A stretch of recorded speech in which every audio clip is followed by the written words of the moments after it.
Good flipping even afternoon, everybody. Welcome to Color Commentary, the Fins Tailgate. Coffee with a cup of color. This is my official pilot episode for coffee. I've done it before, random times during the day, but I think we're gonna roundabout right here on Saturday early. I'm trying to go before noon.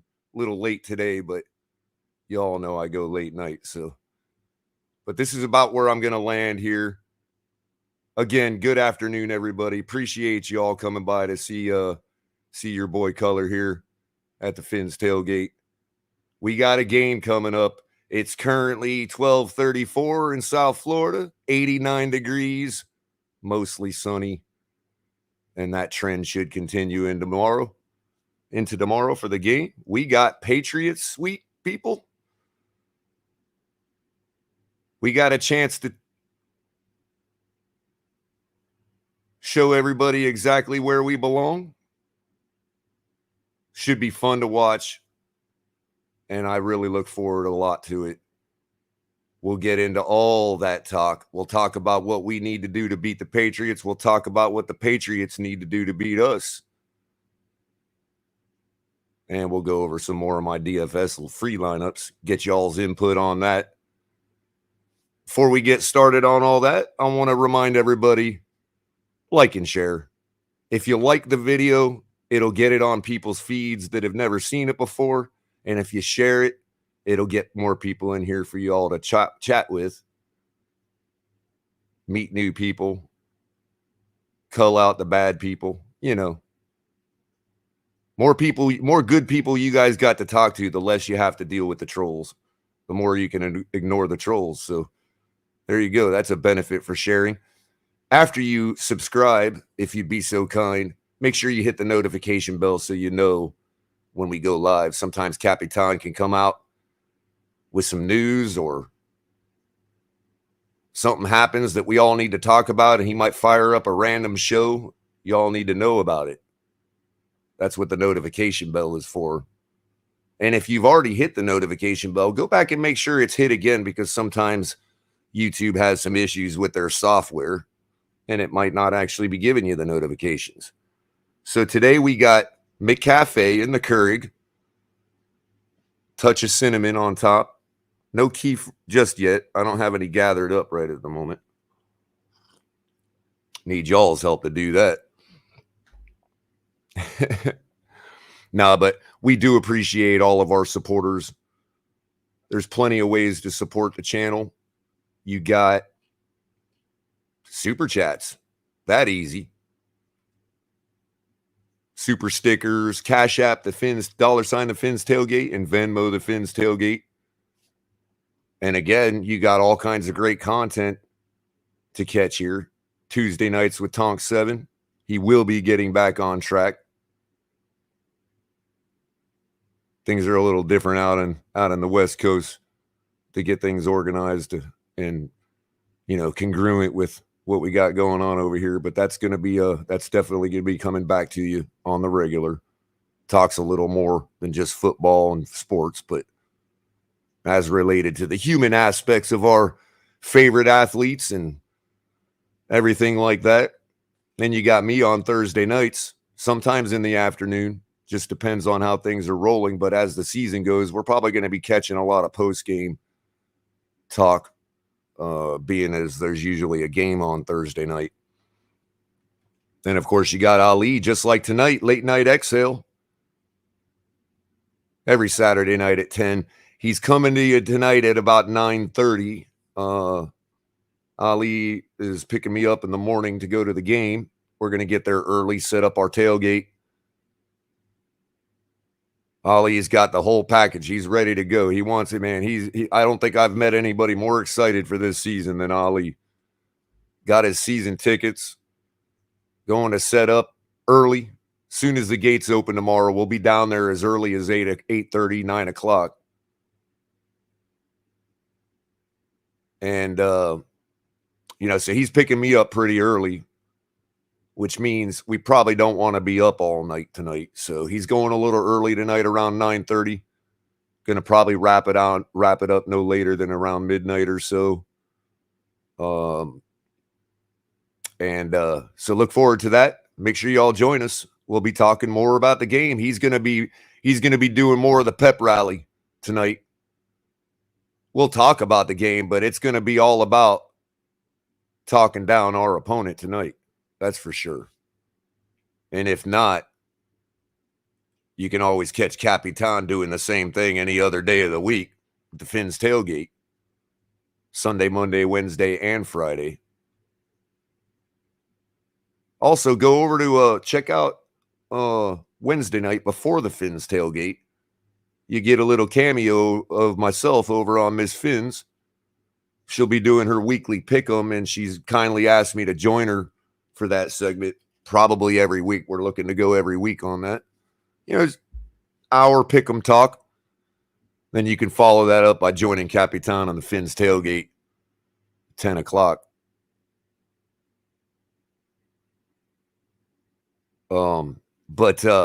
So there you go. You got all that. You got ways to support us. The memberships. Shout out to all our members.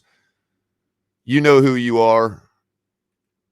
And now everybody else knows who you are because they're scrolling at the bottom of the screen.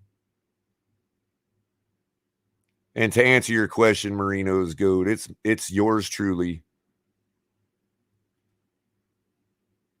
As the title suggests.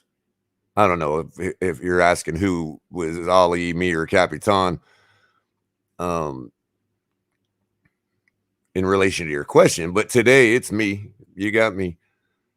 Also, guys, make sure you're hitting the link in the description below for Fanatics if you need any officially licensed gear.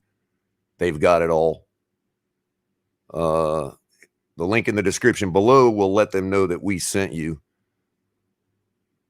And you know how when you tell somebody to go somewhere, you want credit for that. So, you know, that's how they know that we're all driving them towards you. That's how they know who told them to get the stuff. We told you to get the stuff. But if you don't get it from them, you can get some of our stuff too. We got some jamming gear for the Fins tailgate. Some new stuff in as well. White hats, black hats. Depends on what type of hacker you are, you know. We got a flag, but we also got Keenies. Keenies. Woohoo.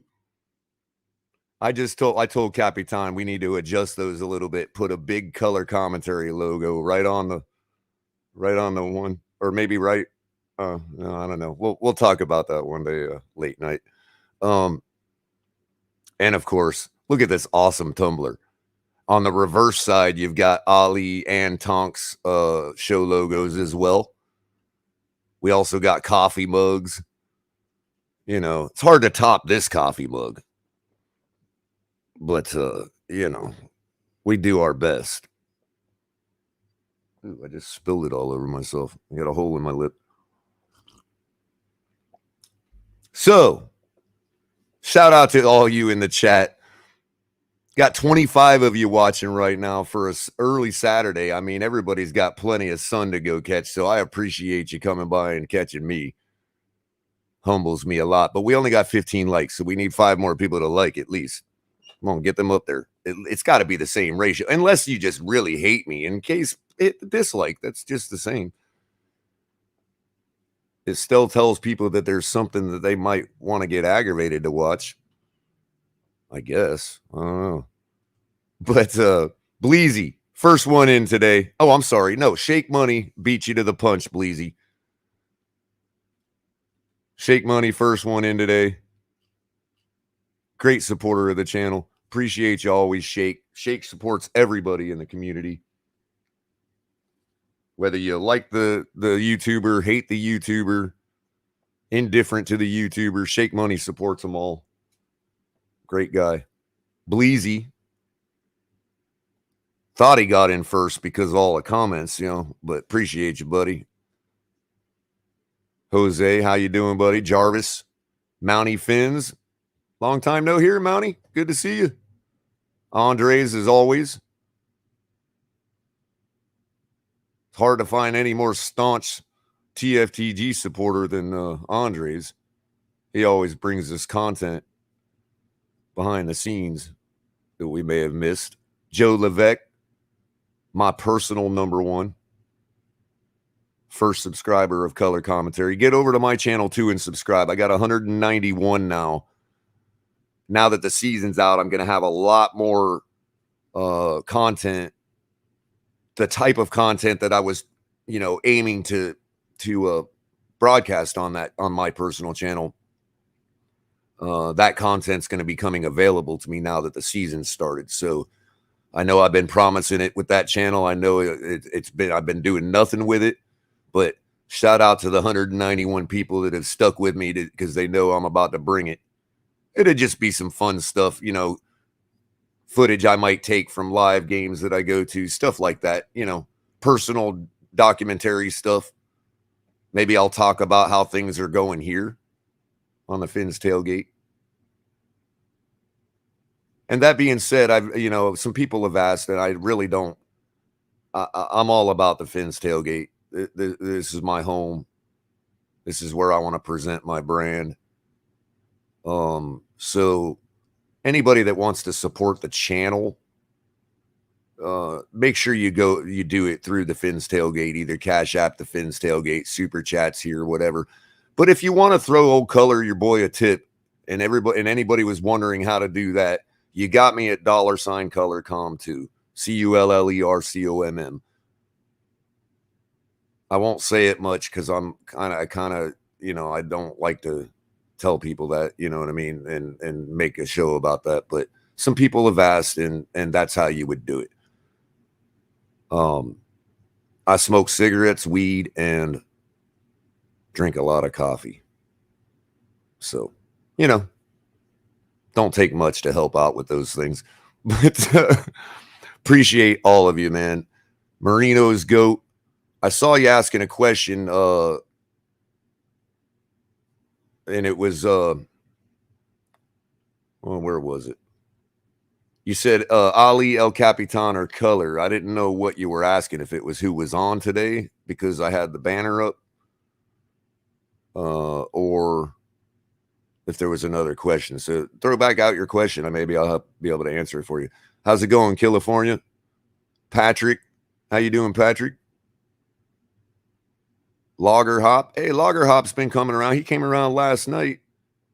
I don't know if it's somebody else that knows us or whatever, or just a new person, but real interesting conversation. Good person. So welcome, everybody. Welcome, Logger Hop. The most unfamiliar name in my chat the past couple of days. Appreciate you coming by. And yeah, absolutely, Bleezy. As long as you guys keep appreciating it, I have the will to do it, because I care about it. I care about my team. I care about all y'all. And as I've told everybody 1,000 times, the second I stop talking is the second you know that I stopped caring. Just know that. Oh, I got you, Marino. Yeah, I got you, Marino's GOAT. That's kind of what I thought. Yeah. Yeah, libations, Jarvis. Jarvis says you got to have a little on the side, drink or smoke, to be a Dolphins fan. Ain't that the truth? Jeez. Oh, by the way, I almost forgot. One of our other partners here, Backroom Collections. Make sure you're checking out them for all your high-end collectible needs. Hashtag TFTG at checkout for 10% off your order. I was remiss, and I forgot to mention them. They're one of our newest plugs. So make sure you're checking them out. They got some great stuff over there. Like way more high end than this. You know what I mean? So anyway, so we're going to talk about the game.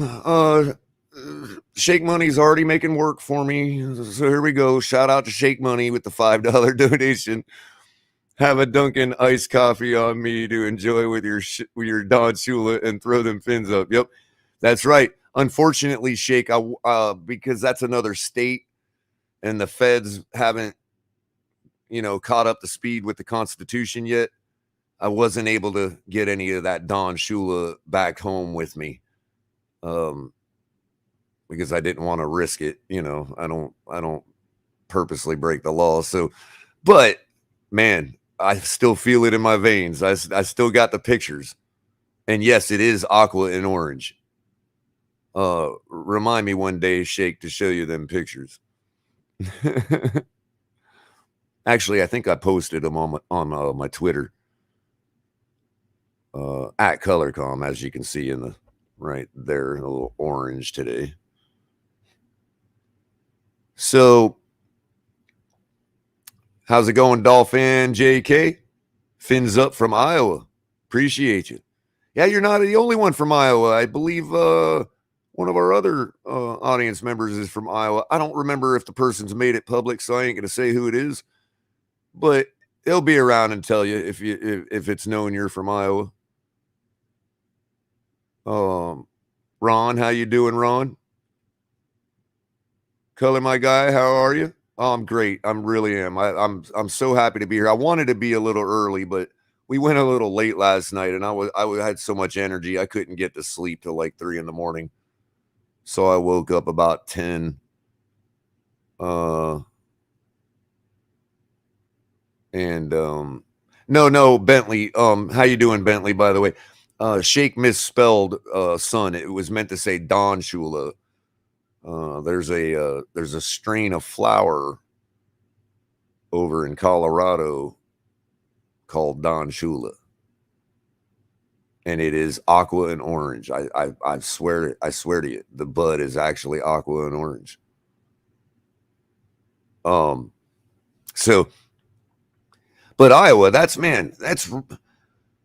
I was in Missouri for about 10 or 11 years, and I had to get up to the Iowa border a couple times for some service calls, Keokuk, places like that, but never got real deep into Iowa. But man, it was just boring enough for me even getting into Keokuk. All right, Davenport, all right. So we got the Patriots coming up tomorrow, everybody, our arch enemy. And I have made it very clear with some pushback, quite a bit of pushback, that I am not going to ever buy the narrative that Bill Belichick doesn't have his team ready to win. And so I just don't understand where this all comes from. I understand that the main root of it is that they don't have an offensive coordinator. Technically, they haven't named one officially. And the idea is that Matt Patricia is going to serve in that duty. I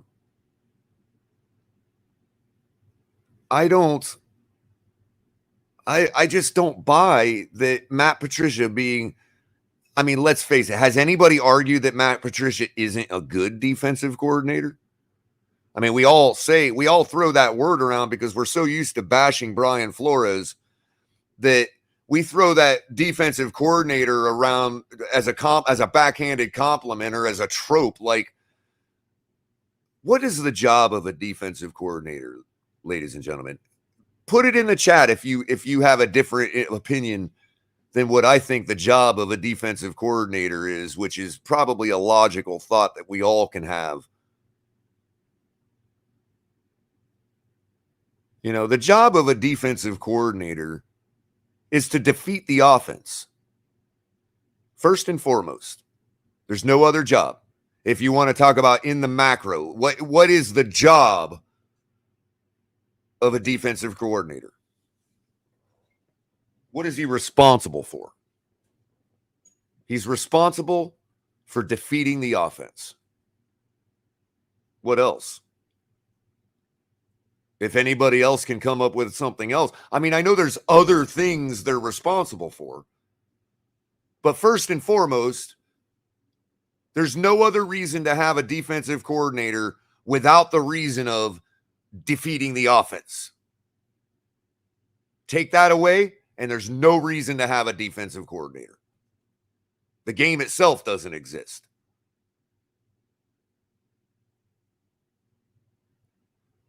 So this notion, and as Joe Levesque agrees with me, that a reasonably above average defensive coordinator like Matt Patricia somehow doesn't know his enemy. He doesn't know offense. Now, I understand that's different than being able to develop, to Lager's point about defensive plans, that's different than the ability to develop an offensive game plan. I get that. But could it be possible that Matt Patricia loves football as much as the rest of us? I mean, you guys are here on a Saturday afternoon when you could be out on the South Florida beaches, and you're looking at this ugly mug talk to you about Miami Dolphins football. about football in general. I would make a reasonable bet that all 44 people in here right now, thanks to all 44, make sure you're hitting the like button. I would venture to say all 44 of those people right now love football. When we all talk about football on these panels, on these shows, in the chat, you all right now, everybody's talking about both sides of the ball. Now, some of us know a little more about defense. Some of us know a little more about offense. Some of us fashion ourselves to be football gurus and as such act as influencers in the community. And that's fine. That's healthy. That's great. But none of us sit here and go, hey, only today we're talking about defense.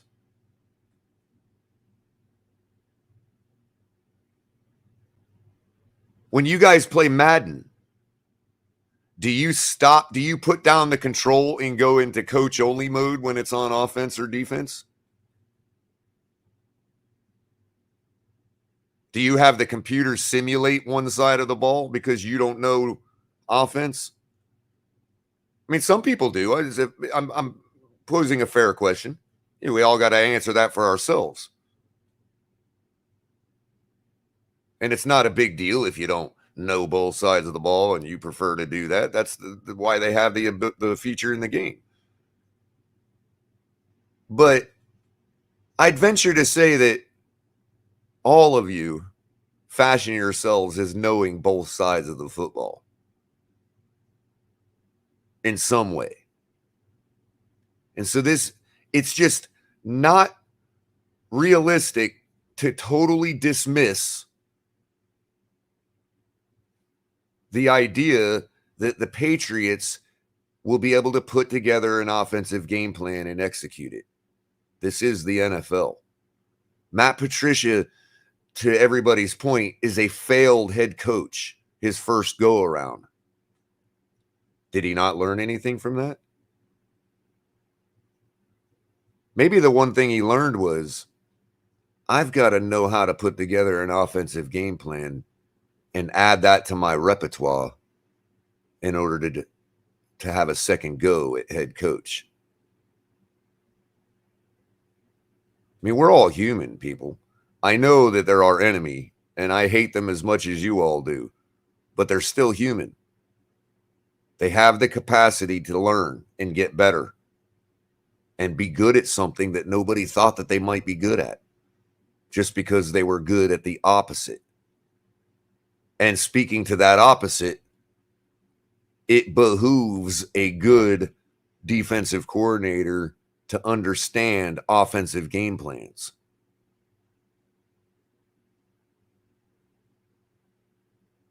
So we have to put that out of our heads as fans, because I don't want everybody on Monday morning feeling bad. I want us to win.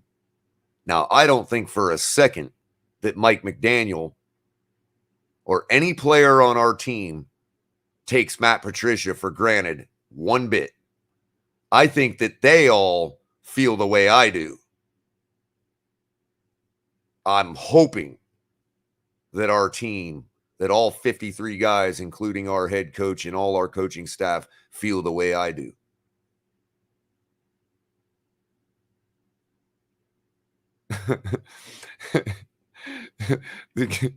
You're right. You might be right, Jose. Shout out to Sharif. He's such a good guy. Jose says, thanks a lot, Culler. Now Sharif is going to really think he's an offensive coach because he plays Madden and watches film. Yeah, but, again, he's trying to learn. He's trying to be correct. And as I always say, there is nothing wrong with being wrong if you're coming from a place of education. So we'll give credit to Sharif for doing that. I mean, there is something to garner from playing Madden as far as basic strategy and stuff like that. At the same time, I understand that, people that think that they're they could do this job because they're undefeated in Madden or they perceive the game through the lens of a video game. No, I agree. It's a video game. Video games are defeated by game theory, by video game theory, not football game theory. I guess it could apply to both, but my point is you can exploit a video game. You can't exploit real life like that unless you're the Patriots. So that gets to my other point that we got to keep in the back of our mind. And this is, I know this sounds all off the wall, but it's all going to tie into what I think our strategy really needs to be overall in the macro. Because I respect a couple of people that have said, because Patriots might run a zone defense, likely run a basic zone defense, and we have to be careful not to just think that bombs away. I think was the words used. Shout out to my friends over at On the Fin Side. Love you, Brian Catt. Love you, Paul Pickin. They again. One of these Saturdays, I'm going to be able to get up and hit you guys. I've totally missed your live show again, but I've already caught it this morning. Great show. Go over there and check out On the Fin Side. They just uploaded their pregame analysis this morning. And something Brian Catt had pointed out on Twitter that I thought did warrant some thought was that, we got to be careful thinking it's going to be bombs away against the zone coverage because, it could play into some kind of strategy for Bill Belichick. And I totally agree with that. The only thing I would say to that is that, and this gets back to what I was getting to, the referees. I know this is going to sound totally irrelevant, but this is a professional sport. And in a professional sport where you have already seen examples of teams that were able to keep their championships, keep the records on the books, yet obviously had done nefarious things that are outside the rules of the game. So I'm under no illusion that the referees don't do whatever they can for whatever situation is required by Roger Goodell. That doesn't mean it can't be defeated. It's not blatant. It's not WWE. Okay, I get that.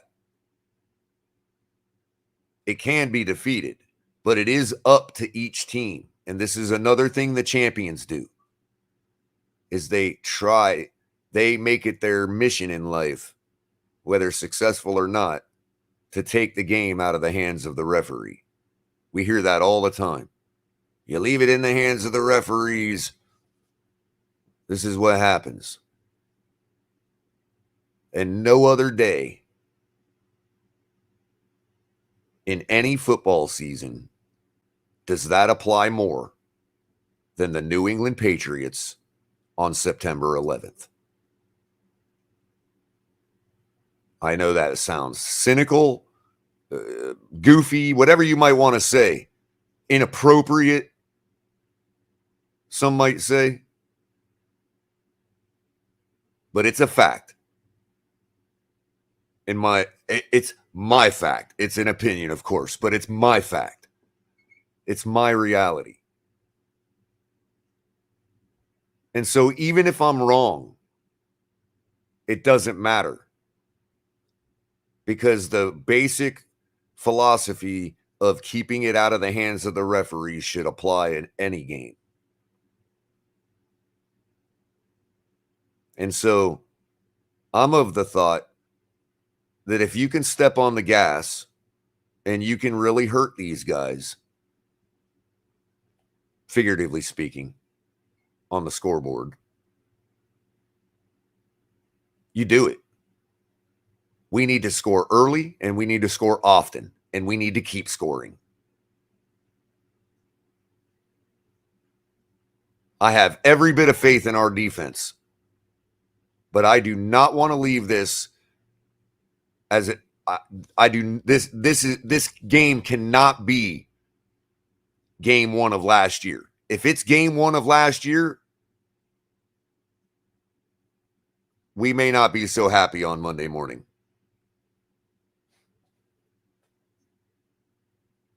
If it's game two of last year, if it's our second game with them last year,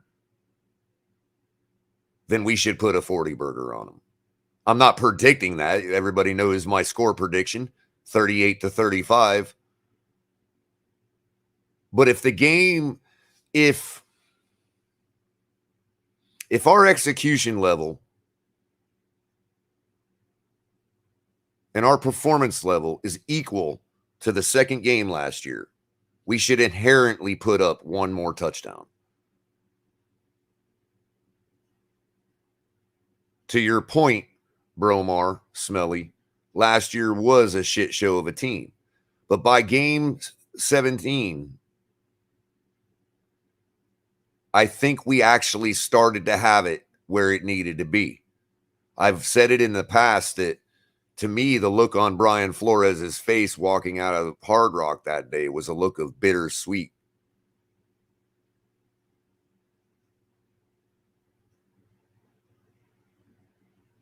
Because I think the guys finally, that's at which point they finally understood who he was and what he was trying to get them to do. Unfortunately, I think he already knew it was over. And that's hence the bittersweet look on his face. I think he really cared about these guys, Tua included. You can call me a goofball, whatever. I don't care. I've taken all the mud.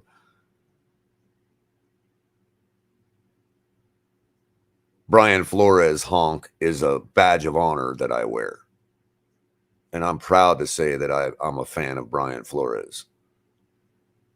But he's not here anymore. I'm not going to relitigate all that. What I was saying was, given the additions we've made to our team, the offensive coaching that we brought in, because put everything else aside, we have improved. I mean, as bad as it was, this is the reason people can predict that we've improved in offensive coaching, because it was so bad last year. You can't get any. It's rock bottom. I mean, Tua was the 27th rated quarterback in the league statistically overall.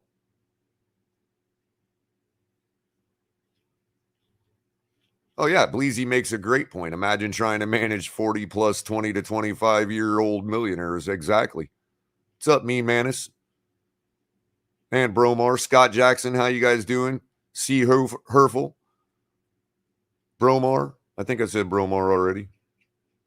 Richard McLean, how you doing?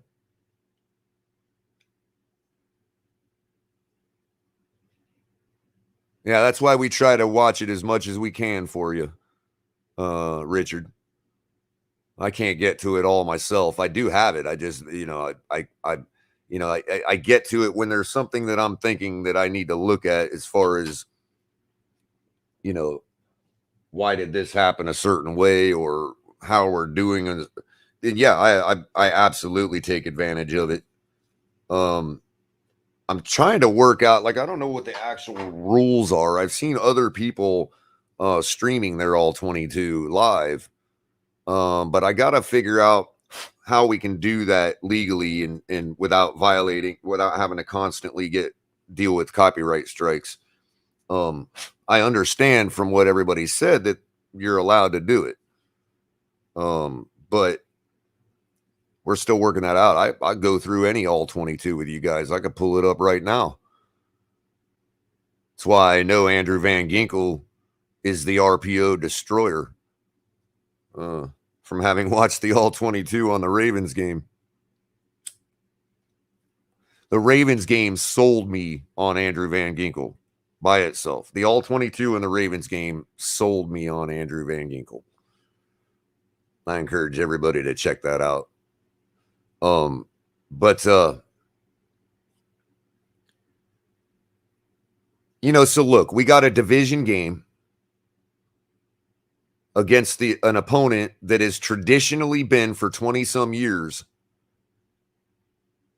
not just the standard of the AFC East, but the entire NFL, probably for the last 40 years. I mean, even if you're talking about the undefeated season and all that, yes, that's the standard of dominance. You can't get any higher standard of dominance than that. But what the Patriots have done for 21 years, look, they had one down season with Cam Newton. They brought in a rookie and got to the playoffs with a 10-7 record. A rookie that made the Pro Bowl. Now Josh McDaniels, I get it.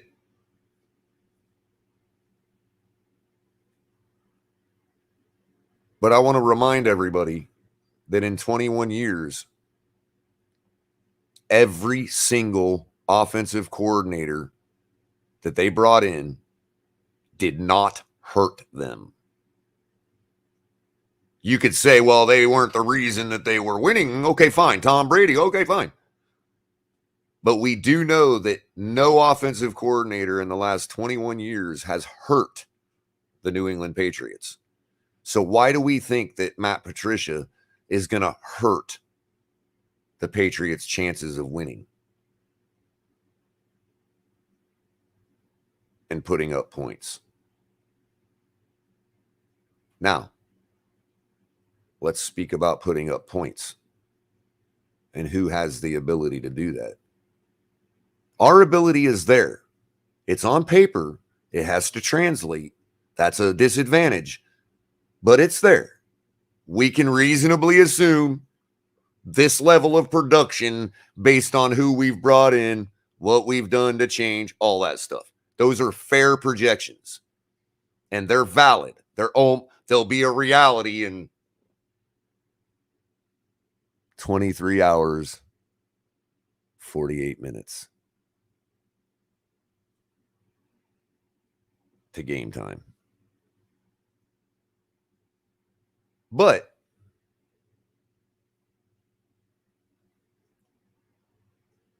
I would argue that the Patriots, even if let's say they just went sideways this year in the offseason, because obviously nobody would argue that we went sideways in the off. We obviously improved in the offseason.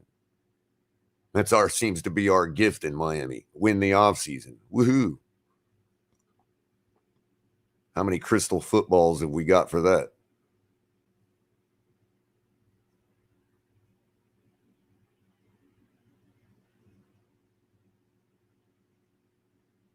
But yeah, Mob Rule, and appreciate you coming by, Mob Rule. You make a good point. Not to get off track too much, but Mob says, I respectfully disagree. 8 years of Spygate cheating and another 9 years of deflating the footballs so as to not fumble as much. Cheating is not my definition of a standard. But again, it goes back to what I was saying. This is the only other pushback I would offer back to you, is that it's a professional sport. Now, some have said, oh, everybody is cheating in some way. Okay, but that's not what I would say. What I would say is everybody had the ability to do that because it wasn't technically against the rules until they got caught doing it. I mean, yeah, there was an inflation spectrum that they had to conform to, sure. But if you were on the low end of that and it's a dry, cold day, it might fall below those amounts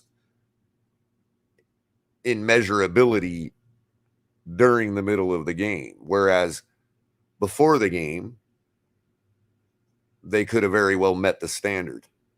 See, that's the thin line that Brady walked as to why lovers think he's innocent and haters think he's guilty. I think he's guilty because I simply knew. I think he knows what I just suggested.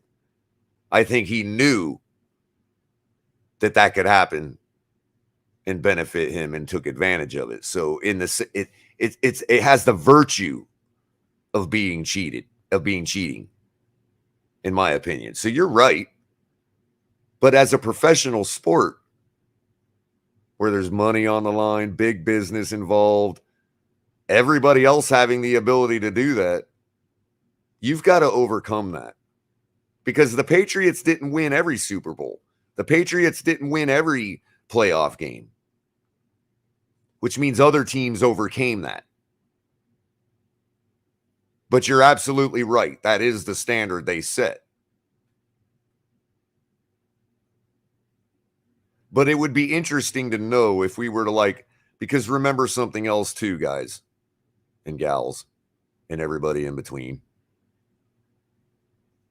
When, back in the day, we didn't have, let's face it, we didn't have the information technology that we do today. Not just social media and all that stuff, but the level of the technology today makes it so much easier for us as a public to know more about what's going on behind the scenes than we ever did before.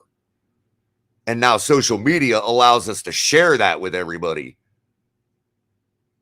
and talk about it to the ends of the earth. Right, California. I mean, I would, for those who haven't ever heard me tell this, I used to get up Sunday morning when I was, 8, 9, 10 years old. My routine was get up, get the Palm Beach Post sports section, and look at all the matchups. They used to have them all in little squares with little helmets and, stats and summaries and all that stuff. No different than we do online now. Much easier and much more enjoyable. But I'd go through, mark all my picks. It was routine. And you had to remember what you saw from the newspaper as you were watching the game. Let's say if you're thinking about stats or predictions or whatever else, it wasn't like you watch Sunday Ticket now and you've got boom, right there on the side of the screen, every single stat for everything that's going on. A fly farts. It's like, oh, a fly farted. Come, you know what I mean? So in fairness, if we were to be able to go back with the paradigm of today and operate in the paradigm of, let's say, the 1990s 49ers, you may find that standard wasn't the most respectful one either. I'm not saying anything. I'm not accusing them of anything. I'm just saying that level of dominance probably would have been scrutinized a little like the Patriots are these days if we were to bring today's paradigm back to theirs when it comes to technology and all that stuff. How you doing, Q? See, I still made it for coffee and a cup of color with Q. It's still morning out there. See, I'm thinking about everybody.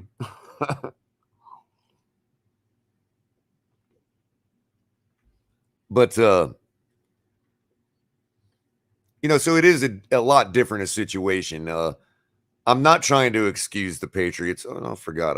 I had to show y'all because we don't have everything on my brand yet. I'm talking about, Finn's tailgate, right? Color commentary. There we go. Such nicer color. Look at the orange. Anyway, I digress. I don't think,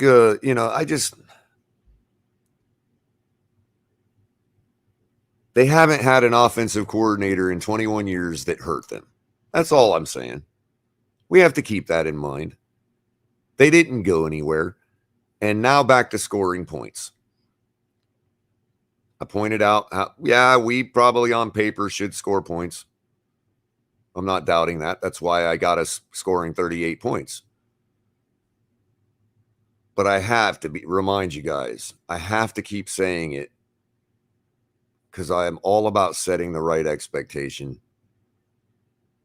I don't like to see miserable people on Monday morning. Sometimes it's easier to take if you had the right expectation. That's all I'm trying to do. I care about y'all. I don't want misery on Monday morning. I want you all to know why it happened if it happens. I also want you to know why we win, which I firmly think we're gonna, with no problem. No matter how close the score is, we're gonna have the game in hand the whole game. They're gonna be chasing us. There's no doubt about that. And I know I've harped on these stats before, but I want to put them all in one list one more time before the game so everybody has it in their mind, and then we can move on and talk about, the fact that they suck and will always be the number one team no matter what our record is. We can go on into that territory. That's not a problem. But we all got to hear it out one more time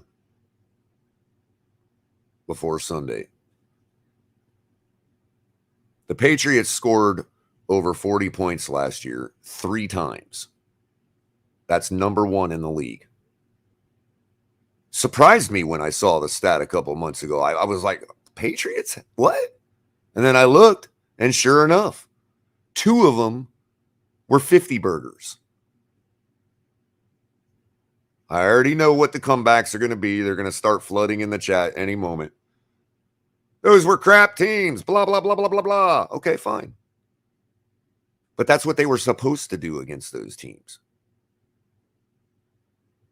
So let's talk about what they did against those teams. I'm going to pull the number off the top of my head, but I know it's going to be close enough to be right. So I'm not going to do the math again and pull up the website. I did it last night on the show. So if I'm wrong, if I'm off by a couple digits, you can go back and watch the Fins tailgate from last night and get the corrections.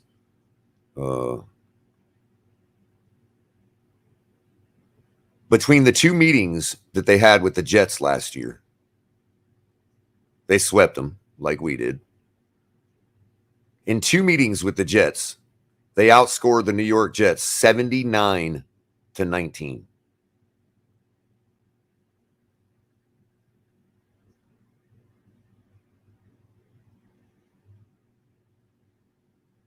$79-19. And the next one we're going to look at, and I want to make sure I get this one exactly right, so I am going to do the math again. Matter of fact, I think I'm going to share the page so y'all can see it with me. We'll do the math together.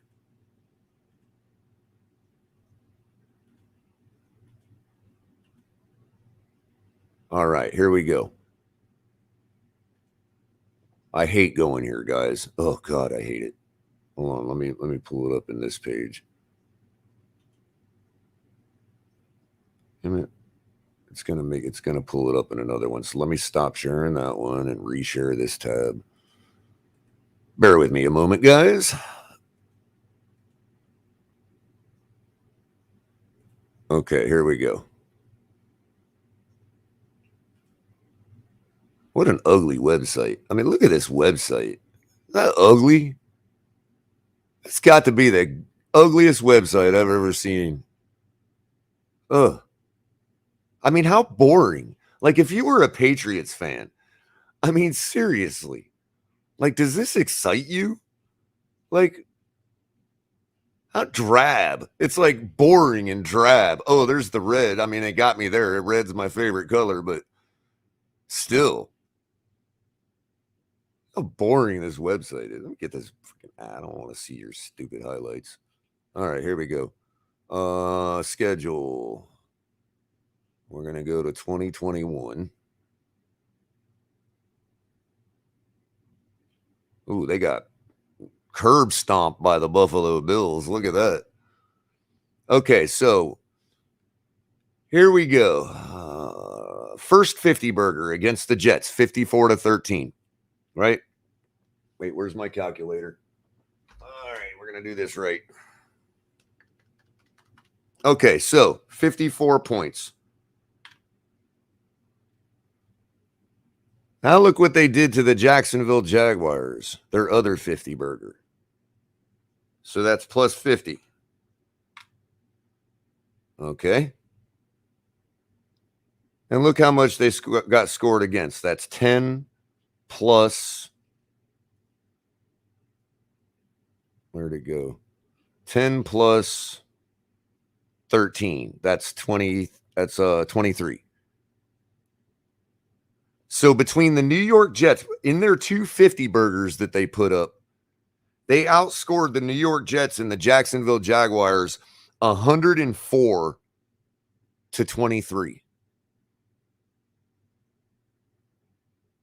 Mind you,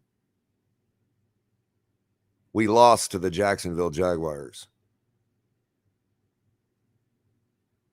And we certainly didn't put up 79 points on the Jets. Now, is that going to be rectified? Again, probably because of the paper we've brought in. I'm not arguing that. What I'm saying is, what I'm reminding everybody is, the New England Patriots not only have the ability to put up points, but they are number one in the league at doing it. Still, with that garbage, trash roster that they got.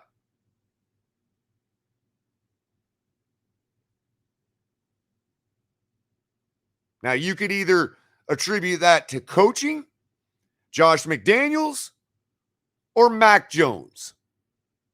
Take your choice. Because only one of them is gone.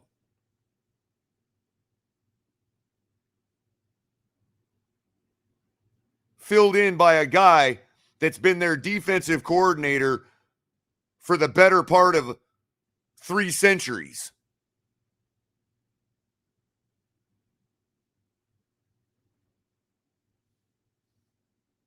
I just don't understand this blind faith that they aren't going to be able to put up points.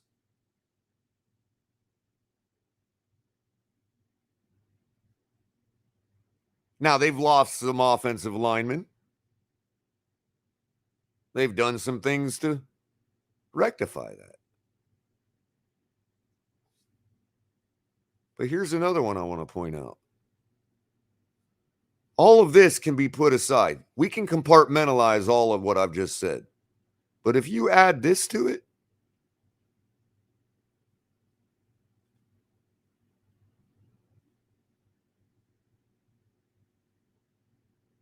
are you people serious?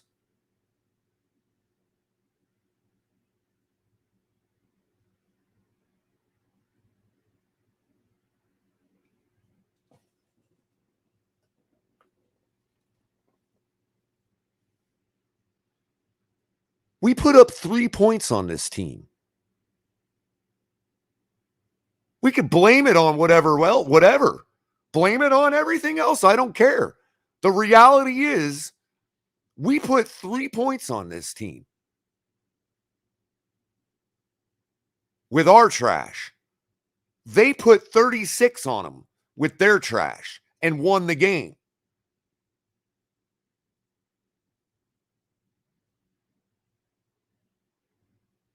We can talk about, oh, they don't have this or that anymore or the other.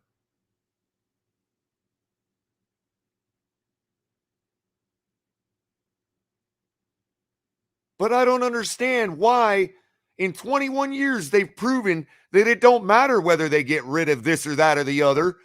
They're ready to play. The only thing I would give you is, okay, if they run vanilla stuff this week because Belichick is using this as an extended preseason game, then I'll give you that. We're murdering them 38-13. I'll give you that. But if they're coming to play, this is the team we're facing.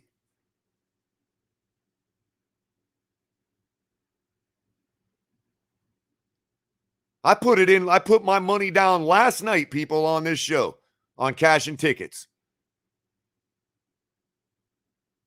Dolphins, Patriots, 1-2 in the division this year. Mark my words. Clip it. I don't care. Buffalo fans can clip this to the ends of the earth. I don't care. You're only doing me a favor. You're only getting my voice out to more of your fans. So go ahead, Buffalo Mafia, Bills Mafia, clip it. Clip it, master at twerk. Because it's reality. And I ain't afraid to be clipped speaking reality. Because when we beat your ass tomorrow, this is the team we're beating tomorrow. This is the team we are about to destroy tomorrow. Clip that, Buffalo.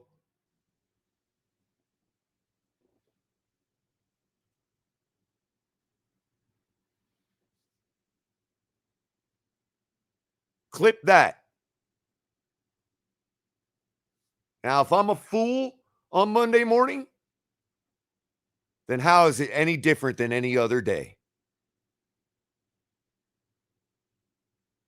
If we're the laughing stock of the league on Monday morning, how is it different than any other day?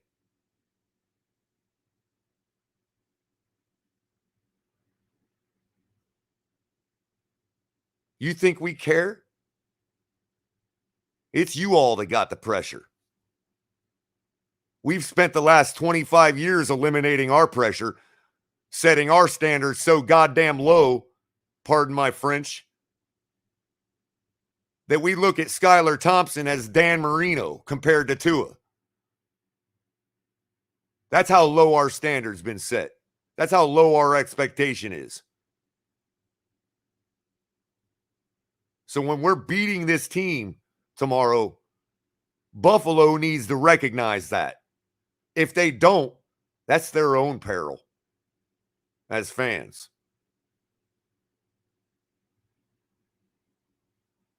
Clip that.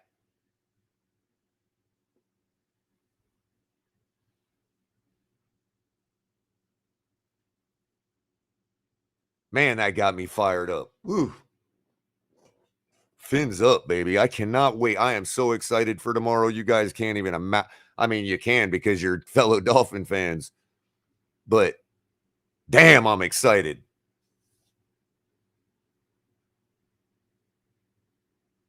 I might not even wear any Dolphin gear tomorrow at the game because I'm going to be so excited. My skin's going to be aqua and orange.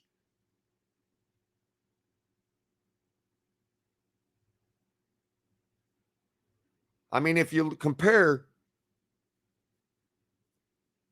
I mean, dang, it is pretty close to them veins, right? Hey, the more blue we get in our aqua, the closer it gets to the color of our veins, right? Look at the bright side.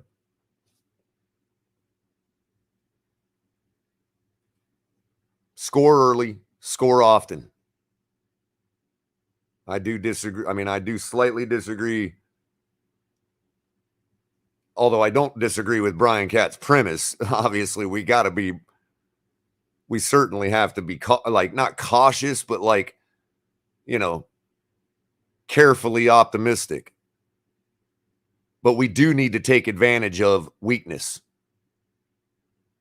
early and often. That's what the great teams do. And everybody knows what I've said about the third quarter. If we put up a goose egg tomorrow in the third quarter, we're not winning the game. I'm telling you that right now, people. You can call it negative, Nelly, whatever you want to call it. If we put up a goose egg in the third quarter tomorrow, we're losing the game. Be ready. If you see a 0 on the board at the start of the fourth quarter for the third quarter, you might as well leave. You might as well turn, other than your fandom and wanting to support your team all the way to the end, you might as well turn the game off because we're going to lose. Matter of fact, I want to double check that I'm not speaking out of turn here for a second. I like to make sure that I'm, I just don't want to be too flippant. Let's see here. I just want to see how it actually happened here. So, okay. Even in the game where we only won by 1 point against the Patriots, the first game last year, even in that 1 point victory, we scored in the third quarter. What do you know? Sure, you could say why we won or didn't win, or you know what I mean, and all that defense. I get all that. But information is on my side. We scored in the third quarter and we won the game. Now let's look at the other one before I go too deep off the edge. Let's look at our last game with them last year. Well, what do you know? We scored in the third quarter.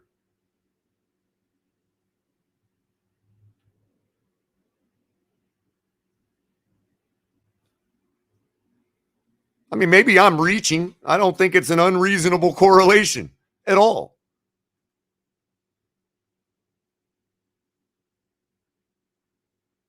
I mean,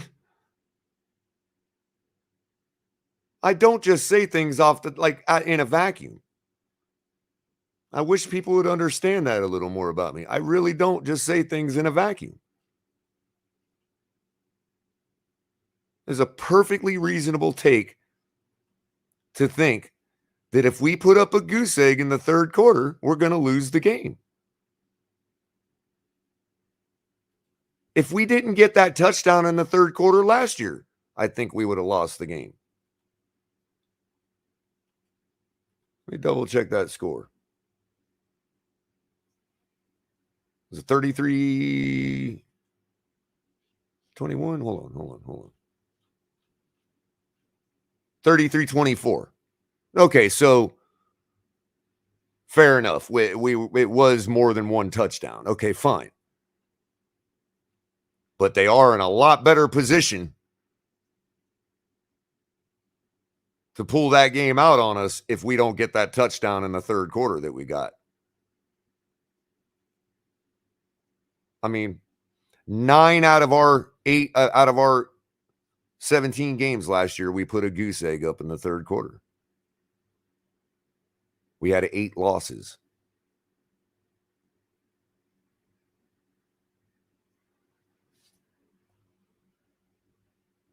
If McD is as smart as we all think he is, I guarantee you he knows that. I would bet every dollar that I've ever had in my life on the fact that McDaniel knows exactly what I just said.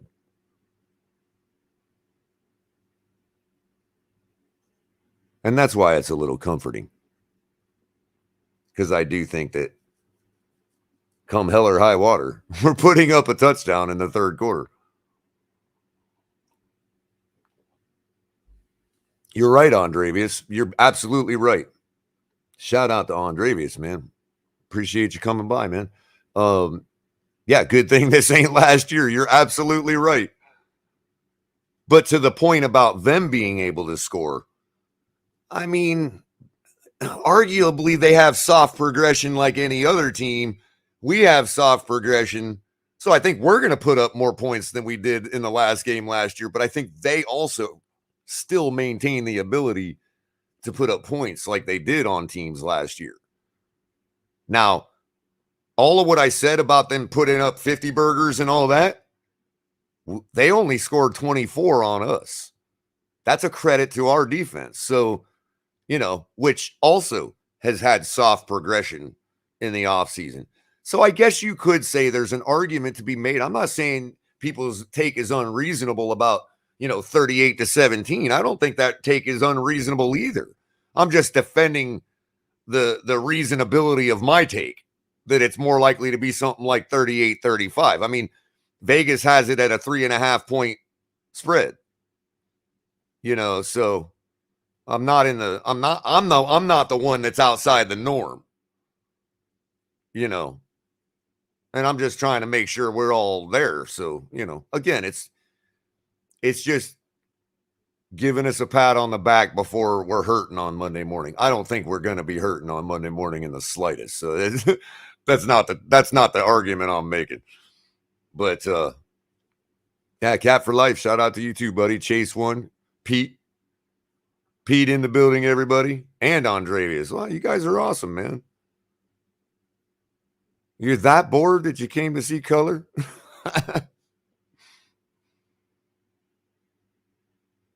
Yeah, Andreas, I agree. If we're above the 3 mark, like I'm giving it, it's likely to be something like 10, 30. I'm not in the 20 plus club either. Although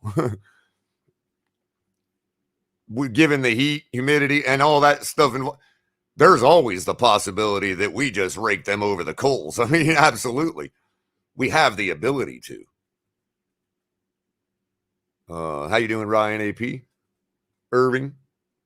Caught you, Irving. I see you there. Everybody hit the like button. It's like hitting your right hand blinker. You know how aggravating it is when you're sitting there about to make a right hand turn and there's one car coming and they're close enough that if they ain't turning, you can't go. And they wait till the very last. They don't even bother turning on their blinker. And it's like they just keep getting slower and slower until they turn. And you're like, you could have put on your blinker like a minute ago and I could have been on my way and it would have made no difference to you making your right hand turn, but that you couldn't even lift your arm up and go. That's what hitting the like button is like. It's just too easy to do. I'm getting pretty good with those transitions. What do you think? Anyway, it's just all about setting the right expectation. If we have the right expectation, that's when those ridiculous blowouts can happen. I mean, let's play for seeing Skyler in the game. Let's play for giving Skyler some real speed opportunities. In other words, if it's 40-10 with 6 minutes left in the game, take Tua out. Don't risk an injury.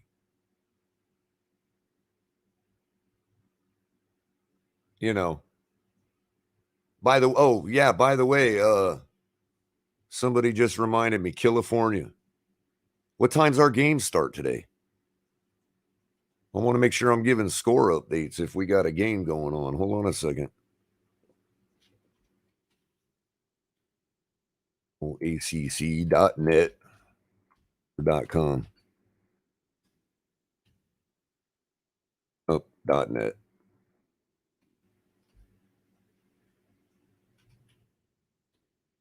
Sorry, guys. Hurricane break.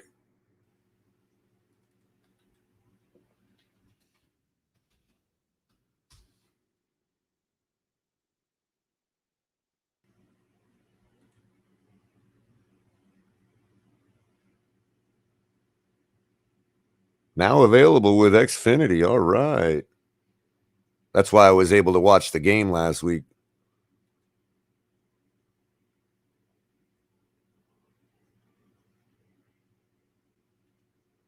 All right, let's see here. Oh, they just brought me back to their streamer. Like, really? I could have just turned on my TV. Waste of time. You love how websites just waste your time for absolutely no reason. Let me get this booger on if it's on. Oh, yeah.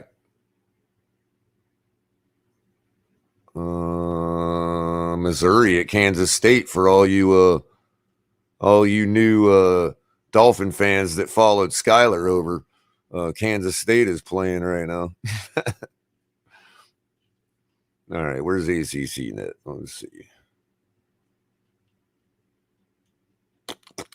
Sorry, guys, bear with me a second. I'm just trying to get the Hurricanes up if they're already playing.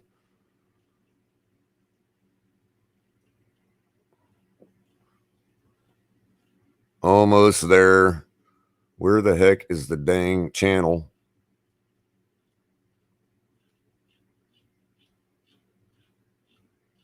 Wow. I guess I'm going to just have to do a search for it the easy way. All right. Hold on. Find. Oh, look at that. Came right up. There it is. Southern Miss at Miami. Started at 1:30, so we're not too behind.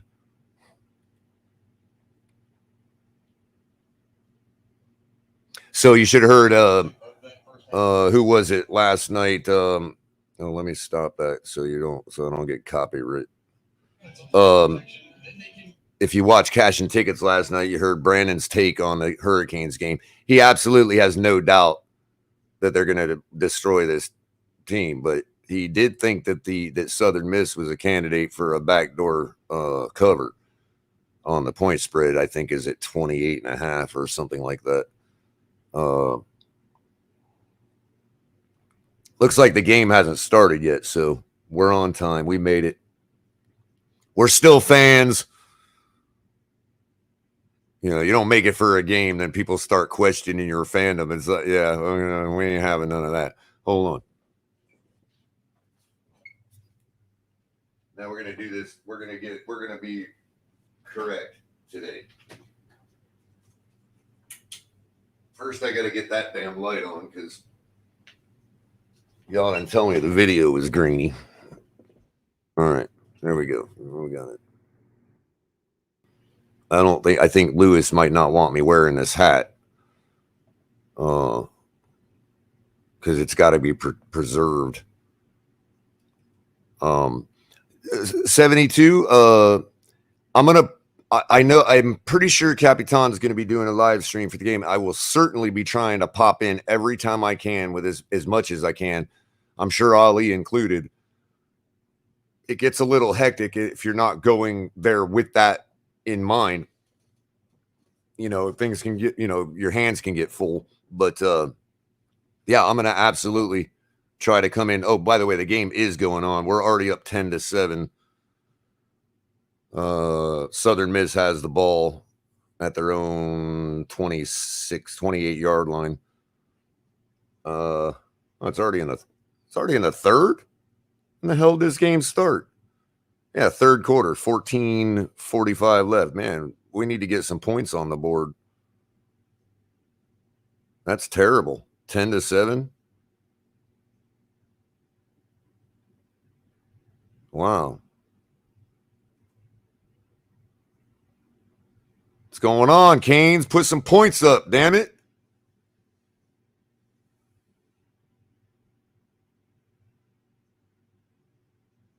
Can't be winning by 3 against Southern Miss. Come on. You should have saved some of them 70 points last week for today.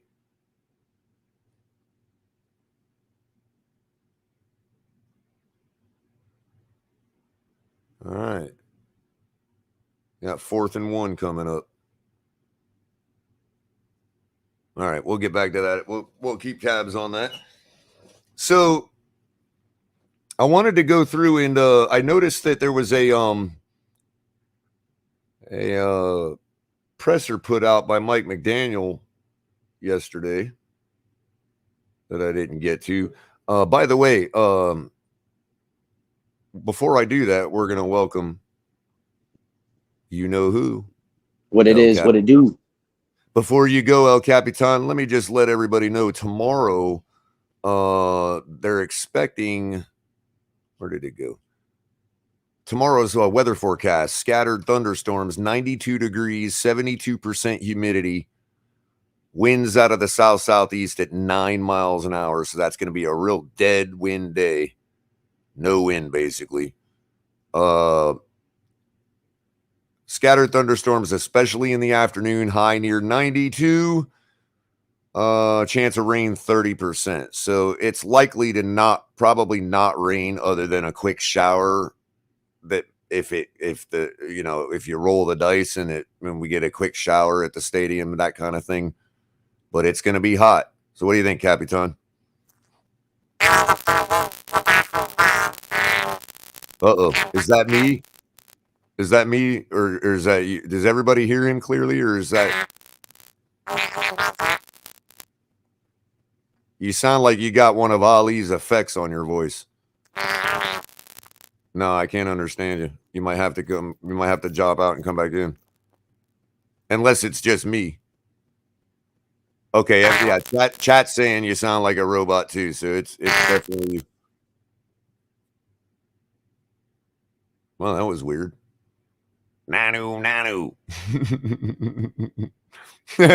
Pete says, "Oh, Capitan sounds like Coach McDaniel." That's wrong, Pete. That's wrong. How about now? Yeah, perfect. All right, cool. Yeah, it was just a StreamYard hookup. I was on the other line with Brandon the bookie. We already hit that college football bet. Texas at halftime. He was right. It was tied at halftime, 10-10. So, well, he's going to be pretty much a shoe-in for that cover bet on Southern Miss too, because it's only 10-7 in the third quarter. That's what we were talking about. And so, I mean, that's 2 for 2 on the college bets. He only gave us what, 3 college bets?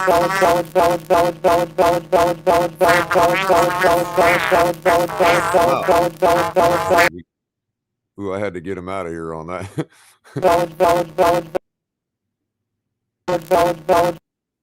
This is fun.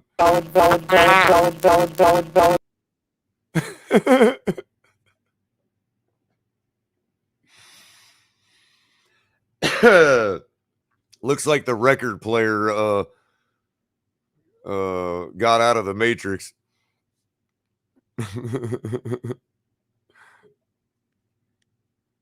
All right, about now. Better. Much better. Yeah. Using the phone. The freaking headphones are obviously having some connection. Brandon the bookie went, 2 for, well, it looks like he may go 2 for 3. He said tonight he's going to come on for like 10-15 minutes on Ali to give his NFL picks. Yep, that's what we missed from him last night was them NFL picks. Mm-hmm. And man, dude, he had one rough night. He had a rough night, bro. I'll tell you about it later, but holy cow. Wow. One thing after another, keeping Brandon bookie from out here giving us the freaking gold. But so I know how you feel about my take on the game tomorrow, bro. But if you want to let everybody else hear your pushback on me. Well, yeah, plain and simple. To me, they're gonna come out on probably a 5-man front against our offensive line. I think if they do that, we'll bring an extra blocker in, cut off edges, expose the middle of the field on them in the run game and in the passing game. Any and every time they make adjustments, as long as Tua guesses right on half of them, I think we'll end up 31-17 Dolphins. And listen, also remember what our defense is. There's a lot of mistakes week 1. How many turnovers were in that last game? There's going to be turnovers. Guys don't hit like they used to in practice. There's going to be fumbles. There's going to be interceptions. Oh, by the way, I didn't want to bet on the Dolphins game at all, but I did bet on one prop on that game that isn't really betting on either of the teams. I put some money down on defensive or special defensive touchdown scored. You know what I mean? Well, I talked to Brandon the bookie, and there's a couple of bets he's got going on tonight, and the Dolphins are one of them that he's taken in his like locking them in. That's where he's putting his money. So right. Pete says, fellas, I think we get done in by Hunter Henry. That's matchup that's going to be in New England favor, especially off play action. But Pete, if that's the best matchup that favors them, they're tight end. I mean, so I ain't worried. That only happens if Eric Rowe is out of the game, who is questionable with a pectoral. So if Eric Rowe is in the game, a little dated himself. He's in the game. I'm not worried about Hunter Henry. He is not dynamic enough to shake off Eric Rowe from just blanketing all over him. Now, Aguilar definitely will get his. If you're talking about, like Cap said, if you're talking about 30, what'd you say, 31-17? Yeah. One of those touchdowns will be Nelson Aguilar. That ain't no lie, bro. You could take that to the bank. That's a prop bet I would bet on. Oh, yeah. Absolutely. For whatever reason, I roster him in a lineup just about every week, just for the hell of it. even when he was with Philadelphia, we had a hard Yep. time with him. For whatever reason, that guy would catch a touchdown and get 80 yards on us.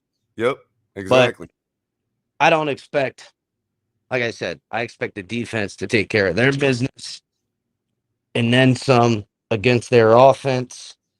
I think we're going to come out with this run game, and we haven't even really seen it yet at all in the way I believe they're gonna show how they're gonna implement this offense in the play action, the bootlegs, the quick passes, that type of stuff. They're gonna torch them on a couple of these plays that they know that they're gonna be able to torch them on. I'm telling you, I feel real good in Mike McDaniel's scheme and plan against this team. I But kind of do too. I'm really anxious to see how it actually plays out, like what his actual game script goes like. You know what I mean?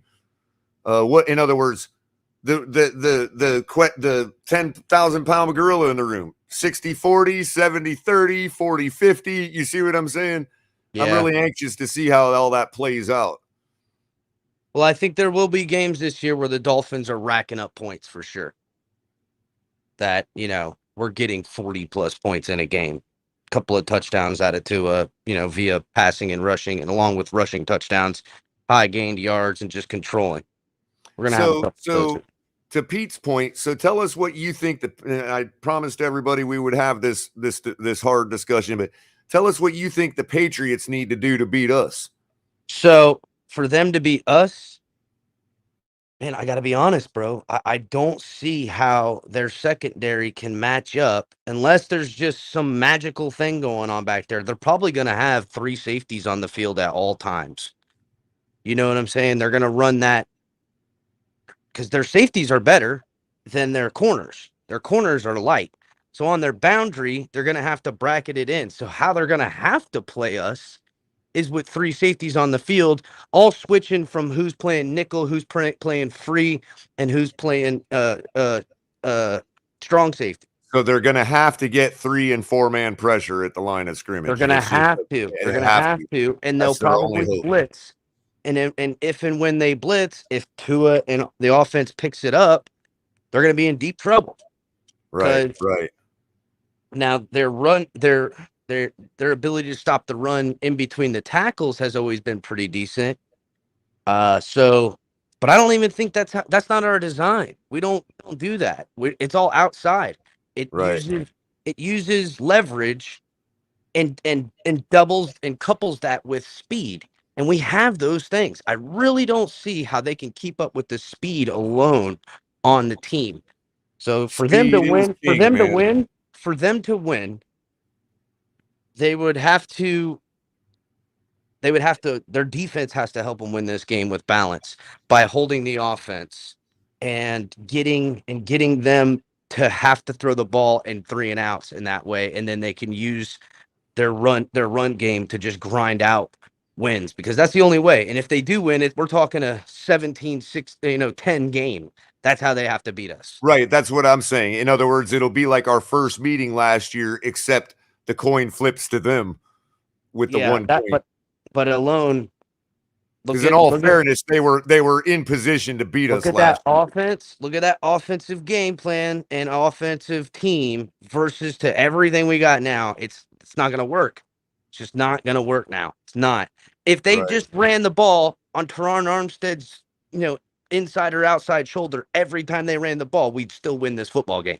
You know what I'm saying? We still win the football game just on sheer numbers alone in that aspect of how they do it. The good news is that since we beat them our last 2 meetings, our guys as a whole on the physical level are not in fear that they can't out physical these guys. Exactly. When you've beaten somebody twice, you can punch them in the mouth. Plus, look, it's just there's all these factors. Shout out to JM CPT, new member. Welcome to the family, bro. Welcome to the family, JM. Appreciate you coming along, bro. You've been around a couple, for a while now. We absolutely appreciate your interaction with the community, buddy. Yep. So, but yeah, there's, to me, the key in this game will come down to blocks that come back, like trap blocking and edge sitting. And I'm looking at guys that are playing the tight ends and fullback. I'm looking to those guys getting to the second level, sealing off the end, whatever closest linebacker there is. And that's going to force the middle linebacker who's not blocked, or if they go three linebackers, or a safety to come down to try to catch my running backs running the ball. And the running backs are Sylvan Ahmed, Myles Gaskin, Chase Edmonds, and Raheem Moser. All guys that are fast, quick, shifty. One of the things, or all of them. That's such a hard thing to do, open field tackle. You're going to have your safeties. The safeties are going to get work, lots of work. But they got good safeties. So I will say they do have good safeties. But still, you're talking 4 to 6 yards rushing if the safety's got to come down to make the play. Unless they're in the box, in which case you should have faked the run and threw the ball. You know what I'm saying? So it's really going to come down to the safety play and exceptional linebacking play, or whether they can get organic pressure on, a 3 or 4 man front. So that's really what's going to happen. And that's the offensive game plan. As far as defensively, they better just run up the middle, and try play action and try to freeze linebackers and hit us when we're playing zone. Because anything other than that, I just don't think they have favorable matchups against our skill positions. And of course, Belichick, the Belichickian philosophy, he's going to go right at Noah. He ain't even going to make it a secret. So here's the thing. If Noah is out there on the boundary on man coverage, I can't help but feel that one or both my safeties or whomever's out, I don't think they're going to do that. I think they're going to have Nick Needham on the boundary, first of all. So, but if Noah is out there, look for Holland to play on that side of the field to give him above help. And if something happens, look for Holland to make plays on that side of the field too, like a play on the ball, all that stuff. Guys, score update on the Canes game. Canes are put up another score. It's now 17-7. 7 minutes left in the third. Southern Miss has the ball. I gotta be honest, bro. Down. I would have felt a lot better if the Canes were up 30-10 or 30-7 or something like that, as far as hitting this goes, because now, rather than them taking their foot off the gas, they're gonna put it pedal to the metal to fucking put a whooping on these guys. Right, so because remember who they're competing with. They have to show big disparities. Otherwise, the voters will be like, "Well, you struggled against Southern Miss." That's exactly right, bro. So now I don't feel as good. They just got 2 sacks, 2 tackles for losses in a row. Yeah, I think they're turning up the heat. So I don't know if I'm gonna hit that, but who knows? They go on a run and put up 3 touchdowns. Maybe they'll take their foot off the gas and I'll get lucky. That's possible. I mean, 28 points might be sufficient for them to. I do know that last week, when we were up, I think we were putting up like. I had the over on that game last week. Whatever the over was set at, it was like 54 or something, and that was kind of risky. But by halftime, I was like, well, we're putting up 14 points each quarter, so I should hit this. You know what I mean? And sure enough, not only did I hit it, but then they blew it wide open in the fourth and ended up putting up 70. Exactly. So we do have the potential to put, 5 touchdowns here. Another 28 points up before this game's out. Forget the spread being 28 points. We could put that up in one quarter. Exactly. And that's what I worry about. And that was the little pushback I gave on Brandon last night, was the danger with this kind of stuff. We could easily put up 70 points and still not show any of our cards. Like we could take our foot off the gas, and Southern Miss could be so bad that we could still put up 70 points. You know what I mean? We're so broken by the fourth quarter. What's that? Southern Miss can be broken by the fourth quarter, and you're even got your third guys in that are teeing off on them. And as we speak, for example, we just took a punt return down to their 35-yard line. Yeah, so it's getting ready to change here quickly. I don't feel as good about it. to be honest with you. And that's what I told Brandon the bookie. I was like, yeah, I don't know. I would have felt better. A decent bet though could go either way. And this is the point of it. Is now the game, the interest in this game is now enhanced for somebody. Granted, we're Canes fans, it's interesting anyway, but really, I mean, it gets to the point where it's just as boring to watch you beat up on the little guy as it is to, get blown out. By the way, Van Dyke just made him pay after that punt return. He just threw a touchdown to Smith. See, yeah. On first down.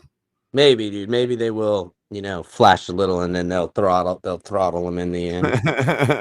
Hopefully I'll and yeah, a lot of people have been talking about, everyone's like, watch out, Noah's gonna get a pick 6 this week. I see you, JM. A lot of us been talking about how cool would that be, bro? That would be amazing to see from him. I just by the way, that was a gorgeous throw by Van Dyke, man. Yeah, Van Dyke got some arm on him. Effortless. Just effortless. Men amongst boys. That's what that looked like just now. So yeah. Which literally is, but uh-oh, he lost Capitan. He's like, so I'm out. Mic drop, bitches. El Capitan's so cool, he ain't even got to say nothing to do a mic drop. He just drops it and leaves. He's like, anyway, so I was thinking now that, while we're waiting on if Capitan wants to come back or not, while we're waiting on him, I was going to, first of all, do a reset. We're at the hour and a half mark. Appreciate every one of you for being here today. Lewis, I see you, buddy. How you doing? Moss is a part of the my fantasy league over at DraftKings, Dahar Masters. That's spelled like this for anybody that wants to go join my league. I ain't doing nothing with it yet, but I hope that maybe we'll do some private tournaments throughout the year or something, depending on who wants to join up, who wants to do it. We could do private tournaments outside that league too. I mean, just on daily fantasy in general. For those people that don't want to get involved with season long, but still want to kind of maybe interact with Culler and some of the other guys around here and gals that want to play fantasy weekly. I know Pete's into fantasy. He's over on FanDuel most of the time, but he's also got great fantasy takes, despite what y'all might think. So check his channel out too, Pete's Takes. Just like it looks in the chat. He might be over, but he was nearing 500 subscribers himself. He don't talk about it much. He's a real humble guy, people. Half of y'all probably didn't even know. But he's got great fantasy takes. That's what his channel's geared towards. And I usually make sure I get over there and listen to his clips weekly just because it's valuable information. No information that comes your way in fantasy is invaluable. I mean, all of it are not valuable. All of it can serve you in some way as a whole. So don't be afraid to get over to Pete's channel and check out some of his fantasy takes. You never know. He might help you make it rain. 490s, 10 subscribers away from 500. Get 10 of y'all to get over there. We got 70 people watching right now. I'm sure 10 of you didn't know he was doing that. Get over there and check him out. Subscribe. And then, I don't know why I'm plugging Pete's channel, but I just want y'all to know he does pretty decent fantasy takes, and we're going to get into that on my end here shortly. I want to get you guys' help to finish building my couple free lineups that I have on DraftKings. That's always fun. Maybe we can all win some money together. If y'all can help me win a tournament, that'd be more stuff I can bring to the table for you all.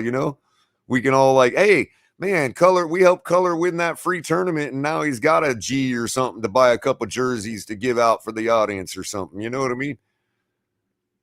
It's fun. It don't cost anything. So, why not, right?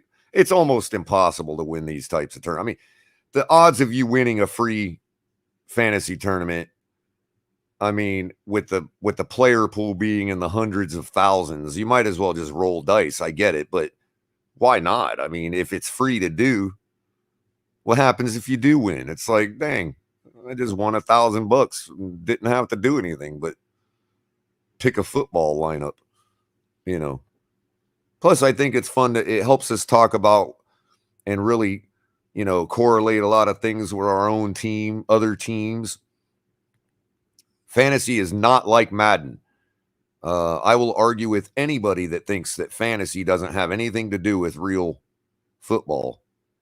It absolutely correlates 100%. Because, like, as I've said before, they don't give out fantasy points because of your name. You have to run the yardage. You have to catch the ball. You have to get touchdowns. You have to throw touchdowns. That's how you get fantasy points for each player. So the ones that are consistently getting high amounts of fantasy points, you can guarantee are the top players in the league. It's not it is a direct correlation. It's not Madden. It doesn't matter how good we play on Madden. It's never going to make the players better. And the players playing on the field ain't going to make your Madden better. But with fantasy, it does. So it's very useful tool, even if you don't want to play, to look at your team and really understand certain aspects of your team and how you're producing at each position. Highly useful tool. And along the way, free tournament. What if you win? I mean, what if somebody's got to win it? And half the time it might be somebody that had a chimpanzee pick for them. Or some artificial intelligence or something.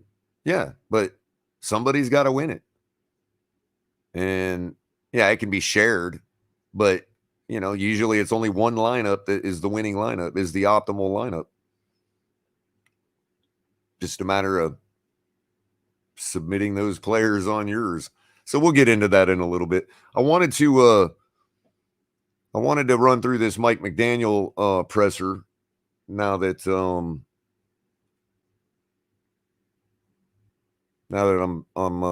done with the Patriot talk for a minute. But before I do that, reminder, everybody, like and share. Subscribe if you haven't. If you're over on Twitch, Twitter, or Facebook, head over, give us a subscribe on YouTube.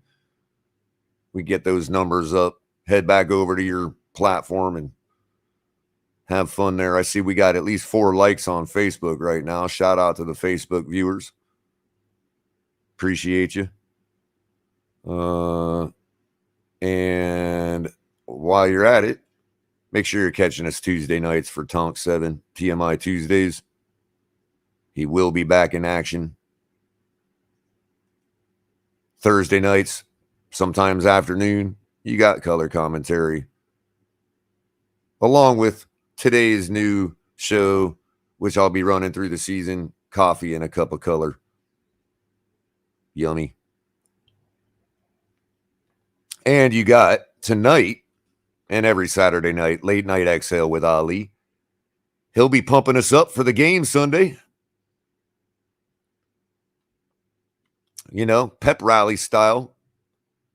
Probably going to see Brandon come by and give us his NFL picks. Brandon the bookie has advised us that he will be stopping by Ali's show. Ali's going a little early tonight, 9:30, because we all got to get up pretty early tomorrow for the game.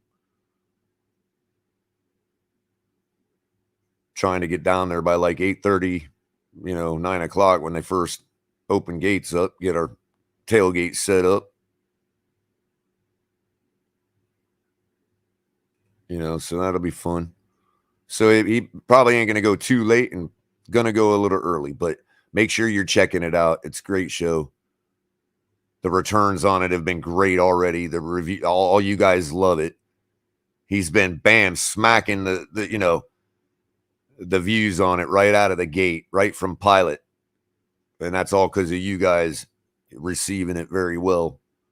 And he really enjoys bringing it to you. So shout out to Ali. Then you got El Capitan every other night of the week. barring any major disasters. Yep, 72, good day. And then, of course, if you need anything from Fanatics, make sure you're using the link in the description below. Lets them know we sent you. Make sure you're hitting up Backroom Collections. Hashtag TFTG for 10% off at checkout for all your high-end collectibles, memorabilia, art, all that kind of stuff. And there are several ways to support the channel. Cash App, $, the Fins Tailgate, Venmo, the Fins Tailgate, super chats, super stickers, and as you can see below, memberships of various different levels.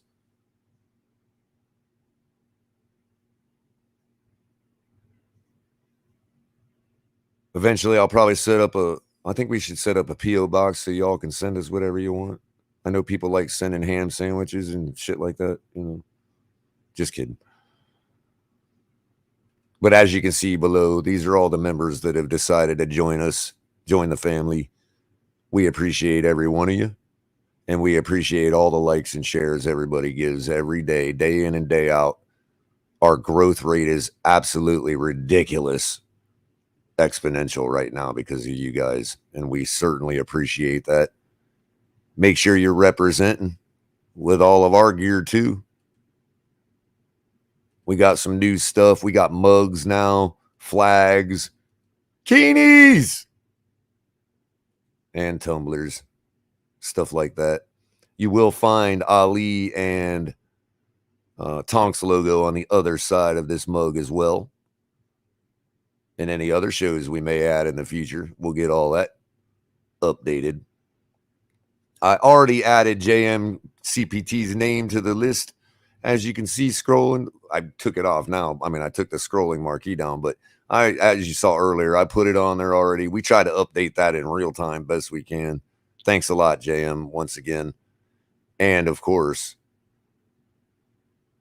thanks a lot to Irving for the $2 donation. Appreciate the content, Color, and the TFTG fam. We appreciate you, man. You know, you're always interacting. Member, love you. You know, you help bring value to the conversation.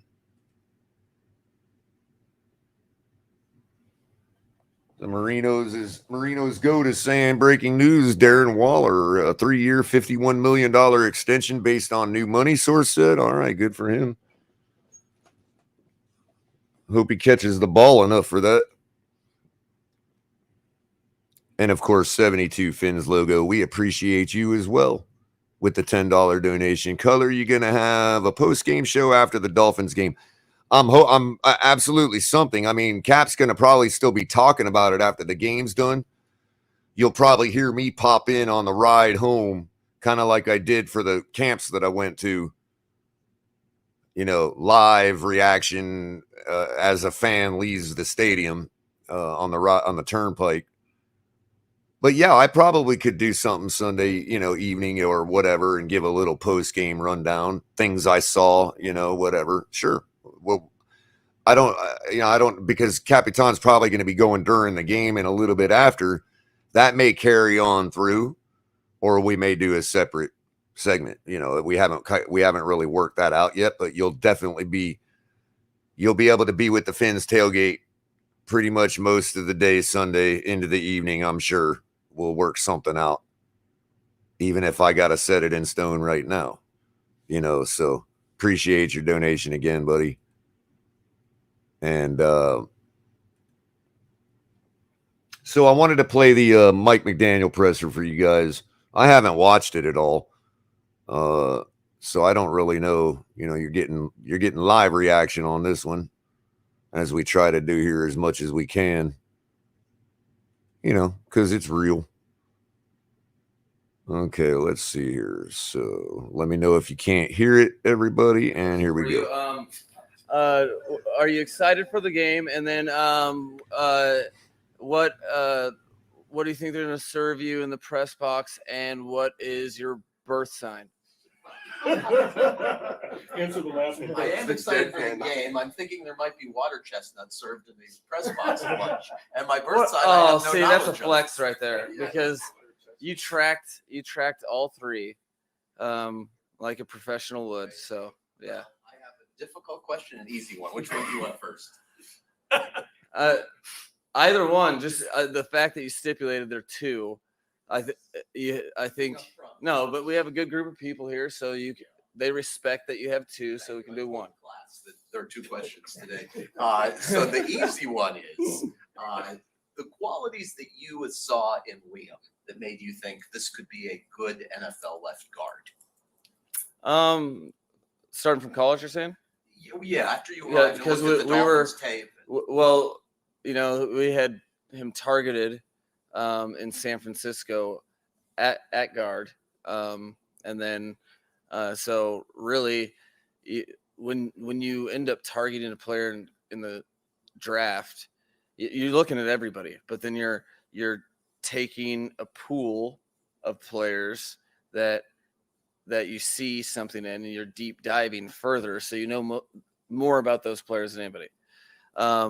And it was his attention to detail, his aggressive but composed play. You can see when people on third down especially are very erratic. He was consistent with his technique, and he understood angles and played with good pad level. And then we also had a cheat code. We had a teammate of his, Mike McGlinchey, that, so we got to know about all those golden domers. And then, it was like a lot of the players, on the offense, not just the offensive line, but just in general, it was a little tricky when we got here and we're, evaluating them just with the distinctive difference in the style of play and concepts that we're doing. So we wanted to be open-minded and had a gut, a lot based on the college evaluation. So kind of went with that and didn't want to pigeonhole, didn't want to prejudge stuff when I was looking at something that didn't really apply to what we try to do. So that being said, that's fairly wise of him. In other words, don't bother with the dumb money, with the small stuff. Look at guys for what's important to you in your system. Gave him the opportunity to start at left guard to start. And that started as an opportunity, and then he won the job. We didn't have a ton of, as you guys know, movement with that starting crew. That wasn't by design. It was just by, a collection of people having a gut, and then the players proving that gut right. Hard question, go. Okay, and the hard question is just if you're able to share yet, do you have a sense yet whether Eric Rowe with the pectoral, Van Ginkel off the appendix will be available Sunday? I mean, did Coach Belichick just give you those questions to ask? I mean, I get that I'm a rookie head coach, but I mean, come on.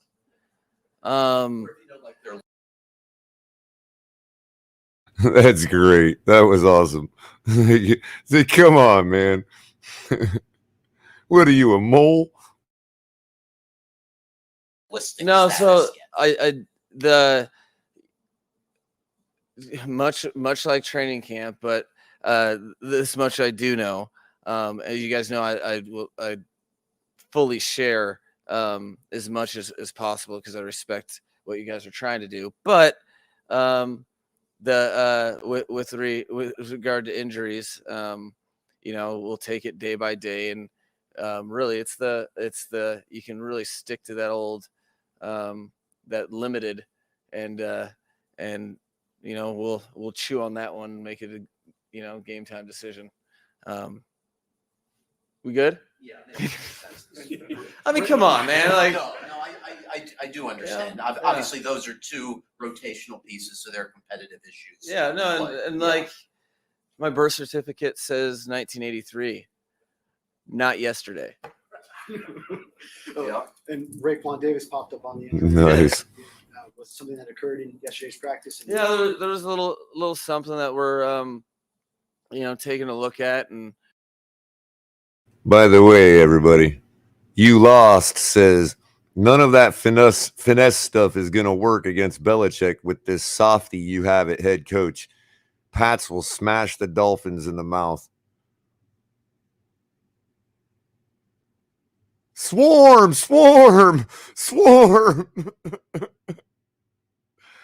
Oh, get out of here. No, don't get out of here, but get that nonsense out of here, man.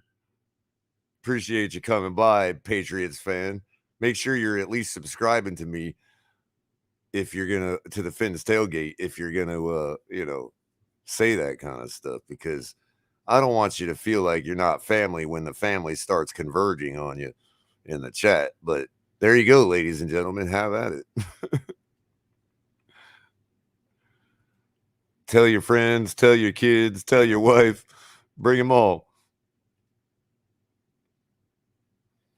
No shanks, guns, or baseball bats, just words.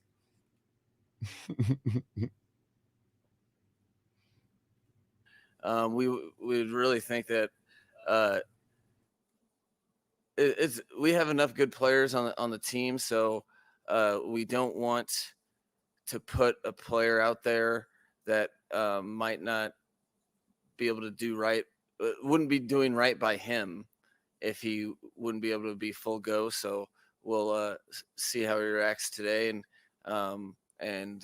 make that decision then. But yeah, it was something that we that kind of popped up yesterday, and that we'll see really how much the ramifications are after he gets moving today. Like, I know things are on a case-by-case, game-by-game basis. I've heard you say that. They are. But do you have a realistic ideal on number of plays that you want to run per game and a run-pass mixture? I've never really thought about the number of plays. You would like to possess the ball more than the other team does, but sometimes that's not a bad thing if you're so there are the outliers where you're just scoring in short periods of time. I've never looked at it like that. I think that I will never I'll always stay true to the game and try to call plays relative to what the defense is presenting, but also how the game's going on all phases. Those are the things that you can kind of dictate. Unless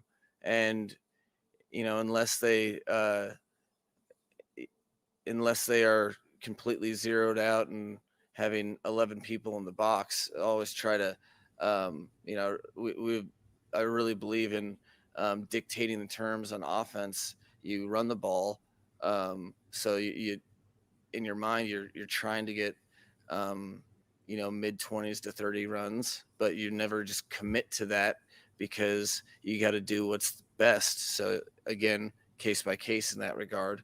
In other words, we're chucking the ball if the run ain't working, or we're chucking the ball to get the run to work. Could go either way, is what he's saying. This is brilliant. We've all been sitting here arguing run or pass first. He ain't even thinking on those terms. He's thinking in more of the more macro than that. Like, I'm gonna do what I need to do to beat you. I'm going to put the ball in the hands of the guy that mismatches against your guy. If that's passing the ball, that's passing the ball. If it's running the ball, it's running the ball. But yeah, generally speaking, ideally, if you're running the ball 20, 30 times successfully, you're probably winning a lot of games. I mean, there's no doubt about that. I understand people's thought about run and having that ability. But to me, the run game in today's NFL is what gives you that ability to score after halftime. It gives you that ability to just absolutely rip the heart out of the opponent's defense in the third quarter. That's where it's at. That's why I think third quarter scoring is so important for us as a team and the way we do things. And it's panned out that way over the last couple years, especially last season, where you look at these games where we shouldn't have lost, and you can see plain as day, goose egg in the third quarter.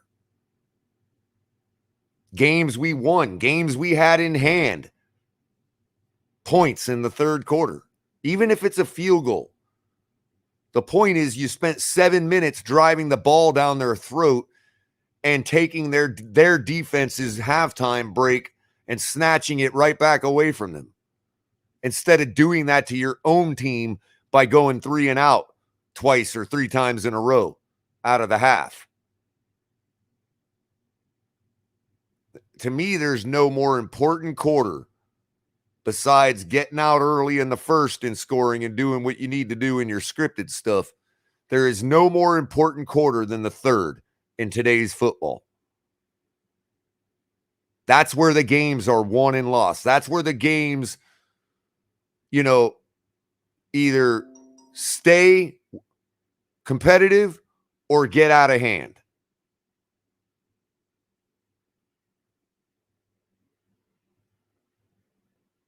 And to you lost's point, Belichick is already in this guy's head. The pressure is getting to him. He can't sit still. I'll agree with the first part of that statement. Maybe Belichick is living in his head, but he certainly ain't. He's certainly having to pay the rent. McDaniel's definitely going to tax him on the way out. And no, they're not overrated weapons. Well, of course, we'll see Sunday. Less than 24 hours away. So this must be a Patriots fan, I'm guessing, or somebody that just absolutely hates the Dolphins. Could be, maybe it's somebody that loves the Dolphins, but just doesn't like the current state of affairs, like a burner account. I don't know. Where'd Pete go? Pete's still in here?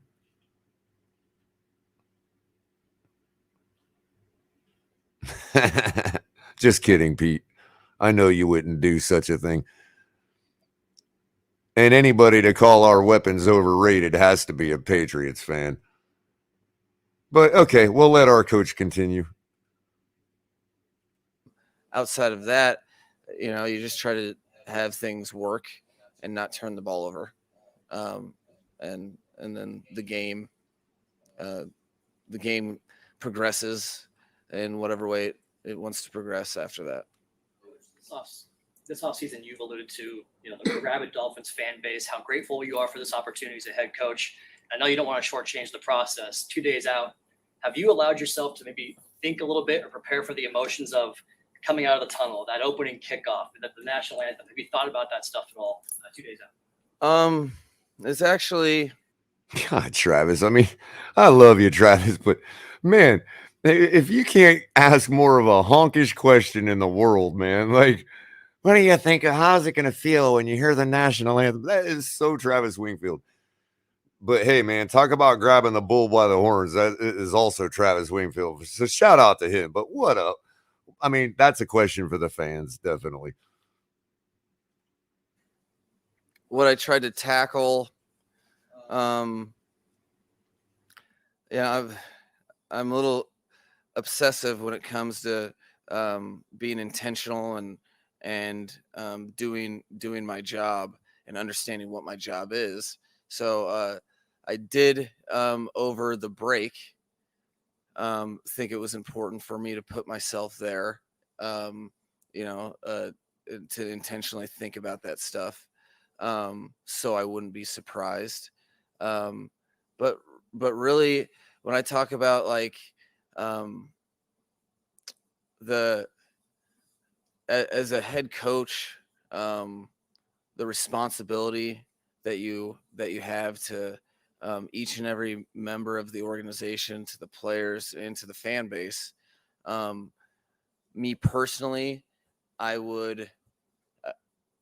don't really allow myself to go anywhere but what is my job for that. So I know in the national anthem, like every game that really have been in the NFL since it's kind of been my routine since 2011. During the national anthem, I try to take in all of that. Honestly, with the duty that I have to the team, I don't expect that to feel any different.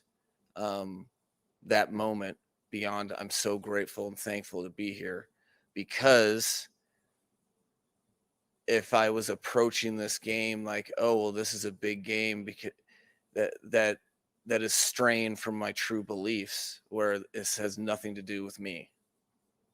I'm part of a team. Whatever my job is, I have to execute that job.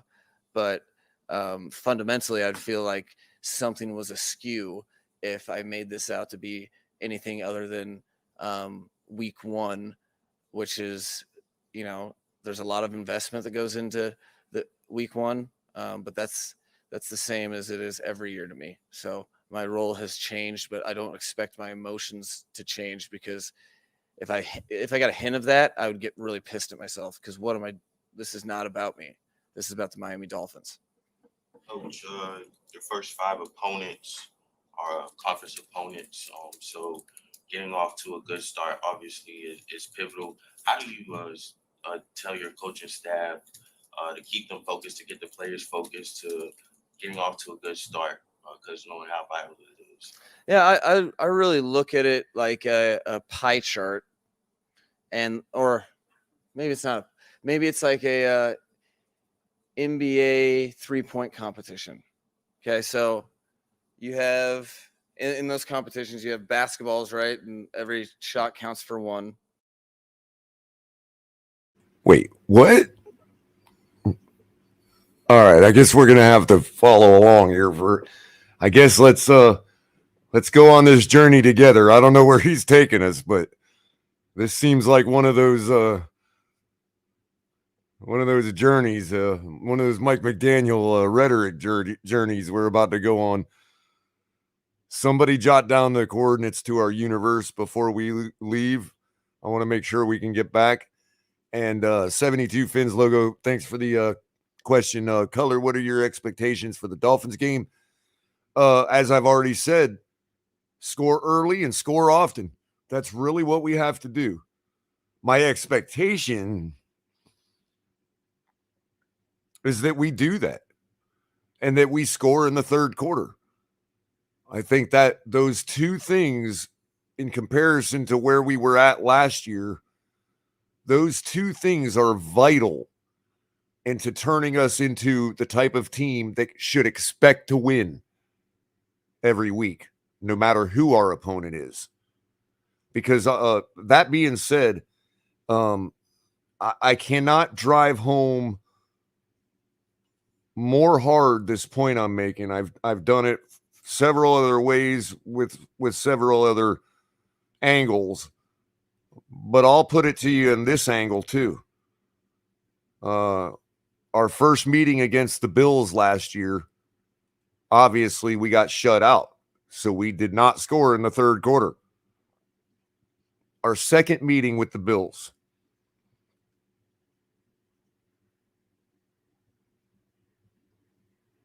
we did not score in the third quarter.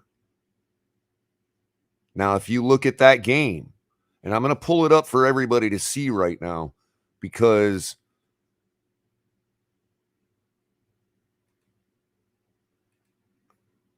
I think sometimes when we say things, people just put it aside and compartmentalize it, but sometimes actually seeing it makes a difference. And I'll zoom in so everybody can see. Can you all see that?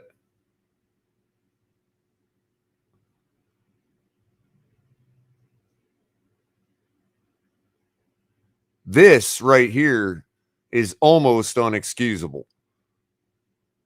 But they do have a good defense. They are a top-notch team. So your scripted drive sometimes can stall out for whatever reason because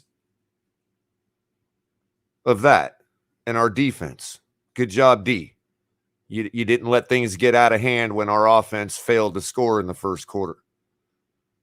Then in the second quarter, you kept that energy. You didn't let them score in the second quarter. Going into halftime, even I don't remember who had the ball last or if there was a potential for a 2-minute drill with Allen, but suffice it to say, none of that happened, and we shut them out in the second quarter. We got our 3 back, so we answered them. Maybe not right away, but we answered them. It was tied at 3 at halftime.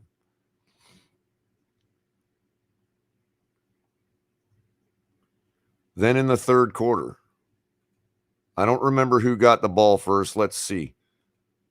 Hold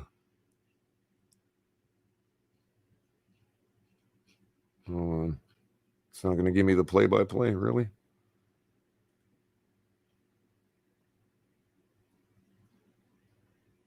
I guess not.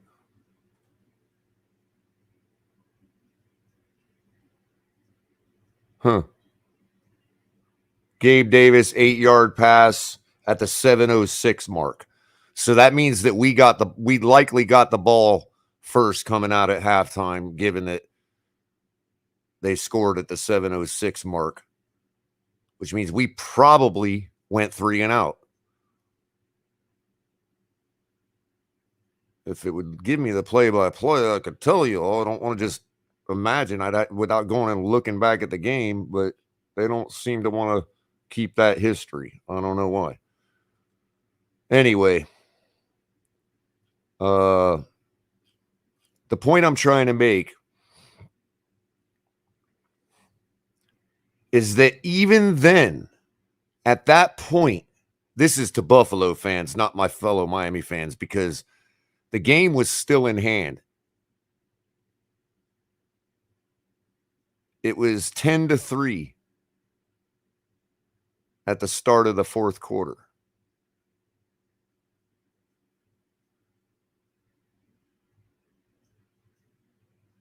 Even with not scoring.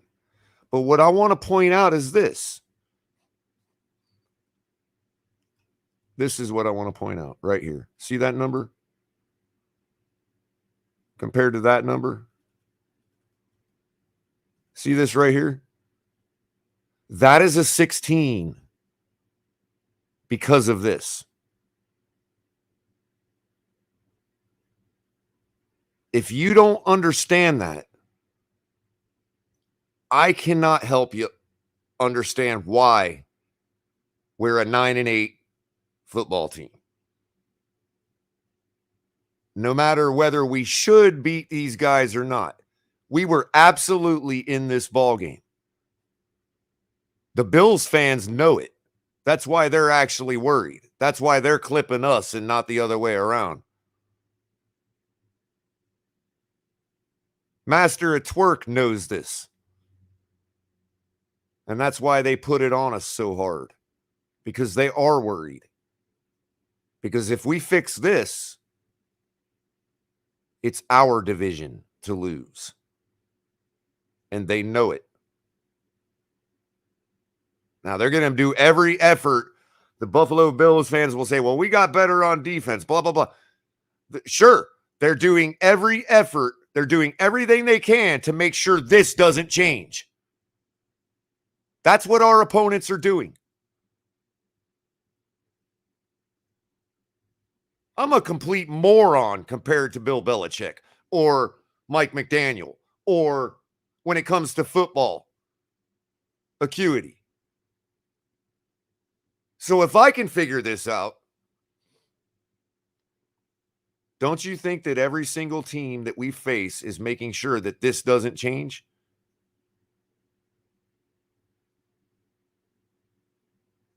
I don't know how else I can put it except showing it in this way. That is our problem. Now, identifying the problem, the solution, involves identifying the problems that cause this. We've argued about those things for months. Some of us think it's quarterback alone. Some of us think that it's everything else but the quarterback. Some of us actually think it's a combination of both.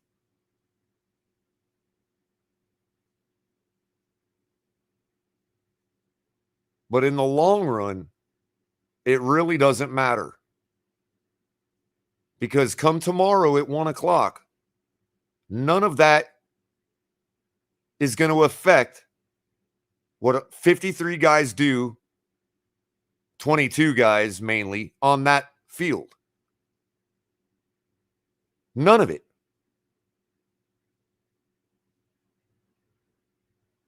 We might be able to project or predict based on what we've already seen. And when we try to do that, we take hate because it makes us say that this person has only done this, and as if we're taking away the potential of that person to get better or whatever. No, put all that aside. We're going to war tomorrow. And I'm behind our tank captain. I'm behind the guy throwing the football. I'm behind our field general. Until I'm not. Until he dies on the field of battle, our general is our general.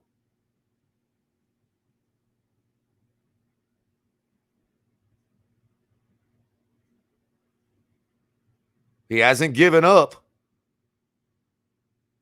So if you're looking for a reason as to why he earned that right to be our general, you can say he hasn't given up. Yeah, I know I'm a two-in-ear, Pete. I'll take that. I much rather take that from you than an actual two-in-ear.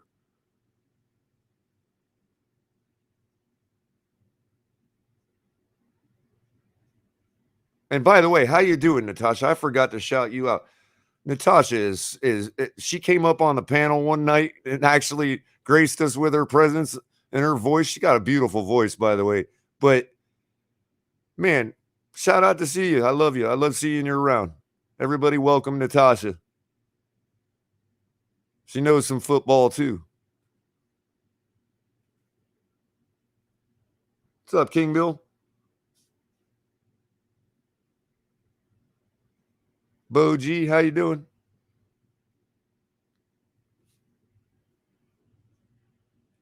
Pete says, people think being called a two-in-ear is bad, Color, and that's funny to me, but hopefully Tua can turn us all into little two-in-ears.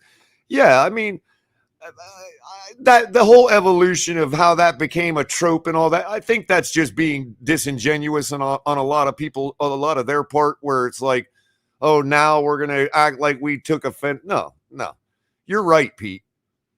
And you're probably right to call me one because, I don't look at that like, if that's what a person thinks I am, that's fine. If you think I'm a Noah-near or a Skyler-near or a whatever-near, I've been hashtagging Dolphin on all off season, and nobody picked it up, Pete.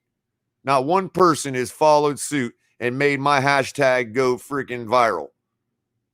I've been doing it all off season. So all these people that want to claim either side, who's the Dolphin, who's all about just the Dolphins, need to be hashtagging Dolphin on like I have been all off season.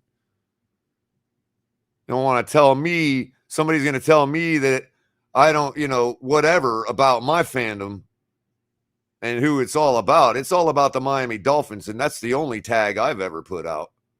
And it's just, I find it fascinating how many self-righteous people out there want to tell who is and who isn't a fan that don't pick up that hashtag.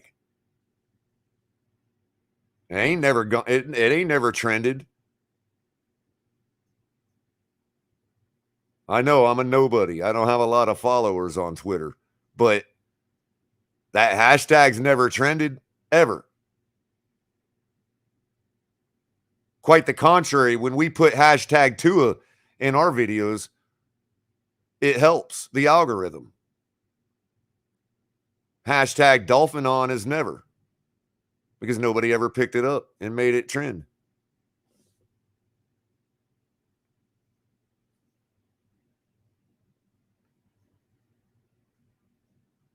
It just hasn't.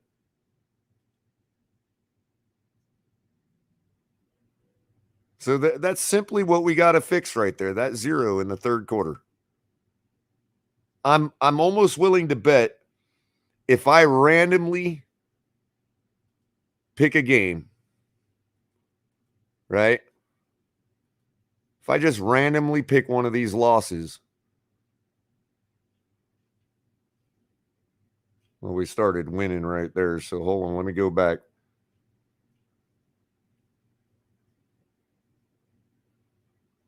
I might get embarrassed here, but let's see. I just picked a game randomly that we lost. I had just literally randomly picked a game that we lost last year.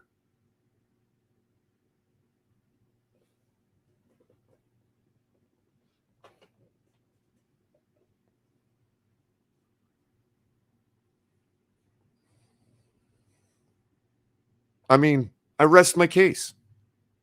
I rest my case.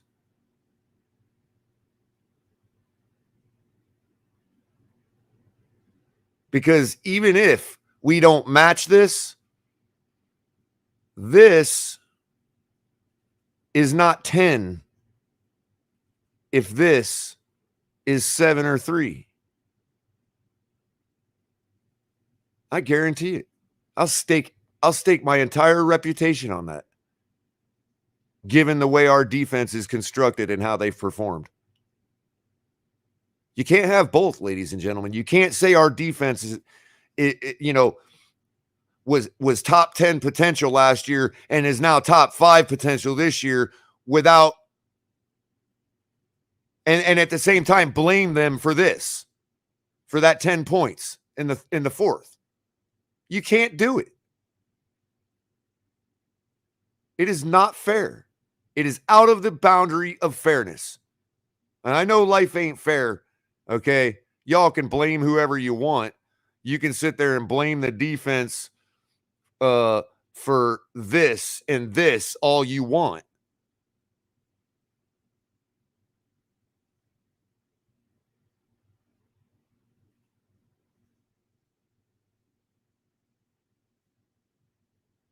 Hey, what do you know? Well, what do you know? Look at that.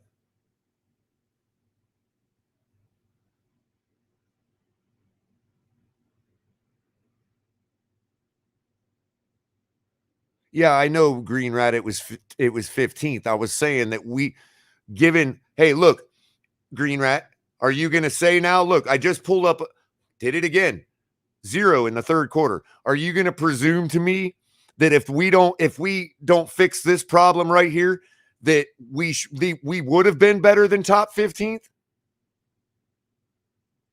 That's all I'm trying to say.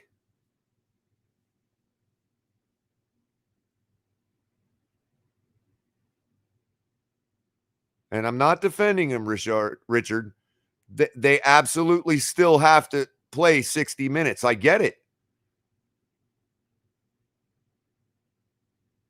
But that's somebody saying that, and I've told Green Rat this before, that's somebody saying that from the comfort of a state that doesn't have 98-degree weather and 99% humidity.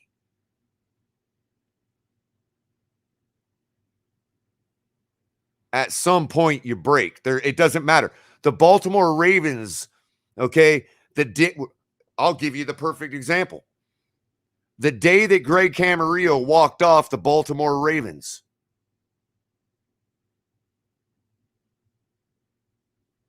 for our only win that year on a Ravens team with the Ray Lewis defense,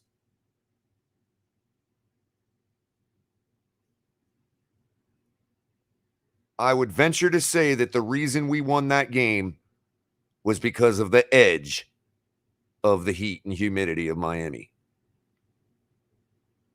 We had just enough to hold in on that team, on that great defense they had, that it was just like, by the time Greg Camarillo was running that touchdown down, you know, the Ravens defense was just like, no more. You have a breaking point in that heat and humidity, and it's not, I don't want to say it's not the fault of the defense, because that, I get what you're saying. I really do. You know, I just don't believe personally, in my opinion, that if this wasn't a 0 right here in the third quarter, I really don't think these 6 points exist right here. I just don't. Even if they did in this particular case, if this is a 7, it doesn't even matter if that 6 happens. We still win the game. In this particular case, because it was only a 3-point loss.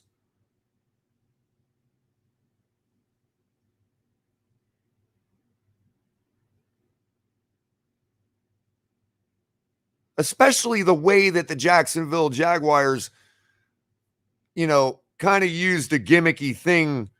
Not gimmicky, it was good. It was intelligent, the way they did what they did last year at the end of the game. But it still was kind of like, when you're given what I was saying earlier about heat and humidity and all that, you have a breaking point. And usually that breaking point is up here mentally. Like we always say, football's 90% mental. And that's what the Jaguars took advantage of intelligently at the end of that game last year. But none of that matters if we put up a touchdown in the third quarter. None of it. It doesn't even come down to that. And you all know it. And I believe if you say you disagree with that, you're probably being a little disingenuous, if not with yourself. Because, come on, guys. I've just randomly pulled up 4 losses in a row, and every one of them had a goose egg in the third quarter.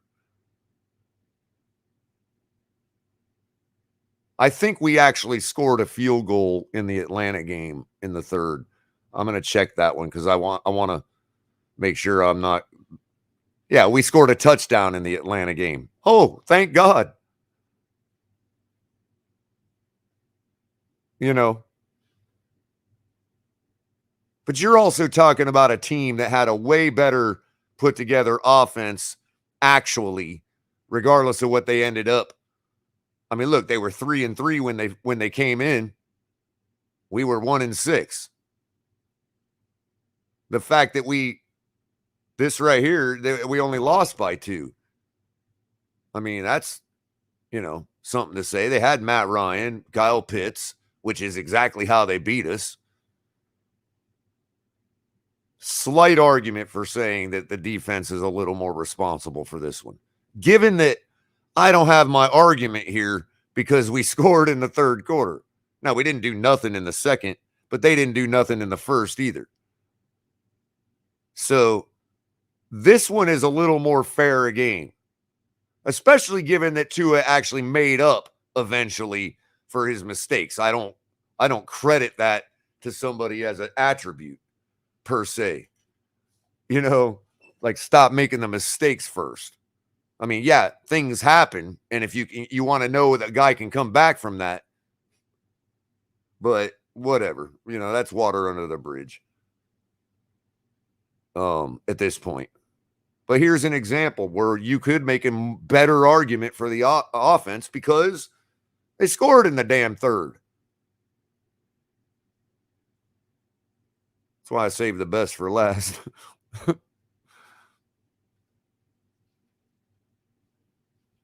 I mean, can we win not scoring in the third? Yeah, we've done it. But dang, man, it just makes it so hard on your defense. You're literally robbing them of their halftime break. I don't know how else I can put it. You're just robbing them of their break. you know, it's not fair. It really isn't. It's fair if you don't care about winning. Like if the defense don't give a damn about winning and everybody knows nobody cares about winning, then I guess it is fair.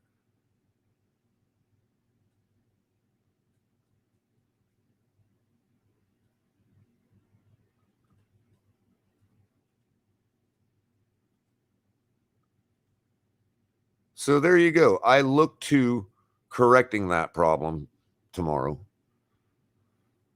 And I really firmly believe if we correct that problem, all other things being equal, we should have at least one more game, 2 more games than we did last year. Just that alone.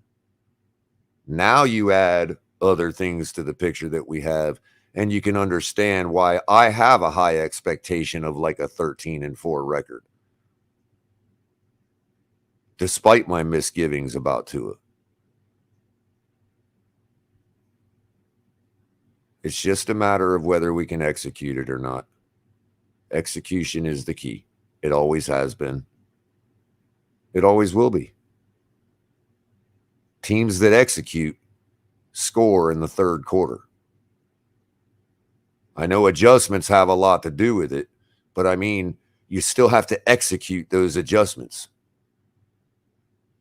And you also have to be ready to execute with no adjustments if they decide not to make any adjustments. You just have to beat the person in front of you. If it's one thing the New England Patriots have taught us over the last 20, 21 years, is that the do your job thing is a real thing. Everybody just needs to beat the guy in front of them for the team. Do it for your team. Do it for the guy next to you. Don't do it for the fans. Don't even do it for your family. Do it for the guy next to you. On both sides. And if you do that, you're going to win.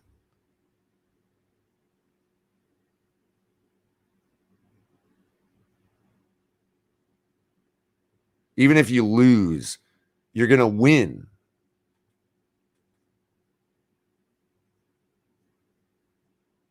Because you'll be a winner. Because that's what winners do. They beat the guy in front of them.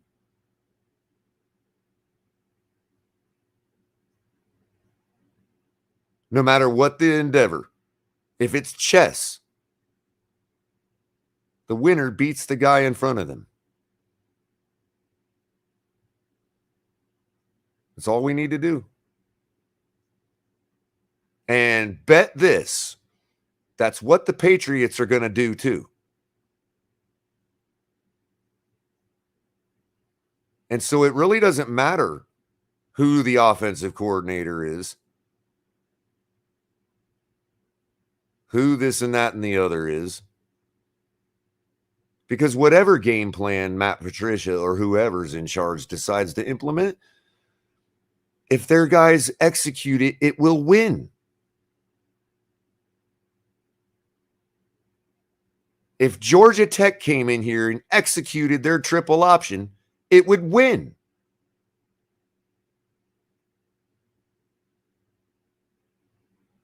I don't think it's possible because an NFL defense would disrupt that execution. But given the execution, it would win. That's what any given Sunday means. That's why it happens in the NFL. Because you can take the most simple strategy, and as long as you execute and beat the guy in front of you, you win. That's why it's a great sport. I think we've forgotten that.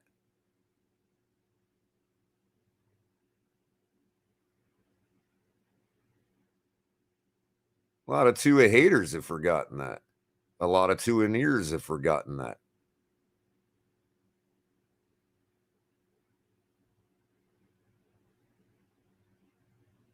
I just want to see execution. I don't care what the play is. I don't care if the ball is meant to be thrown 45 yards or meant to be thrown 500 yards. I don't care.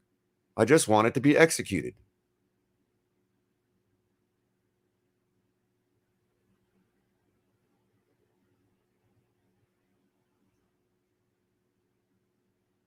And when that breaks down, it would be nice to have a quarterback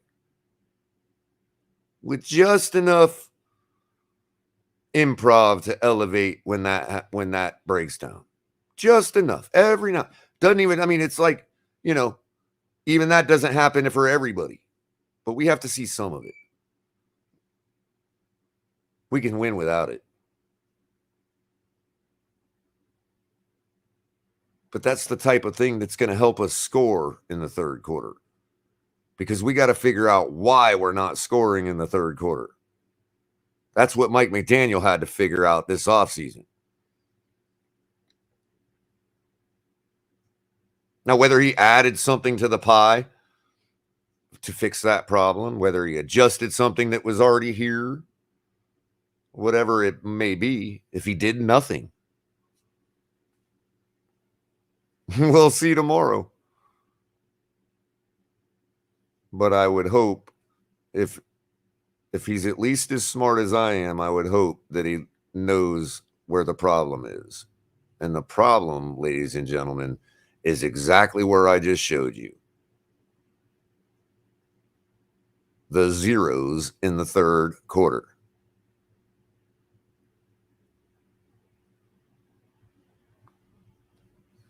So we'll move on from that because I think y'all finally get it. Those that weren't getting it. I know a lot of people understood. I'm not trying to belittle y'all. I'm just saying, you know, I've said it so much and like people just like, whatever else. No, it's the third quarter scoring. We have to have it. One other thing before I get into our lineups and start messing with the fun stuff. I did go over to, while I was looking at stupid stuff in this ugly New England website. There is a neat little article from Tamara Brown, one of the staff writers, over on their website called "Behind Enemy Lines: A Week 1 Look at the Dolphins." Patriots team reporter Tamara Brown and NFL Network reporter Cameron Wolf preview the Patriots and Dolphins season opener. So this is kind of like I just wanted to bring this to the table to kind of give you a look of from what their beat writers are thinking about us, you know, and whatnot. And she writes. I'm not going to read it all. You know, I don't want to, you know, take from her clicks. You know what I mean? But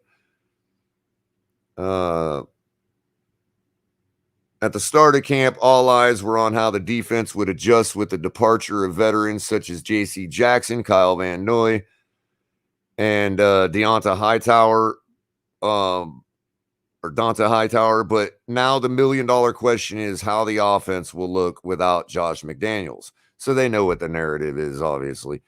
While the installation of a new offense, in addition to the lack of naming an offensive coordinator, have been the headlines for New England throughout the summer, I caught up with NFL Network reporter Cameron Wolf to get the scoop on the Dolphins heading into game 1, she writes.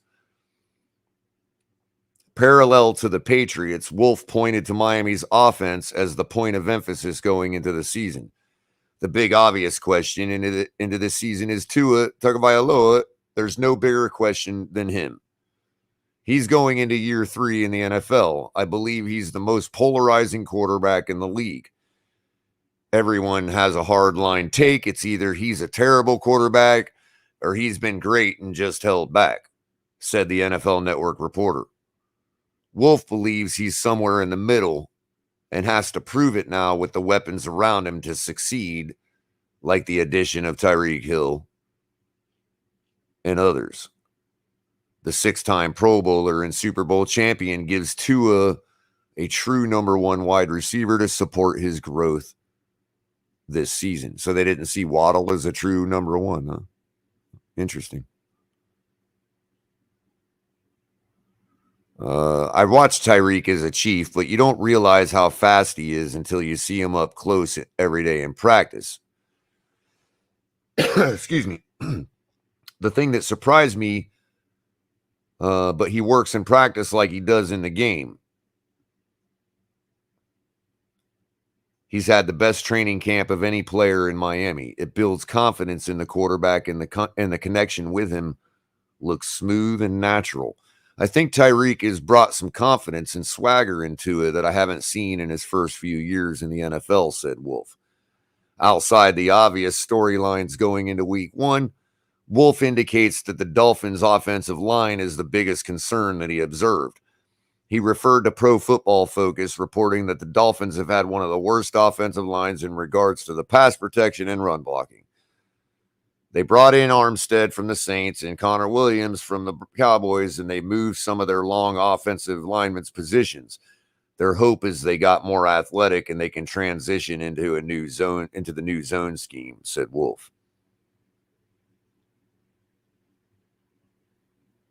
And he goes on to talk about how Williams was moved to center. She goes on to write, coincidentally, the Patriots offensive line will be something to flag in the season premiere. New England spent the offseason rebuilding the offensive line with the departure of Shaq Mason and Ted Karras, and changed roles for Trent Brown and Isaiah Wynn. The jury is still out on what the Patriots will look like this season, with a plethora of changes on offense, but Sunday marks the beginning of a new era in New England without McDaniels, and the show must go on. So I just thought that was interesting, a little read from their perspective.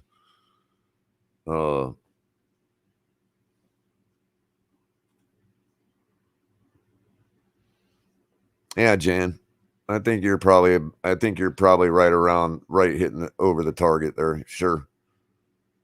I mean, Cam Wolf's kind of a measured, fair kind of guy, so it kind of makes sense he'd have a take like that, you know. Sure. Bentley says Tua got way more in his arsenal than Skyler does. Skyler hesitate long. Oh, I see you guys are down that road. Okay. Well, we got game time in less than like 22 hours, so I ain't worried quite about a guy that ain't dressing for the game tomorrow. Just is what it is. I'm not trying to dog Skyler. I'm just trying to say it's pointless to talk about it right now.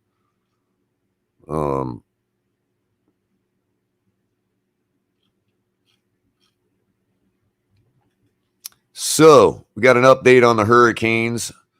They're up 30-7. Oh, that's a final now, 30-7.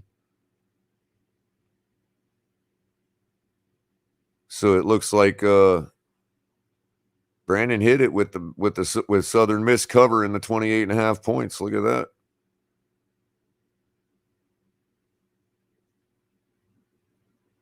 Everybody's glad-handing each other on the field. All right, good, because this hat gives me a headache. I'm sorry, guys. I love my team, but this particular hat gives me a freaking headache. Give me a second.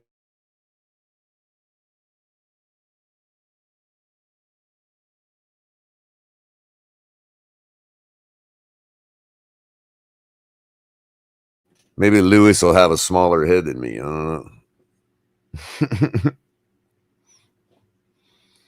Anyway, so as we the other night, I want to say it was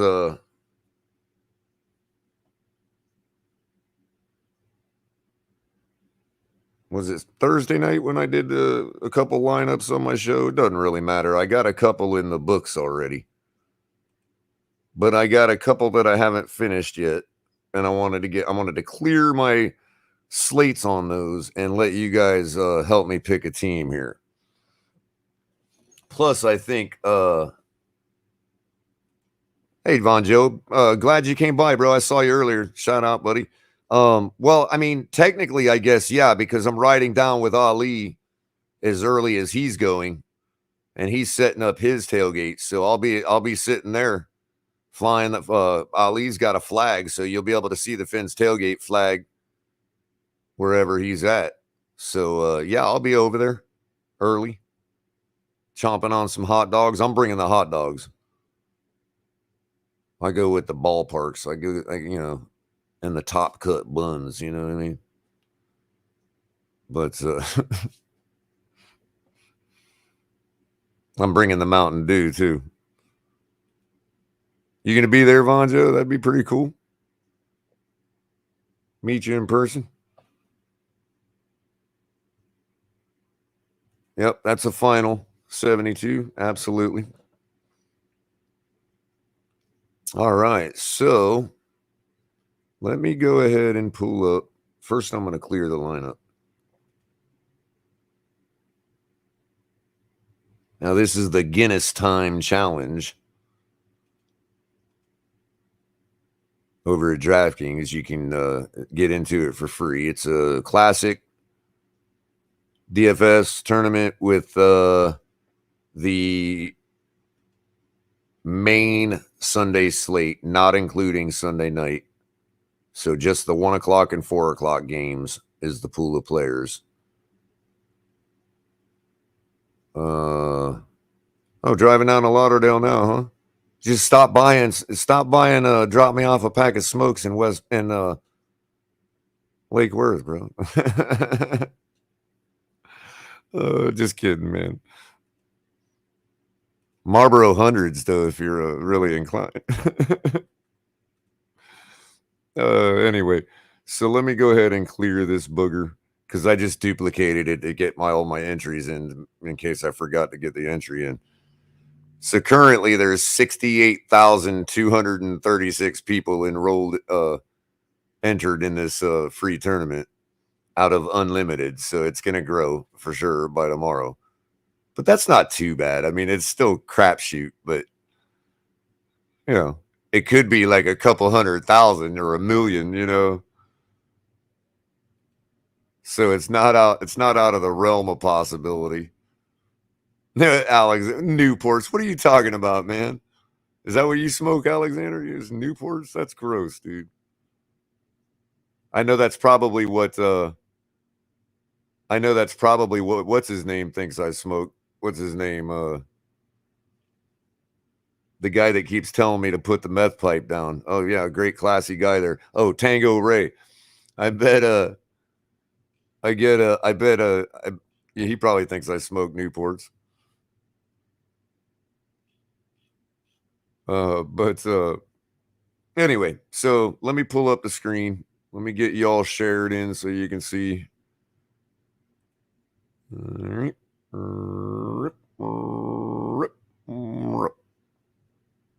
By the way, DraftKings, just hit me up on at ColorCom or the Fins Tailgate email. If you want to talk about something a little official, I'm not going to give you free shout outs forever. But anyway, so here we go. I'm going to zoom in a little so make sure y'all can see. All right, there we go. Nice and big. Okay. Maybe we'll do this like I did. Maybe I'll do this like we did my 53-man roster. We'll just start. I'll take like the first few quarterback names that flood in and then we'll vote on them or something. Appreciate that, Alexander. You are too, buddy.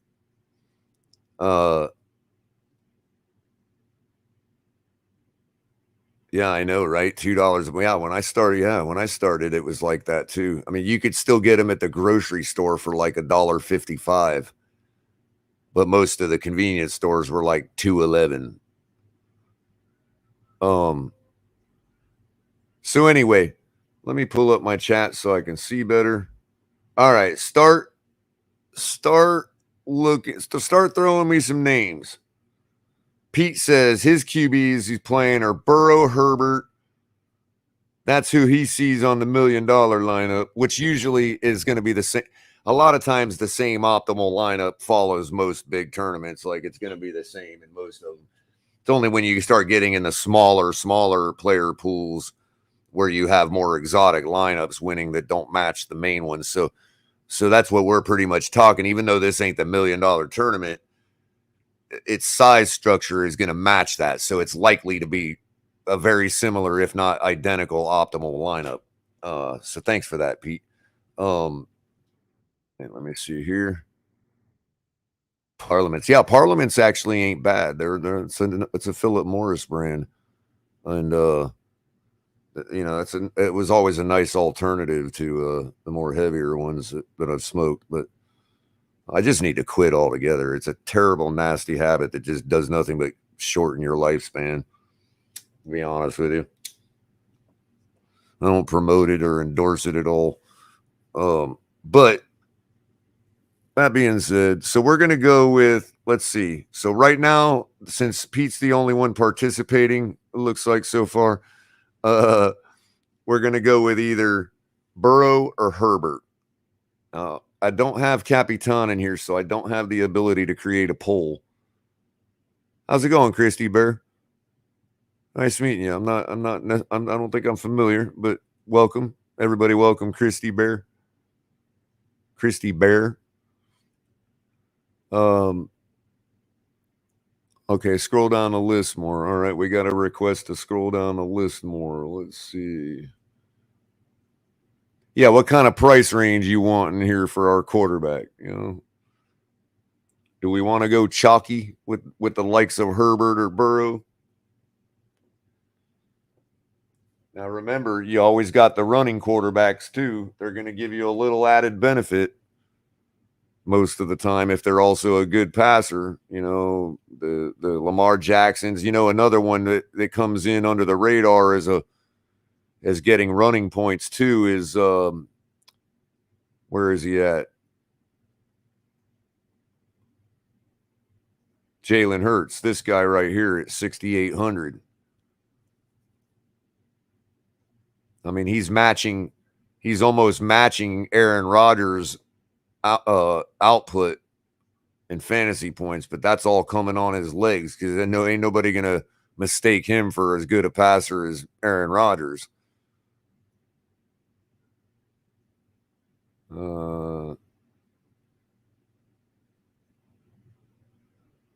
Well, it's shocky, Pete. Yeah, but you almost have to have that sometimes anyway. I wasn't meaning it was a negative thing. It's just that if they're going to produce those types of points, then you have to put them on. That's precisely what makes them chalk. So it may be unavoidable that we have to build a lineup around those guys, and that's what you're basically saying.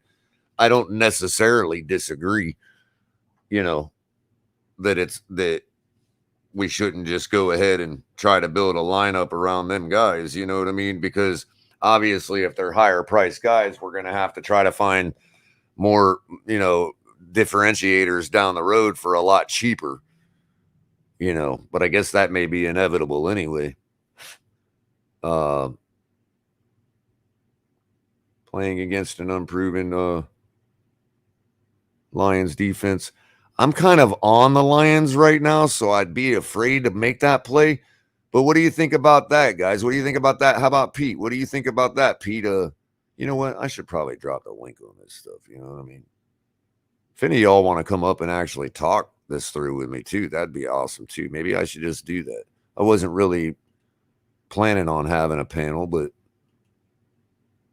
because I end up going all day with that stuff. But I'll drop it anyway. We'll just try to get the lineups done and keep it short.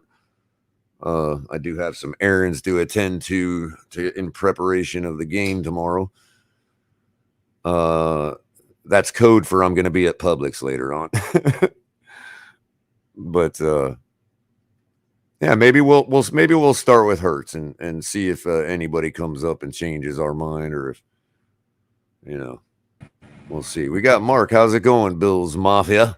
Hey, Culler, how you doing? Lucky I let you in on pregame show, bro. I almost go exclusively Dolphins, but you're the only one allowed in, bro. Yeah, that's okay. I want to help you with your fantasy questions. I might let Mastin and I won 2 of them last year. So what's that? I said I was in 8 leagues last year, won 2 of them. So I figured I'd give you a little bit of help.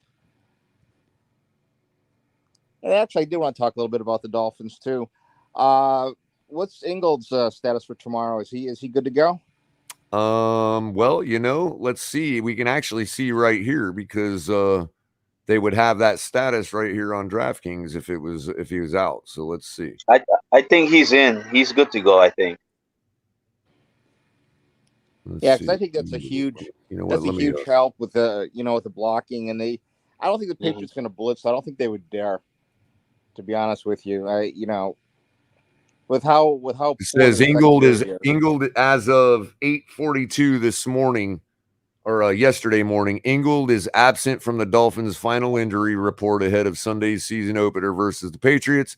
That is reported by Daniel O of the Miami Herald. Great. I know he practiced yesterday. I heard he practiced yesterday. Yeah, so that's good. Right. So we don't have anybody officially out. I think everything else. Oh, let's see. Yeah, we just have people questionable. That's it. Ahmed is questionable. By the way, if you're interested, Texas just took the lead on Alabama 19-17 with 1:29 to go. Oh, that's good, man. Yeah, I am interested. MCJB must be dying right now. Yeah, I'm a Hurricanes fan. I'm just happy we won. And what was the final on it? It was like 27-7 the last time I saw. 37. So Mark, Pete is actually interested in hearing some of your DFS takes, man. What do you think? Who should you think we should build one around Hurts and see what happens and try to remind everybody that he actually runs the ball pretty good? I like, you put Hurts in there. You got, now you got some receivers with him. You got Donta Smith. You've got AJ Brown. You got, a solid tight end room. You got other running backs. But Hurts is going to run. I think he could easily be one of those guys that's like 3,500 yards passing, 700 to 900 yards rushing. That could be some really good numbers from him. So let's go with getting a receiver for him first. I'm gonna pull up Philadelphia's receiving crew. He's got AJ Brown. They got Donta Smith. I think Wes Watkins. Zach Pascal, who can actually take the top off the defense. Yeah, he was with Indianapolis and was pretty decent. Yes, that's true. Hey, Pete, I'm not going to go to the sleeper yet, but what do you think about a third wide receiver as a sleeper pick for Zach Pascal? You think he can get one of those long Deshaun Jackson type touchdowns? What do you think, Mark? I don't know. I'm not comfortable with him as a third receiver. There's got to be better options. Yeah, right. Well, I mean, if you're talking about having to fill a last spot with a $3,000 wide receiver. Oh, yeah, that's a good point. As a differentiator, Was so what do you guys think? Is Tyler Boyd taken, or do I have to stay with the Eagles? Well, I want to start. Hold on. I want to start with pairing a wide receiver with Jalen Hurts first. Okay, does it have to be on the same team though, or? Well, I want to get at least one, because if Jalen Hurts is going to throw for 300 yards, I want to have the receiver that's catching those balls. Okay. Now, are we talking tomorrow only, or are we talking for the season? For tomorrow. I'm not. This is DFS, bro. Bad. This is DFS weekly. Also, the Lions have two of their good pass rushers out tomorrow, so Hurts could rake. Mm-hmm. Two of their pass rushers are out tomorrow? Yeah. Ooh. I don't know what you guys think, but I would personally pair him up with Devontae Smith rather than AJ Brown, mainly because of the skill set of Devontae Smith, where he can do yak. He can yak, catch the ball, run, and that's my personal opinion. Okay, so let's do this. Jan says Deonta Smith.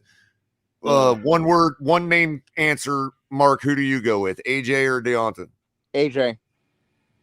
Okay, so we're 50-50. I'm going to give the tiebreaker to the chat and the ultimate veto to Pete. So flood it in, chat. Who do you guys think? AJ, either AJ Brown or Smith? So I mentioned the reasons why I go with Devontae. I understand AJ. He's more of a 50-50 guy, strong body. He can catch the ball wherever it's at. So he's one of those guys that's always open when he's not open, though. Mm-hmm. We also save a little bit of money with Smith. Mm-hmm. However, we give up a little bit of fantasy points per game, except that AJ got those fantasy points per game with another team. So we can't really trust that 15.6 in and of itself because it's a different team now. Well, he got Smith's 15.6 with fantasy points Tannehill per game you in can a almost run-oriented trust because he offense. was getting them from Hurts last year. So Yeah, you do have the factor of familiarity, right? Because he was there last year. well, I would add that to it's more that the number as applied to the Philadelphia Eagles, the points per game number is a little more realistic for Smith than it is AJ Brown because AJ Brown had all the dynamics of the Tennessee Titans affecting his points per game last year. You see what I'm saying?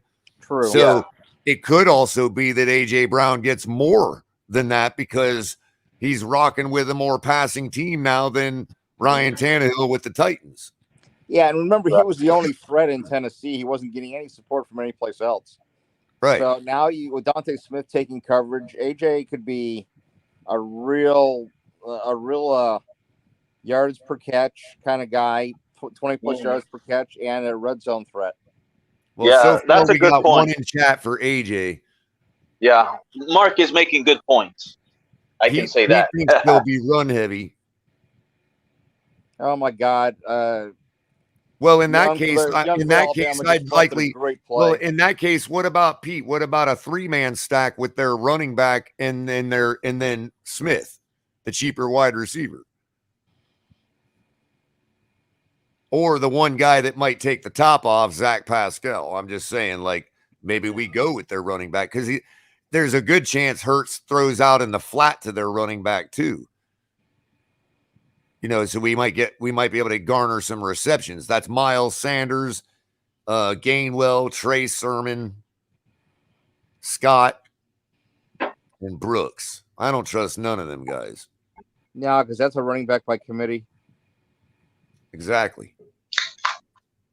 But we got to pair him with one of his receivers. So do we just go with Smith? Or do we just take the chalk with A.J. Brown? Yeah, you got my pick on that. It's AJ Brown for me. Okay, so then you said AJ Brown. We got one in chat for AJ Brown. Jan said Smith. Mm-hmm. I'd probably go with AJ Brown myself. Mm-hmm. If we're playing Hurts at all. Pete says he'd go with Smith. Man, we're in a conundrum. Maybe we should just not play Hurts. So, who are they playing against, bro? The Lions. Yeah, the Lions have a weak secondary, and two of their defensive edge or their edge guy. Two of their edge guys are out. Two of their good edge guys look like they're going to be out for tomorrow or doubtful. Okay. That's why I think that game could be a lot of scoring. To be honest with you, You think there'll be a lot of scoring? I think that game's going to have quite a bit of scoring in it. What about a 2-man? What about a 3-man stack? What about if we take AJ and Smith? I like that. Because you could easily see the Eagles getting 200-yard receivers tomorrow. Yeah, and Pete makes a good point. This is what concerns me about A.J. Brown. Does he turn out to be like A.J. Green in Arizona? I don't where think so. he really doesn't get the targets as you thought he was. Washed, but he was old. You know, he had a lot of years, a lot of injuries. A.J. Brown's never had an injury history. Has always been solid, and he's a physical beast. Yeah, I do give you that about AJ. The reason why I'm going with Devontae Smith is mainly because of the yak. So if Hurts is being pressured, he's going to have to get rid of the ball quick. He dumps it off to Devontae Smith, for example, in a quick slant, and he can pick it in. I'm changing my mind. I'm changing my mind. Sorry, Russell. Sorry, Mark. Hey, I'm going with Smith. You got to do it as you see it. You know. Right. It is what it is. Alabama lining up for a game-winning field goal. It's probably a bad play running. Look, it's probably a bad play running a Jalen Hurts stack in the first place. But you know, if we're gonna do it, I guess I'm gonna go with Smith. Yeah. And by the way, Culler, being a Dolphin fan for the last 20 years shortened your life even worse than cigarettes. Good point, Shake. How you doing, Shake? Who you got? You ain't said nothing. Who would you take, AJ Brown or Smith? Devontae Smith or AJ Brown? Alabama got it. Yeah. 2019 Alabama with 10 seconds to The go. reason I would probably pick AJ Brown because what other targets does Kyler Murray have? I think that the Eagles have a plethora of weapons. Oh no, they're on the same team, right? My bad. No, it's Jalen Hurts is the quarterback. Jalen Hurts and either AJ Brown or Devonta Smith. The reason it's just like what I was telling you about. I think that Waddle and Tua are going to have more. Waddle's going to have more catches in the beginning because of the chemistry. Right. I think it's the same thing with Devontae Smith. I think he's going to be a little more comfortable with Devontae Smith the first few games. You know what I mean? Than he is AJ Brown. Right. So as Jan said, it's more like he's going to be the yak guy pretty much because you may get that one touchdown 50-50 ball from AJ Brown, but it's likely you're going to get the yardage and the touchdown from Smith. Yeah, I believe so. Not like I said that there's no substitution for chemistry, bro. If you see two guys that are open, whatever, and you have more trust in that Devontae Smith is. So here's the next question: do we automatically punt our tight end spot and go with a pretty decent tight end in his own right in Dallas Goedert? Yeah, I think Goedert's a good That's play. a good three-man stack right there for this type of game. I mean, Hurts, Smith, and Goddard. Yeah, and then we're done with the Eagles. Yeah, to be honest with you, I know this is beating a dead horse, but I wish they would have. That was another one that I wish they would have got instead of freaking Gesicki. Right. Right. All right, so we're going with the three-man stack from the Eagles. Jalen Hurts, Devonta Smith, and Dallas Goedert. I already know. I want to go ahead and get rid of the money for our defense because I already know we're playing the Dolphins defense. I'm taking the Caesar veto on that one because we're good enough to play as our defense, and we're not that expensive. So, boom. I tell you what, too, Culler. If we would have got us, I mean, I know this is if would have, but if we would have got Dallas, would have had Dallas Goedert instead of Gesicki. Our 22 personnel packages would have been a lot better than it was last year, and our run game too. Right. So what I want to do now is I want to pick a running back, our running backs, but I want to do it where, because obviously there's certain running backs that you just have to play.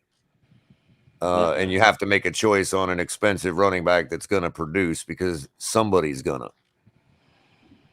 The cheapest one that I trust to actually get their 20 plus points is exactly who's on this list. The cheapest one being Austin Eckler. Probably the most consistent one in my mind too. You should, other than Derrick Henry, of course. Really Color is Damian Pierce for the Texans. Well, we'll get to that in a minute, Mark. That's more going to be more of the speculative end for our RB2. Okay. But we're obviously going to have to go with a sure play, with a chalk play for one of our running backs. Otherwise, we're just going to get smashed by whoever is able to put together a lineup with these guys. You know what I mean? Yeah, Eckler is just like awesome. He was like the second or third pick in a lot of the fantasy drafts. To me, this is where I look towards the defense that they're up against. You got have a whole lot Jonathan Taylor. You got Jonathan Taylor that's up against the division rival, the Texans. The Texans, who are ranked 28th in giving up fantasy points to other teams in to their running backs. You got Derrick Henry is playing the Giants, who are 26th in giving up fantasy points to running backs. And also have injuries on defense, on the defensive line. Then you got McCaffrey. Browns defense. I don't even really consider him a consistent sure thing, so we'll remove him. You got Eckler. And the defense he's facing is the Raiders, I mean the Raiders, and they're 29th in fantasy points given up to running backs. Actually, whatchamacallit is consistent when he's on the field. When he plays, McCaffrey gives you points in the running game and the passing game. Sure. Now I'm thinking my first instinct is obviously Henry because he's going up against what we expect to be. I don't know. Does anybody have faith in the Giants for anything? No. No. I mean, I haven't looked at their defense, but that being said, the alternative, if you're looking at Eckler, They're going sometimes against the Raiders, stars, right? Look, a person might on the surface, and Pete might agree with this too. We'll get his take on it. But on the surface, it looks like, no, you stay away from a defense like the Raiders in a big game like that, blah, blah, blah. But in actuality, these are the games when these particular stars precisely rise up and be what they are. And so I actually look for Eckler to have a game, against their division opponent. You know what I mean? Well, the also, Raiders, Cully, right? remember That's the what Raiders they linebacking is pretty poor, and Eckler's going to eat against when he gets in those matchups with the linebackers. Right, and they're 29th. Like the Raiders are 29th in giving up fantasy points to running backs, and Eckler averages 21.9 per game. I'm thinking Eckler might be the play here. And fade Derrick Henry. I agree. I mean, we're Henry's not gonna saving give you that much $400 though. We're only saving $400 though. We'll put in Eckler for right now and see if the savings matter to us. I definitely got a sleeper for you for tomorrow. Okay, so running back. Dameon Pierce, Houston. I know, Texans. and I was thinking the same thing. It's been talked about, but at what point does he become a chalky sleeper? The fact that Darius Leonard is out for the Colts tomorrow is a huge factor. Okay, and he plays for. Yeah, he's the Pro Bowl linebacker. He changed his name to for the Colts. It's Darius Leonard. Oh, so Pierce is with Houston. Okay, I got you. Yeah, Pierce is with Houston. Guys, but my And question they don't is, have anybody else. who does Houston have on defense, man? Because I would surely take Jonathan Taylor. It's a cost factor. Dameon Pierce costs you nothing. But Houston is the type of team that likes to have a good defense, so I'm sure in their rebuild that they've been focusing on that. And they also got Nick Caserio bringing in the players as general manager. So I don't know about Houston's defense. It may be one of those defenses that turns out to shock everybody and be good. Mm-hmm. So, yeah, I was just wondering about that. I would go Jonathan Taylor as my number one, but based on what defense Houston has. So, but anyways, that's just my thought and here's process. the thing, Jan, and a person like myself would probably agree that Jonathan Taylor probably ekes out a few more fantasy points than a guy like Austin Eckler. But is the cost difference worth it? Can it be made up tenfold with another guy that you can afford because you saved on Austin Eckler? You see what I'm saying? Yes, sir. Where nobody else did.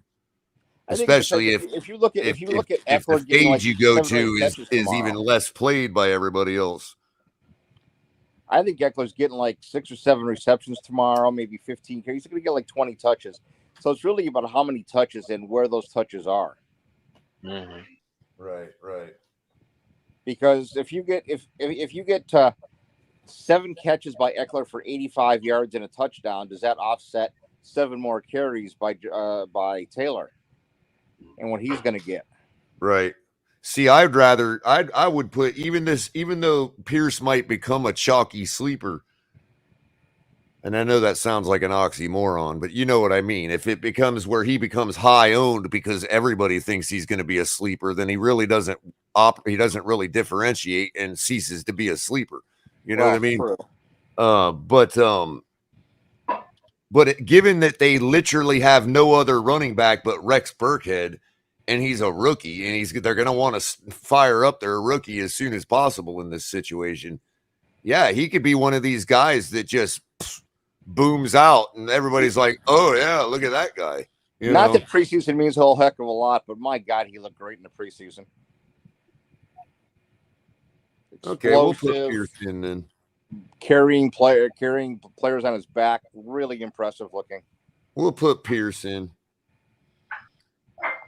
All right. Wide receiver 2. Well, hold on. It could be wide receiver because Smith could end up being our wide receiver 2 at 5,500. So we'll say for right now, another wide receiver. Do we want to go big with a guy like Keenan Allen or Adams? Allen's going to compete with Eckler for points on that same team. Devontae Adams is interesting tomorrow because J.C. Jackson is out for the Chargers. Right. How about a run back for the Philadelphia game? Who on Detroit could we get on the cheap at wide receiver and expect some kind of production? Ajay St. Brown. Yeah, but he's not cheap. Yeah, I didn't figure he was. You got Josh Reynolds, Khalif Raymond, Khalif Raymond can take the top off. You got DJ Chark. Boy, I like DJ Chark. I thought he was going to be really good. Then he got hurt. I know. He's like Preston Williams, man. Who's he with now? Detroit. I was going to say Preston Williams. He's currently with nobody. By the way, Mark, I drafted Dalvin Cook's brother for late in the season. You think he's gonna ever see the rotation? Not much, to be honest with you. What they're going to do, I think, with him is they're going to let him develop.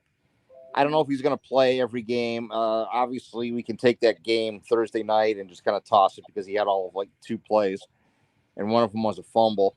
But he's going to be eventually a pass receiving back, but he's not going to get a huge amount of carries. So what you have to look with him is maybe getting 40 catches out of the backfield, maybe 500 yards tops, and 2 or 3 touchdowns. I don't think it's a real great pickup. You're not going to get a whole lot of touches from line of scrimmage on running because Singletary, Moss, and Allen are going to, tote the ball. Maybe towards later in the season if they develop. He's not really a big guy. He's only like 5'10", 190, so it's not really built to take. Real quick, I want to ask Pete a question because Pete says to run Hawkinson in the flex, but that would give me 2 tight ends. I would almost rather run Hawkinson as a run back in the tight end spot and abandon Goddard altogether. Otherwise, I'd rather, because look, I mean, DeAndre Swift doesn't seem to be too expensive to put as a run back for that Philadelphia game. He's a nice. That's a nice. He's only at 6,800. Now there's a split backfield in Detroit. I think that's. Oh yeah, see, Pete said or Swift, so yeah, he's already on it with me there. That's what I was actually going to attempt to do. So we've got, check this out, Mark.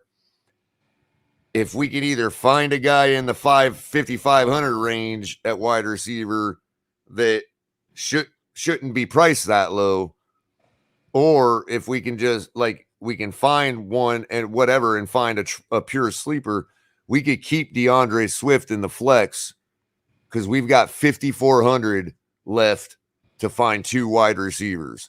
I think we're in a good spot here. I think so. Let's see. We got Hurts is at 68. I mean, if Hurts goes off, Pete.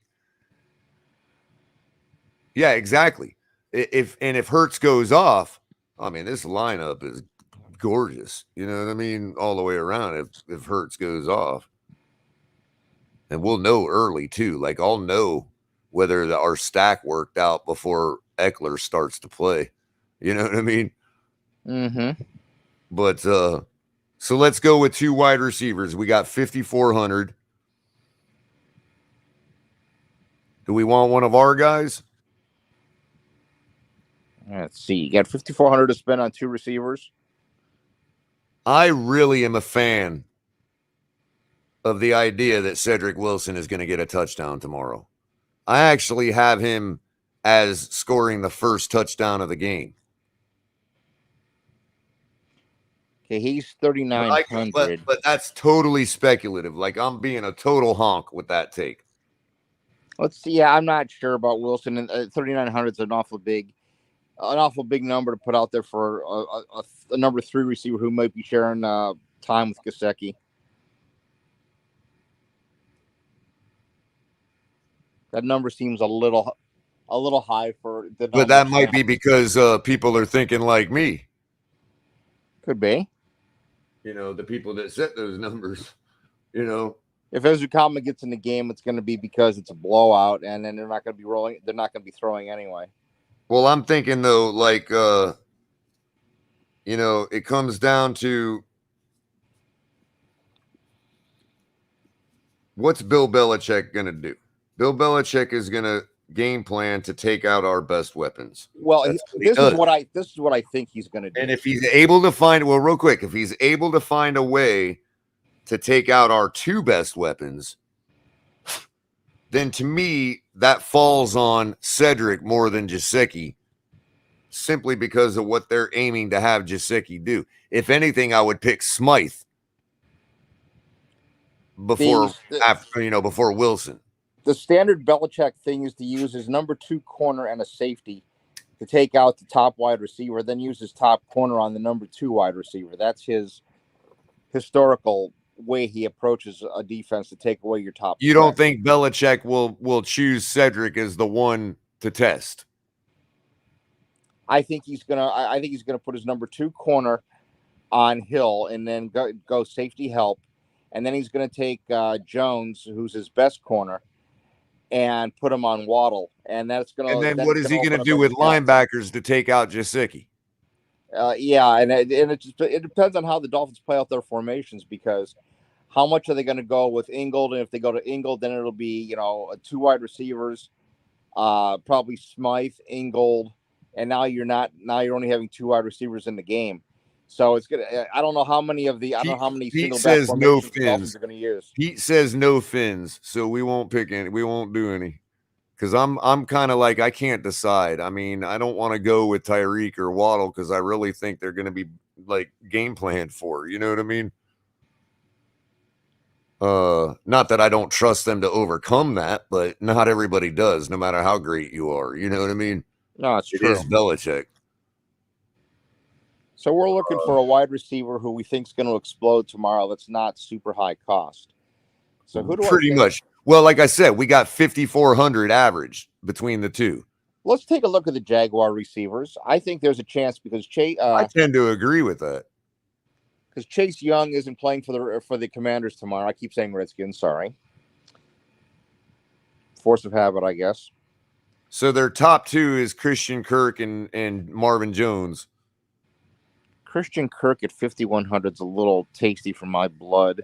Me too. They got that followed up with Zay Jones. Oh, don't talk to me about Zay Jones. 41.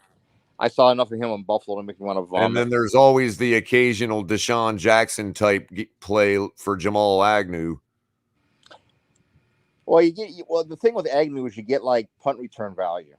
Right. But see, I'm already expecting that by going with the Dolphins defense, because if we get a punt return from Tyreek or Waddle, my Dolphins defense is going to get credit for that. Well, that's true. Of course, at the same point, I just have this grave fear of having Hill back as a punt returner. It just scares me. I ain't gonna let it consume me, you know. Otherwise, I'll have a $30 million receiver that gets racked on a punt return. Call me a pussy and shit. I'm about to vomit.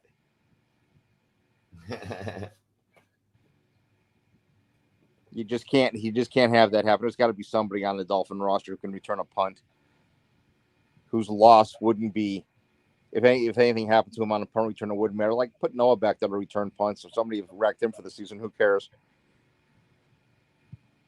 I know. Who you're talking about, Pete?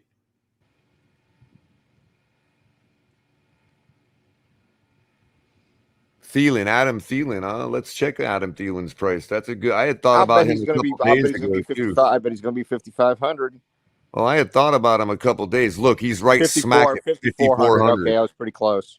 Right smack at our price level. Yeah, we're going with Thielen. And then Pete says if we do go with a Jacksonville receiver, it should be Kirk. 5.1. I don't know if I like 5. That leaves us with That leaves us with 300 on the salary. That might not be a bad play, but let's see. What about Arizona's receivers? Well, a bunch of them are hurt. Rondell Moore is out. Hopkins. AJ Green is playing. Marquise Brown is too expensive. AJ Green is washed at 46. Yeah. Andy Isabella. Ugh. Who we got over at KC? Smith Schuster's 52. Valdez Scantling is 47. But I trust Hardman more than any of them. It's a really good value. What's that? Sky Moore at 3,800 is a really great value. Because he's also giving you punt return. I think he's going to give you a punt return on top. Now, what about what everybody else is saying about this other guy, Watson? Chris Olave. I've already got him on one of my other lineups. That's a $4,500 rookie. Well, he might be a play tomorrow because Michael Thomas is questionable. Yeah, that's right. What do you think? What do you guys think, man? Pete says Juju or Hardman for KC, or maybe the Packers receivers. Dobbs, maybe Romeo Dobbs, Christian Watson. But I think this Chris Olave guy might end up being a chalky guy too. You know what I mean? Could be. Everybody's talking him up. Let's go over to the Packers. Remember, Atlanta's secondary is one of the few parts of their team that's actually pretty good, pretty decent. Right. Let me go to the Packers. We got Christian Watson. No way. At 5,100. No, there's no way. And then we got Sammy Watkins. Oh, God. I hate that man. But there's always Randall Cobb, too. And Randall Cobb is 3,400. And Dubes is 3,000. Yeah. And he was kind of pretty. He was pretty solid in preseason.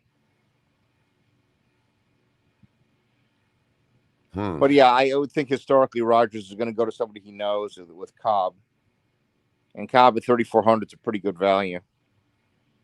But man, every time I think he's washed up, Rodgers throws him the ball a billion times. Do we get the old Randall Cobb, given that their other wide receivers are kind of injured, you know? Well, Cobb's going to be the guy that says Watkins. Pete also says Watkins is a sneaky play just because he has Aaron Rodgers, but it's hard to trust. I agree, but that's exactly where the big money comes out. That's exactly how you win these big ones. You know what I mean? You know, go big or go home, right?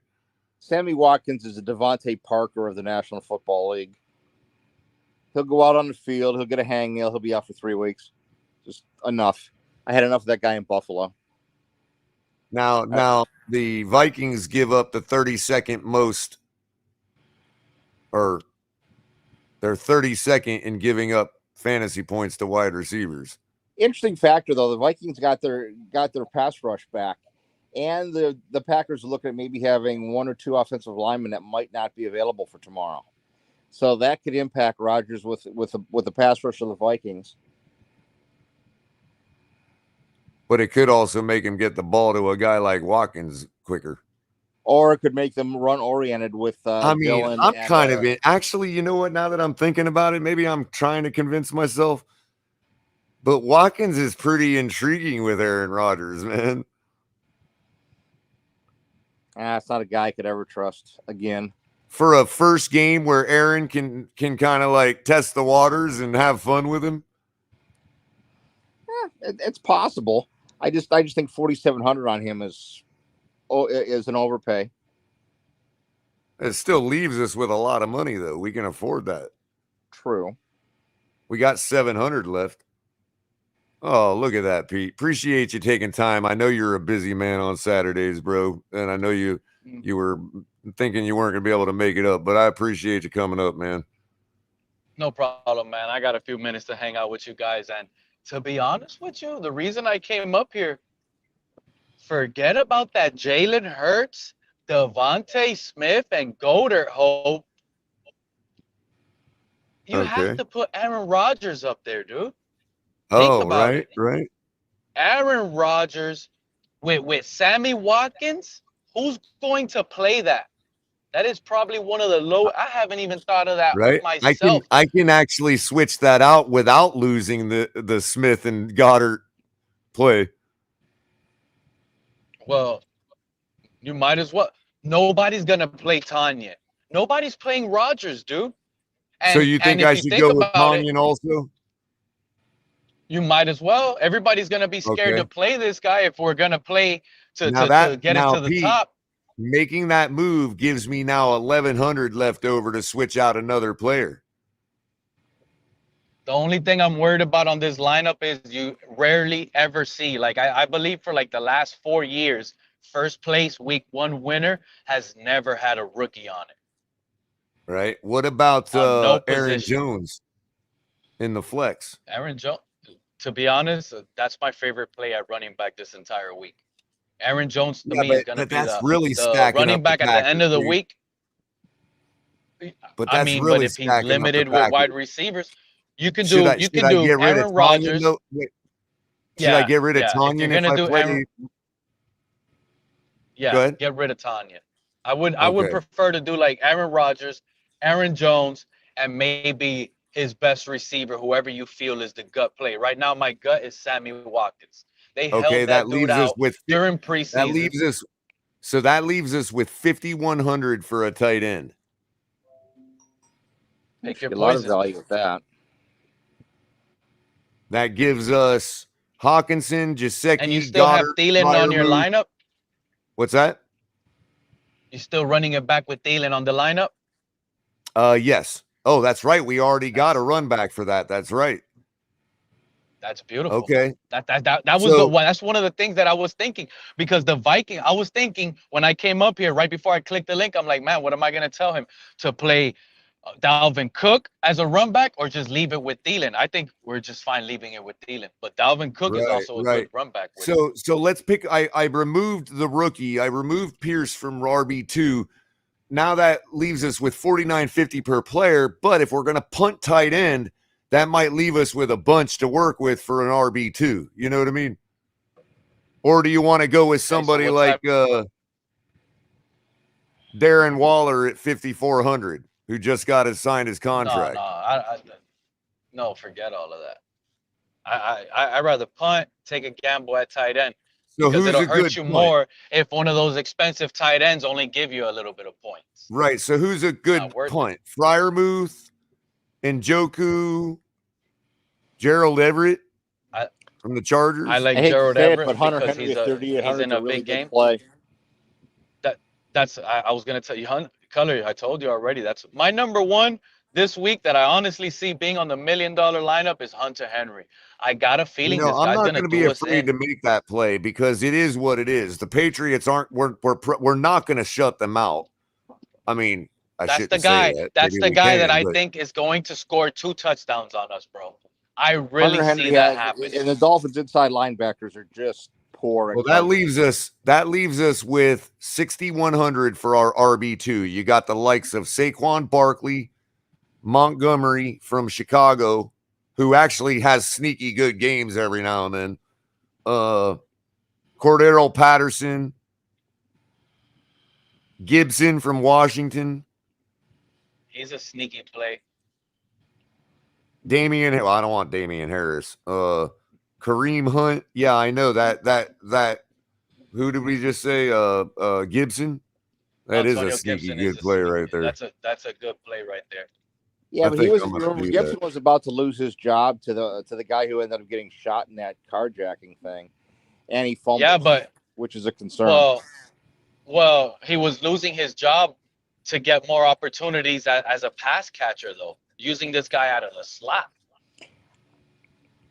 Antonio Gibson used to be a wide receiver. I mean, I like Antonio Gibson as a player. I really do. This guy is like Cordell Patterson. He used to be a wide receiver now in the NFL, he's converted into a running back, I guess, or whatever. Late in his college career, he was a running back. So here we go. Feel We bad got for 300 Tony. left, which leaves some on the table. That's always good. That means you're getting. That means you're getting you're well differentiated, or it could be. It's a good sign. We And got check this Aaron out. Rodgers. And you know what I was about to say about this lineup real quick, Culler? You can still keep the Dolphins defense with Hunter Henry. What if the Dolphins win 38-14 and the only guy that scores 2 touchdowns is Hunter Henry? Sure. Plus the fact that our defense has the potential to score itself. Exactly. So, exactly. So I was just bringing that up because I was looking at that and I was like, hey, that still could work. That's just you're differentiating your lineup, and that's almost guaranteed that there's going to be nobody with a copy. That's the goal. Make sure you don't have somebody out there with the same type of lineup, and there's nobody going to have that lineup that you just made. Exactly. Right there. Unless there's somebody in the chat that copies it, but other than that, that'll be the only way that somebody snipes you. Right. So we got Aaron Rod, which wouldn't behoove them because we would just share it anyway. You know what I mean? Yeah, with a family. Exactly. We're here. Even I just don't want the Patriots. I mean, if you're talking about the million, if you're talking about the milli maker, that's different. But this is like top prize is like 1,000, I think, on this one or something. Let's see.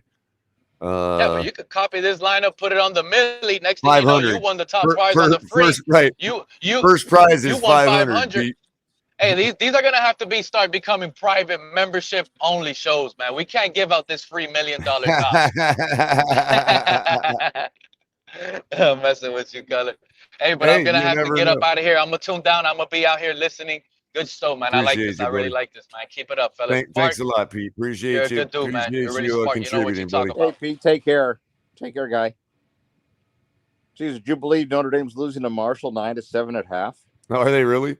So here we go, guys. Finalized lineup for the DraftKings Guinness Time Challenge, which is free for anybody that wants to go join it. Aaron Rodgers, Austin Eckler, Antonio Gibson, Devonta Smith, Adam Thielen, Sammy Watkins, Hunter Henry, Aaron Jones in the flex, and the great Miami Dolphins defense. 300 remaining on the salary. I'm updating this entry. That is what we were going with on coffee and a cup of color. Official pilot episode. Okay, so let me clear this lineup. We'll do one more and then I got to get out of here, guys. We'll burn through this one quick. It's the Modelo 5,000 Fight to the Top series. Shout out to Modelo. First prize is 500 and it's free. Anybody can go enter it. So what do you think, man? Mark, start us off with a quarterback. Okay, what do I like for tomorrow against how much money do we have to spend? We got currently we got 50,000, but we got to start off with it's averaging 55 per player. Okay, 55 per player. Okay, what do I like for tomorrow? Boy, I like Burrow. The Steelers secondary is soft. And that's cool because he's 64. Actually, he's cheaper than I thought. They're putting a lot on Pittsburgh's defense. Wow. Pittsburgh's defense can get pressure, but their corners are horrendous. Right. So we'll go Burrow, and if that causes us to have to go look, I don't care if we get crazy speculative on sleepers on this one because they're all free. So it's like we still gotta have fun and take a chance too. Yep. If you can't have fun with house money, what can you have fun with, right? This is true. So yeah. I mean, 64 for Burrow is pretty cheap for the value that you're getting against who's playing. So then obviously we want one of his wide receivers. Probably just going to go with the best one here. What do you think, Jamar Chase? Okay, let's see where Higgins is at. T. Higgins, 6,100. Versus Chase at what, 7,400? Yeah. Oh boy, tell you what, let's go big. Let's get both of them. Run that as our 3-man stack. Now we got 5,000 left per player, which is going to force us to have to be really speculative on one of our last players, like the flex or something.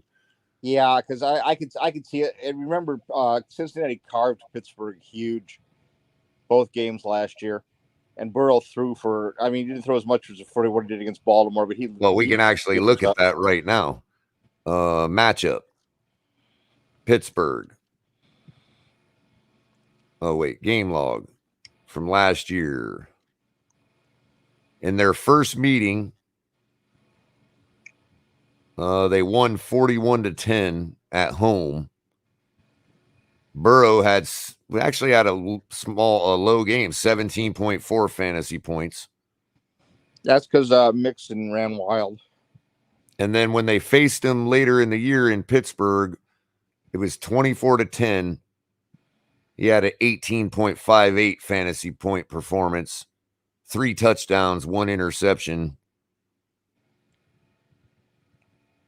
And the first meeting on the touchdowns, he had, where is it?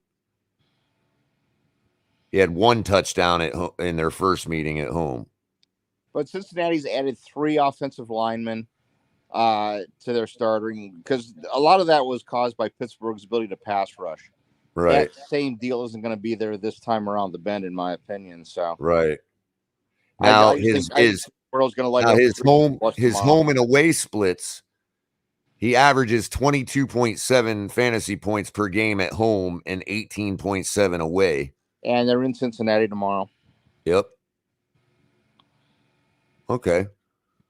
So let's go with Dolphins again at defense. I'm just running them across the board. I mean, if you're going to punt on defense, the Dolphins is your play. I mean, I'm trying to think of where you might get an advantage at a cheaper value. Where's the 49ers defense from a cost standpoint? They're playing just a horrible offensive line with no skill players in Chicago outside of Justin Fields. So I see sacks, I see interceptions, I see just a complete. You know what? They're not on the list because they're not playing in this slate. Oh, yeah, they are. Yeah, they are. Yeah, they are. Yeah, they are. They're the most expensive defense, 4,100. That makes sense. And they're playing in Chicago. You know, the Panthers defense at 3,400 is a really good play also. I mean, the Browns, they really don't have any weapons. They got Brissett at quarterback, got a nice offensive line, but Carolina's defense is way underrated. McGodevalo is telling me that the Finns elevate Craycraft for tomorrow. Is that official? That's interesting. Why are they elevating Craycraft for tomorrow? That changes every one of my lineups now. What does that say about Waddle, possibly? I don't know, but I'm going to stick with the Dolphins defense simply because we need to make up some fundage from having got from the Cincinnati stack. But you know where else I'm going to make it up right away if that's true. What he's saying. That's an easy sleeper for me, man. Are you kidding me? Easy. I don't care if he gets 1 catch. That's an easy sleeper for me. What, picking up Craycraft? Yeah. I'm going to check that. I'm going to put him on this roster and then check the news on that. Marino's Goats now saying, breaking news, Finns elevate Craycraft and McKinley for tomorrow. Wow. Oh, we are absolutely going to destroy the New England Patriots tomorrow. We are going to absolutely destroy them. So out of the 4, I'm calling a 40 burger now. I'm not changing my score prediction, but I'm making a side prediction that if I'm wrong, we're putting up a 40 burger. Easy.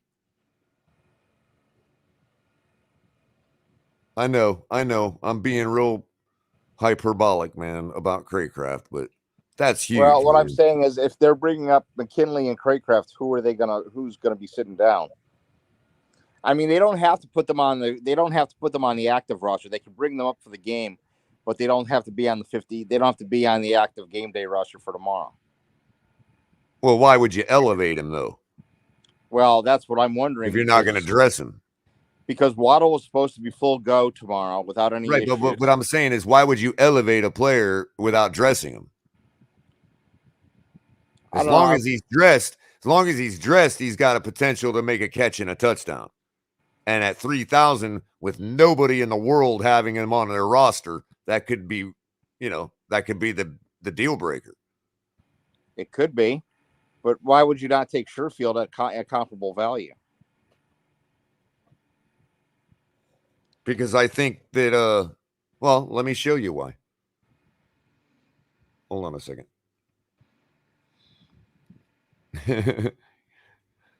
This is gonna be a funny Mark. Not to make fun of you, but just to be funny. No, it's good. I always like to learn. Let's see if I can find it here. It's been a while since I've got to show it, but I want to make sure it's the right one.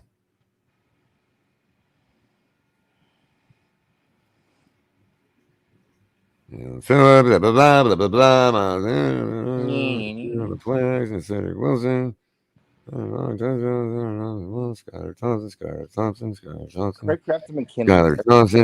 Thompson. God, I got a lot of good Skylar Thompson plays to weed through. Jeez. Skylar Thompson. Oh, wait. Is this it? Oh, that's 2 a pregame. Oh, here we go. This is it. Okay, let's see. Wait, let me double check. Yep, this is the one. Okay. This is why I'll take Craycraft over Sherfield.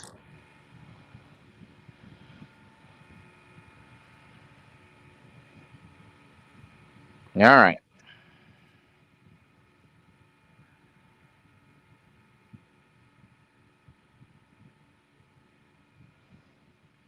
Number one reason. Okay. I don't necessarily know if I'd go in that same direction, but and it may never happen again. But the way I feel about Tua, it's like when I see a play like that, I'm like, that's the best receiver in the world. Keep playing him. I want him on the field. That's a connection. You know what I mean? Yeah, I do get you. And you see so few connections that when you see them, you're like, I want that to continue. Bottom line, it may be foolish. I'm probably being foolish. Yeah, my question is, when does he get in the game? When does he come in? Unless it's a blowout, and if it's a blowout, aren't the Dolphins running the ball to kill the clock? Maybe he comes in a spot where it's in a role we didn't expect him to be in, and Belichick sees it and says, oh, now I don't have to bracket that spot like I have been all game. And he underestimates that, and Craycraft takes it to the house. Well, let's look at how many wide receivers are the Dolphins going to dress tomorrow, because now why would they elevate him if they don't plan to dress him? What's the point of that? Well, okay, we're going to dress Hill, Waddle, Wilson. That's 3. Sherfield is 4. Uzakama is 5. So Craycraft would be the 6th wide receiver they dress tomorrow. So if they dress 6 wide receivers, and you have Gesicki, and you have Durham Smythe, are you going to be sitting the guy that plays fullback and tight end? I forget his name.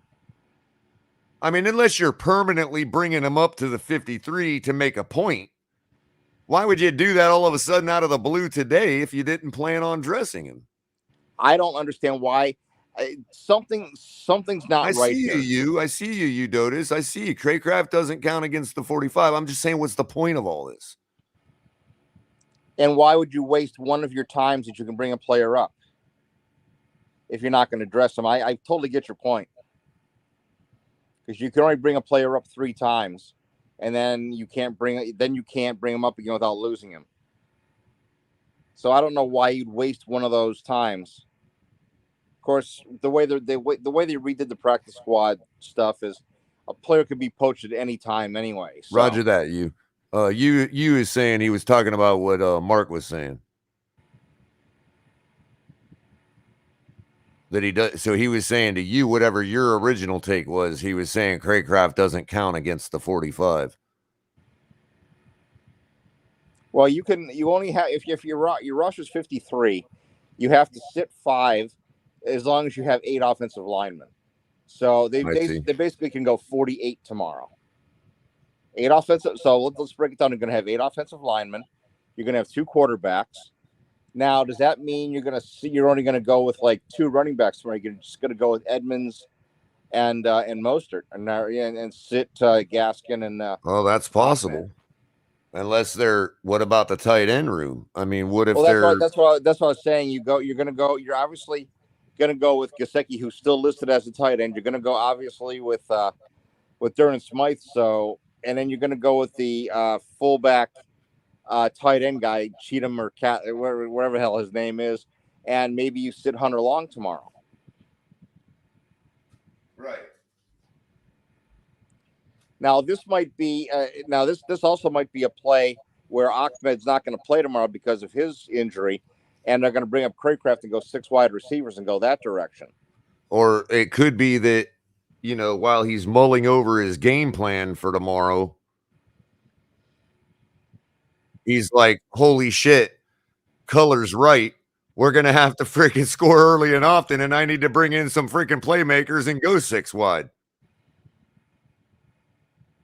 Or, not wide on the field, but you know what I mean? Like, but you can go 4 wides.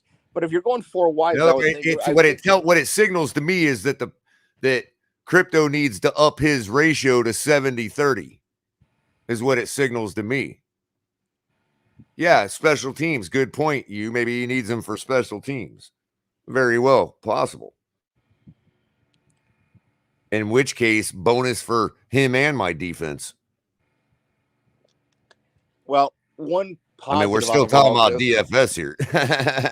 one of the positives to me on this is that they didn't bring up a defensive tackle.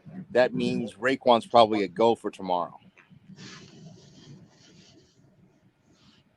How's it going, Sharif? And EM, how's it going, EM Baller? Hey, what guys? How you doing? I'm excited for tomorrow's game, but I'm a little upset of what happened to Texas. I'm a UT fan, and if Quinn Ewers wouldn't have got injured, I guarantee you Texas would have beat Bama. But it was a close game. It was a fun game. Oh, great game, 2019. That play where Young avoided the sack late in the game and then busted that run down the sideline was the killer. Yeah, that was a killer. Wait, who won 20-19? Alabama beat Texas. Alabama beat Texas 20-19. Last play of the game, field goal. And you're a Bama fan, Mark? Actually, I'm not in any great love with Alabama, but I was just thinking, you guys in the 20-19, or do you attract 20-19 scores or what? No, we just lose them on missed field goals at the end.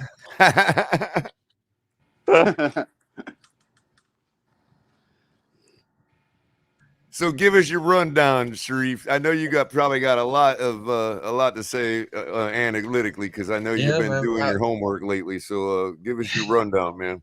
Yeah, man. First of all, I'd like to say congratulations to Mark. You guys came out and you put it to the Super Bowl champs. Well, thank you. So what I'm saying too is, Culler, is it me or does Mike McDaniel really like defensive ends? I mean, he said it in his press conference. He even cussed about it. Any opportunity that I get Chris Greer, to get some defensive ends, get more of them effing in here. Right. And I think we're underplaying that. And I think what he loves is a pass rush, right? And if you get a pass rush naturally from 4, I think that's what he wants to create.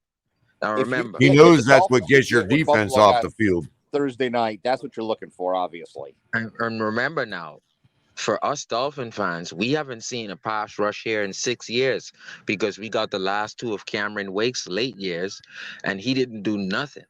And then we never got anybody until we got Jalen Phillips 2 years ago. So my thing is, if we create a natural 4 pass rush, then all of a sudden on 3rd down, we can go exotic without the 0. Like, if we can do that with Byron and X, that means if you throw into double coverage, basically. But it's because not what will happen is it's going to be Flowers, Phillips, Siler, and Raekwon or Christian Wilkins coming for you, or Ogba, and that's just 4 people. Now, Brandon Jones and Javon Holland can leak and actually help Byron Jones and X. So that is going to be a problem if Dolphins can rush 4 and give pressure. If you get an organic pass rush with 4 rushers with your secondary, you're going to do to teams like what the Bills did to the Rams on Thursday night. That's the golden ticket in football. Mudbone says McD playing mind games with Belichick, bringing up another weapon. That thought did run across the back of my mind that this is just psyops. You know what I mean? So good point there. And the thing is, right, if you seen in the last 3 weeks, the cuts that he's made to get down under 53, the only 4 of those 5 people are defensive ends.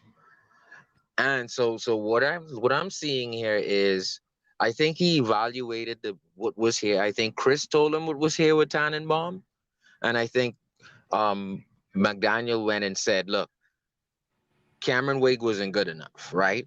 We still can't pressure with 4 naturally.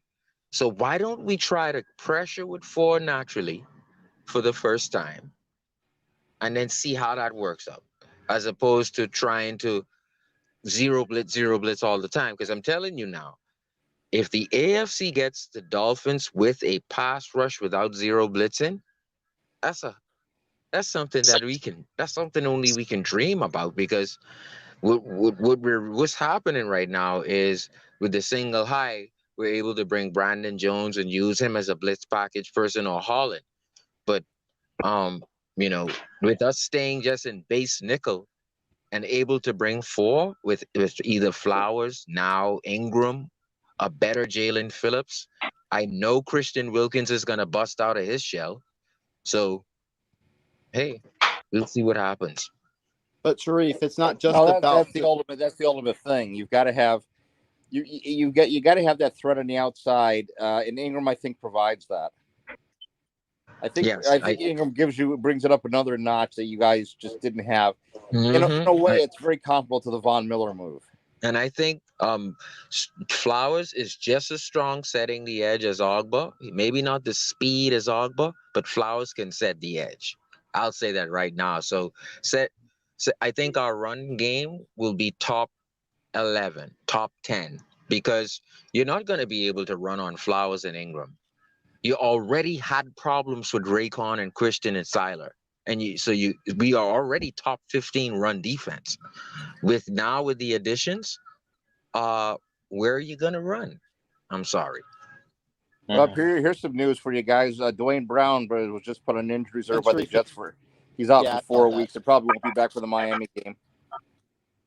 I'm still not afraid of him. So there's the official tweet, everybody. And they're not saying we just elevated wide receiver and safety Verone McKinley. They said for Sunday's game against New England. That's pretty definitive to me. Well, Jalen Waddle is going to play. You know what that says to me? It says Eric Rowe's going to be out with that pectoral injury he's got. Yeah, I think he will be. Yeah, so that's actually a piece of bad news. McKinley's a short safety, and I really liked Eric Rowe against tight ends. And New England's threats are tight ends. I'm not feeling very good about that. Mm-hmm. The only tight end I fear is Hunter Henry. I'm not afraid of Jonnu Smith right now, especially if New England doesn't know how to use him. We don't know what New England can do on offense because we have no idea what they're really all about this year with all the Belichick changes. is always going to change week to week, and Mac is just going to have to be what Belichick wants him to be week to week. And Flores brought that here, and we won 10 games and 9 games with that. We were a different offense every week. And that's why you can have 3 coordinators, because you got to have 3 guys that can be able to change it to 3-4 different things. So, but we're good with just McDaniel running the show. All the great ones do it. You look at Kansas City. One person runs the offense there. So I think we're going to be fine as the Dolphins run. But I want to say this to Culler with conviction. Guess what our secret weapon is after I've watched all the tape of the preseason? What's that? Our secret weapon is actually play action fake. Oh, I agree. What McDaniel does, right? Now, see, I'm going to say this by saying we never run the damn ball. We ran it against Philly. But what does it do? He motions, right? He motions the tight end. He gives the play action fake. Meanwhile, we haven't ran for a damn yard yet, but he still runs it. And then he takes it into the halftime, films it up, has his guys break it down. And then all of a sudden you see a wide open wide receivers, or a rollout of Tua, or a rollout of Skyler the opposite way where he has guys wide open. So I think just the play action, what McDaniel wants is he wants to see what the defense is going to do, and then he's going to write something up later. And then you're not going to be able to stop it. That's why we ran it, and we weren't successful running the ball, but yet we still ran it. So the Dolphins' secret weapon in every game is going to be the play action. Just make no mistake about that. So, yeah. I don't know. I don't necessarily agree with that because play action adds an additional 0.2 seconds, 0.2 to 0.3 seconds per quarterback's ability to throw the football. And I don't know necessarily if the Dolphins' offensive line is good enough to be able to support that. You don't want to get Tua back into that first read kind of disaster that he has been. And that's why Applebaum and Perry came and teach them. You fire off the ball, stretch left or stretch right, meaning Tua will end up rolling out the opposite side, or he will roll out with you. So we're not going to drop back in a play action and protect Tua. We're firing off the ball as though it's a run. Guys are getting to the second level. Each play action, you see guys bursting off of the second level on a getting pass, to the second level. Yeah. So guys I think that's can't not get going to the second level on a pass. You can't go past the line of scrimmage. So what are you talking about? That's what I'm talking about. If you stretch, run, play action, fake. If you stretch right or left with a play action fake mark, that means you're coming off of the ball. So what I'm saying to you is, even if the Dolphins don't run successfully, we need the tape to take it back so we can write something up to conquer you in the second half, to conquer that with the look you gave in the second half. We've seen it against Philly. We've seen success. What I'm saying is, we've seen the success we wanted to see. Sharif, stop. The Philly game was an exhibition game against third and fourth string guys who are no longer. I'm talking about the scheme. Throw that out. But I'm talking about the scheme. I think what he's trying to say is that when you play, I get what Sharif is saying. Be a pass or a run. So if you blitz and off the edge, Mark wants to see us get 100 yards. What I'm saying is we're going to run that regardless if God comes or not. We're running it. And what I think Sharif is saying, you're looking for 5 yards a pop. We're going to run it anyway, Mark. We're right, going to run and that shit anyway. What I'm taking from Sharif's take is that by Tua rolling out, that extra stretch gives the receivers time to get down to the second level at least. Right. And that's what we make the. Okay, so you're saying you're going to roll to a left a lot, and who's on the left 90%. Okay, you're going to roll to a left 90% of the time, which makes sense. Either side, strong side, which is the better pass protection side. There you go. So yeah, that makes sense. I agree. That's the way that I would do it if I was in McDaniel's shoes. And when you play action, sometimes the linebackers may stop because they don't know if it's going to be a pass or a run. So that 1 second of hesitation works for this type of offense. And remember now, McDaniel is going to be talking with Tua with 13 seconds left on the play clock. So if he sends, you had to bring up 13 seconds. Right. If he sends Hunter Long left in motion, he's going to be able to tell him, did you see the front seven move left? If so, audible right. And as far as the Patriots pass rush goes, the only person that scares me is Matthew Judon. Other than that, I do like the pass. So welcome, Ali. Appreciate you coming by, bro. Could always use your help. No problem, man. But I was talking about the River Craycraft. Hold on, guys. Go ahead, Ali. No, it's okay. I was referencing your River Craycraft move on your lineup here. Yeah, so I decided to go total stars and scrubs. As you can see, I got Taylor and Henry now. Yeah. And I went with total garbage punt in my flex with Jawan Jennings from the 49ers. If I can squeeze one touchdown out of him, you know what I mean, that nobody saw coming, that'd be enough. Let me ask you guys this, because I'm trying to understand everything about the practice squad. So I know we've elevated McKinley and River Craycraft from the practice squad. Can they be de-elevated back to the practice squad, or do they have to go through waivers again? That is a good question. I believe they can. The first thing you said, just that they will be eligible to be picked up by another team, if I'm not mistaken. That's what I understand. Well, you can by that. protect up to 4 players this year. Each week, you're allowed to protect 4 people.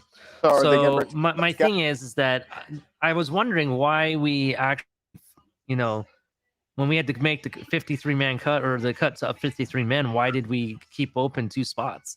I didn't make sense. You know what I mean? And so I'm wondering if they're looking to move people in and out of that practice squad position as needed. That's why I was inquiring. I mean, they did add some guys after the 53-man squad, like Bethel, who is basically taking Clayton Fedulum's spot. So maybe that's 0. But they also cut roster people spot. at the same time. You know, they cut people at the same time when they to did the that. IR, he's not on the 53 right now. No, So- but if you go back and look, they did that. They put him on the IR, right? So that doesn't count towards your 53. Yeah, that's what I was thinking. So really, that's just what do they call that? Like a horizontal move. My question is that when you have situations where like if you have 2 open slots, you can fill them from your practice squad, but let's say you want to put them back on practice squad, can you do that? That's really what my question is. I think you can if they're protected, because I believe that, like someone said, you can protect 4, I guess. So yeah. But I think that rule was not in place anymore. I think. Well, That's why I'm not sure. they changed it a little bit, but I believe this season, and I had someone confirm it, you're allowed to hold 4 players per week. That can't be touched by any other team. So I don't know. We'll see. I was just curious because why did we leave 2 spots open? Why did we actually move River Craycraft to the practice squad? You know, what was the point? You know what I mean? Maybe you get what I'm saying? like this, because they And there may have been a point, but the point has changed now. You know what I mean? This And what is would be true, the but point now? what was that point? That's really what I was trying That's to what I'm figure saying. out. What's the point now? To dress him. That's true. Definitely. I don't disagree with it, bro. I want him to be on the 53. I'm just wondering why they did it in the first place. Like, I want to know what the end game was like. What was the focus to do that versus just keeping him on? That's what I was trying to figure out. Maybe they were just opening the spot for possible gold out of the cuts. Oh, I league-wide. see. If some shock move happened or whatever, Right, I or get some that. player came available. Yeah. They wanted to be ready for it. You know what I mean? River Craycraft, in my opinion, is the gold because he does a Right. lot of receiving well, you know, and Yeah. consistent, and he tends to be always open. Hence, who he reminds us of his own coach, you know, Hogan. If you guys remember him, we used to call him 7-Eleven. Right. Open 24/7. Yeah, that's now we have several guys like that. yeah. Now we have several guys, but Yeah. it's just when we saw him get cut, it just was shocking to me because I was like, oh, here's the same old Dolphins doing the same old move, and the Patriots are going to go in for the killer. You know what I mean? That's what I assumed would happen. I'm not scared of Lynn Bowden. The Patriots Oh, I'm not at either. all. I'm not hit. Him and 'Cause there's a Devontae lot of Parker people are going to be sitting there on the actually saying, PlayStation can on the he be sideline next Wes waving. Welker? And I'm like, bruh, stop it. They don't have Tom Brady, and Patriots added several Dolphins guys, and they weren't nothing. Right. I agree. Like Malcolm Perry and Isaiah Ford. We traded Isaiah Ford for a late round pick, and we got him back a few weeks ago for nothing. So yeah, we actually. So I'm like Kurt Russell on Tombstone to EM right now. I'm like, didn't even knock a dent in you, did I? Like I gave that whole monologue and it didn't even. You just didn't hear none of it. You're like, no, Culler missed me with that whole entire spiel. I must have missed it. I came in and I heard It was Mark basically saying playing. predicated on the idea that the Patriots can score a lot of points. Oh, okay. Yeah, I just don't believe it, Culler. I'll believe it when I see it. I just don't believe that they'll score I can understand 35. they can run. I do believe they can run the ball. I don't believe they are going to have the passing game like we do to really put up the Yeah, points. they can run the ball without Raekwon Davis, but I didn't say run like for we do. 35 points? I didn't say like we do. All I'm saying is I'm that just saying they can put up points themselves. I hear Right. you. I just don't think it's going to be the amount you're talking about. Yeah, based out of last season, I mean, we can say that they can run the ball better than we can, but this is a new season, so we can't really say that right now. We'll just have to wait and see. I'm just really excited about tomorrow, man. And I wanted to go to Sharif, but he left. It's not about us rushing only 4. It's about the zero blitz is not about rushing everyone. It's about putting everyone to the line, and the offense doesn't know who's rushing and who's going back into coverage. So that's why the zero coverage looks good for our guys, because we know how to execute it, though. So it's And I do agree, and that's essentially. Looks like we had a little lag there. I do agree. Essentially, that's why you saw Jay. Even though we don't hope to see it because we want him to rush and kill, mac and cheese all day long. Phillips was moving back into coverage. I think they were just practicing for when they are going to have him do it. You know what I mean? Right. So I don't have a problem him going back into coverage. I just want him to more often than not rush the passer. Like those need to be in like 3rd and long situations, pretty much. Right. I actually see the Patriots playing more zone on defense than anything else. they are, especially on the corner position. I can see them playing zone. Yes, I do believe so. I mean, don't just because they don't have Byron Jones, don't mean that they won't run man. Because Are you talking about our defense or New England? No, You're I'm talking about New talking England's about defense. New England. Yeah. Yeah, we're New talking about England New has to England. run zone because people Yeah. are Yeah. saying, "Oh, they're going to blitz a lot of people and they're going to play." Nah, man-to-man. I don't think so. I hope they play man to man because that means Waddle and Hill will eat. What's shocking for me? What's shocking for me? I wish Mark was here because I wanted to get his perspective. So, I think his name is Zaire Elam. He's the corner that Buffalo picked up right during the draft. Kair Elam. Elam, yeah, Elam. That's who I was talking about. Yeah, he got beat out by a 6th-round rookie. That's what I was gonna ask. Is he undrafted or 6th round? I got two different answers. He was a 6th round rookie. Okay. He was a decent prospect from what I remember when I was scouting, but I expected Elam to get that number 2 cornerback spot, even though Tre'Davious White was out. So I played this football GM simulator thing, right? And I don't know if everybody remembers Dubatron, but he kind of turned me on to it, and I started playing it.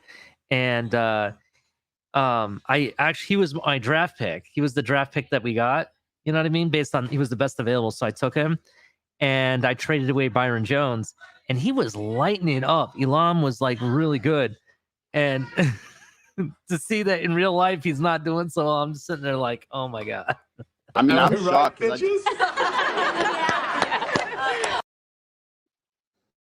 Yeah, I was a little shocked because I did like him as a prospect. So him getting beat out by a 6th-round guy, I mean, Yeah. I was shocked. But we'll see. We'll see what happens, but I don't know. I want to see if it's gonna make me throw up. Yeah. New England's defense, I think they're going to play zone. I do think they're going to run the ball a lot on us. So that's kind of concerning. to be Yo, ready for Ali, that. Mom wanted to know potato salad. Does she need to bring some potato salad? If you would like to, that's great. What we have are burgers and chips. That's what we have so far. So I'm bringing anything hot else- dogs, buns, and potato salad, and maybe some Mountain Dew and Pepsi. That sounds good. That sounds good. Did you know they actually outlawed Mountain Dew in a lot of states, according to my Really? or not states, countries. I'm sorry, Yeah, countries. yeah. I think England is one of them. They also have a different sugar content in the Canadian Mountain Dew. Well, good thing I live in the USA because I've never had a Mountain Dew here in Costa Rica, guys. I don't know what a Mountain Dew is here. I do know what it is in the Roger US. that. Yeah. I was gonna say you might want to flip off your camera.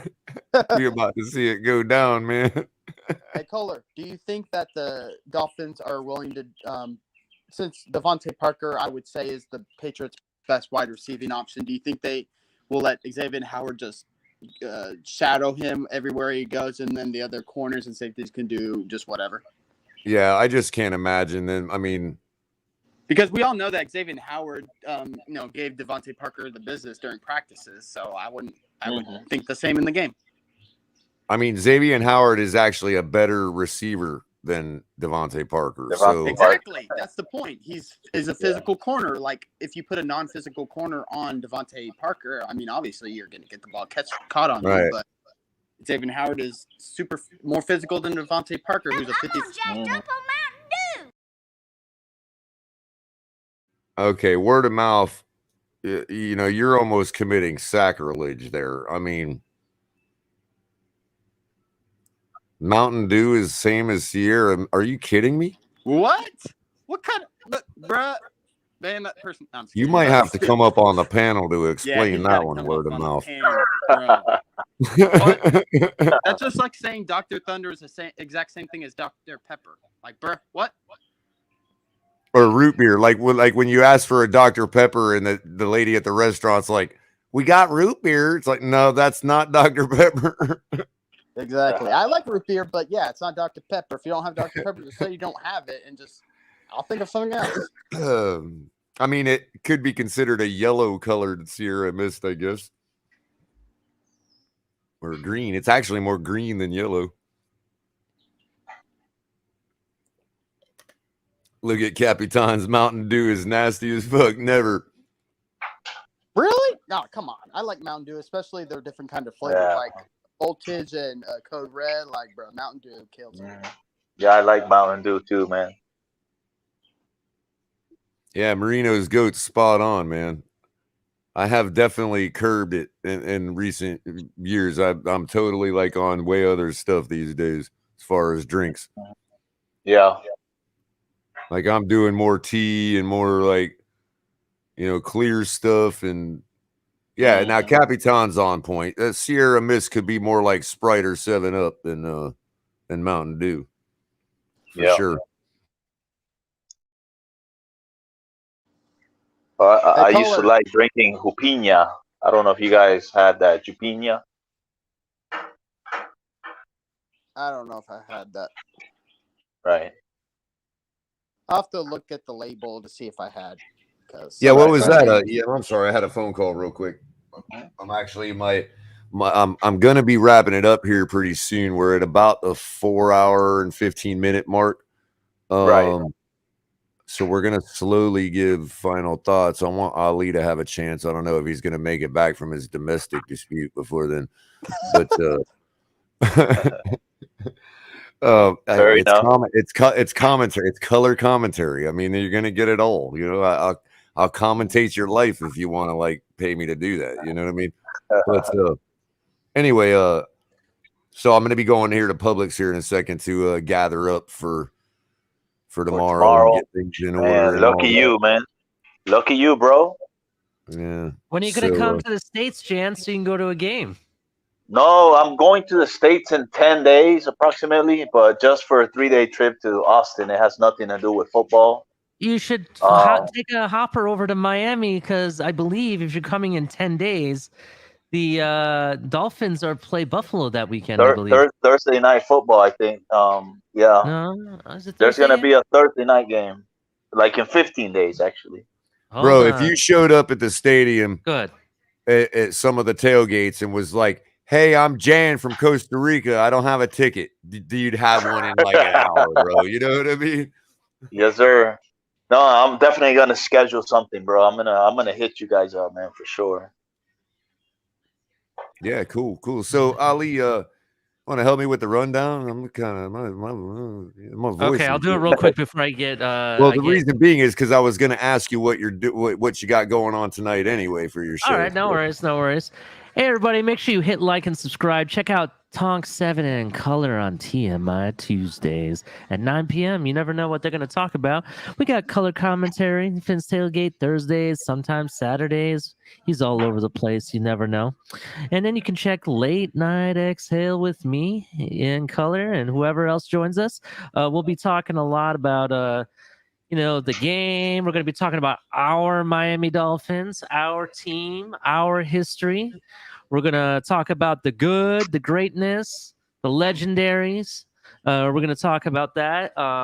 We're going to talk about what we hope to see, what our aspirations for this season is, and any last-minute projections or predictions. We'll talk about it. We're not going to have the longest show. This is going to be one of our shorter shows. Me and Culler got to be on the road super early in the morning. So, yeah, this is going to be pretty much a 3-hour show.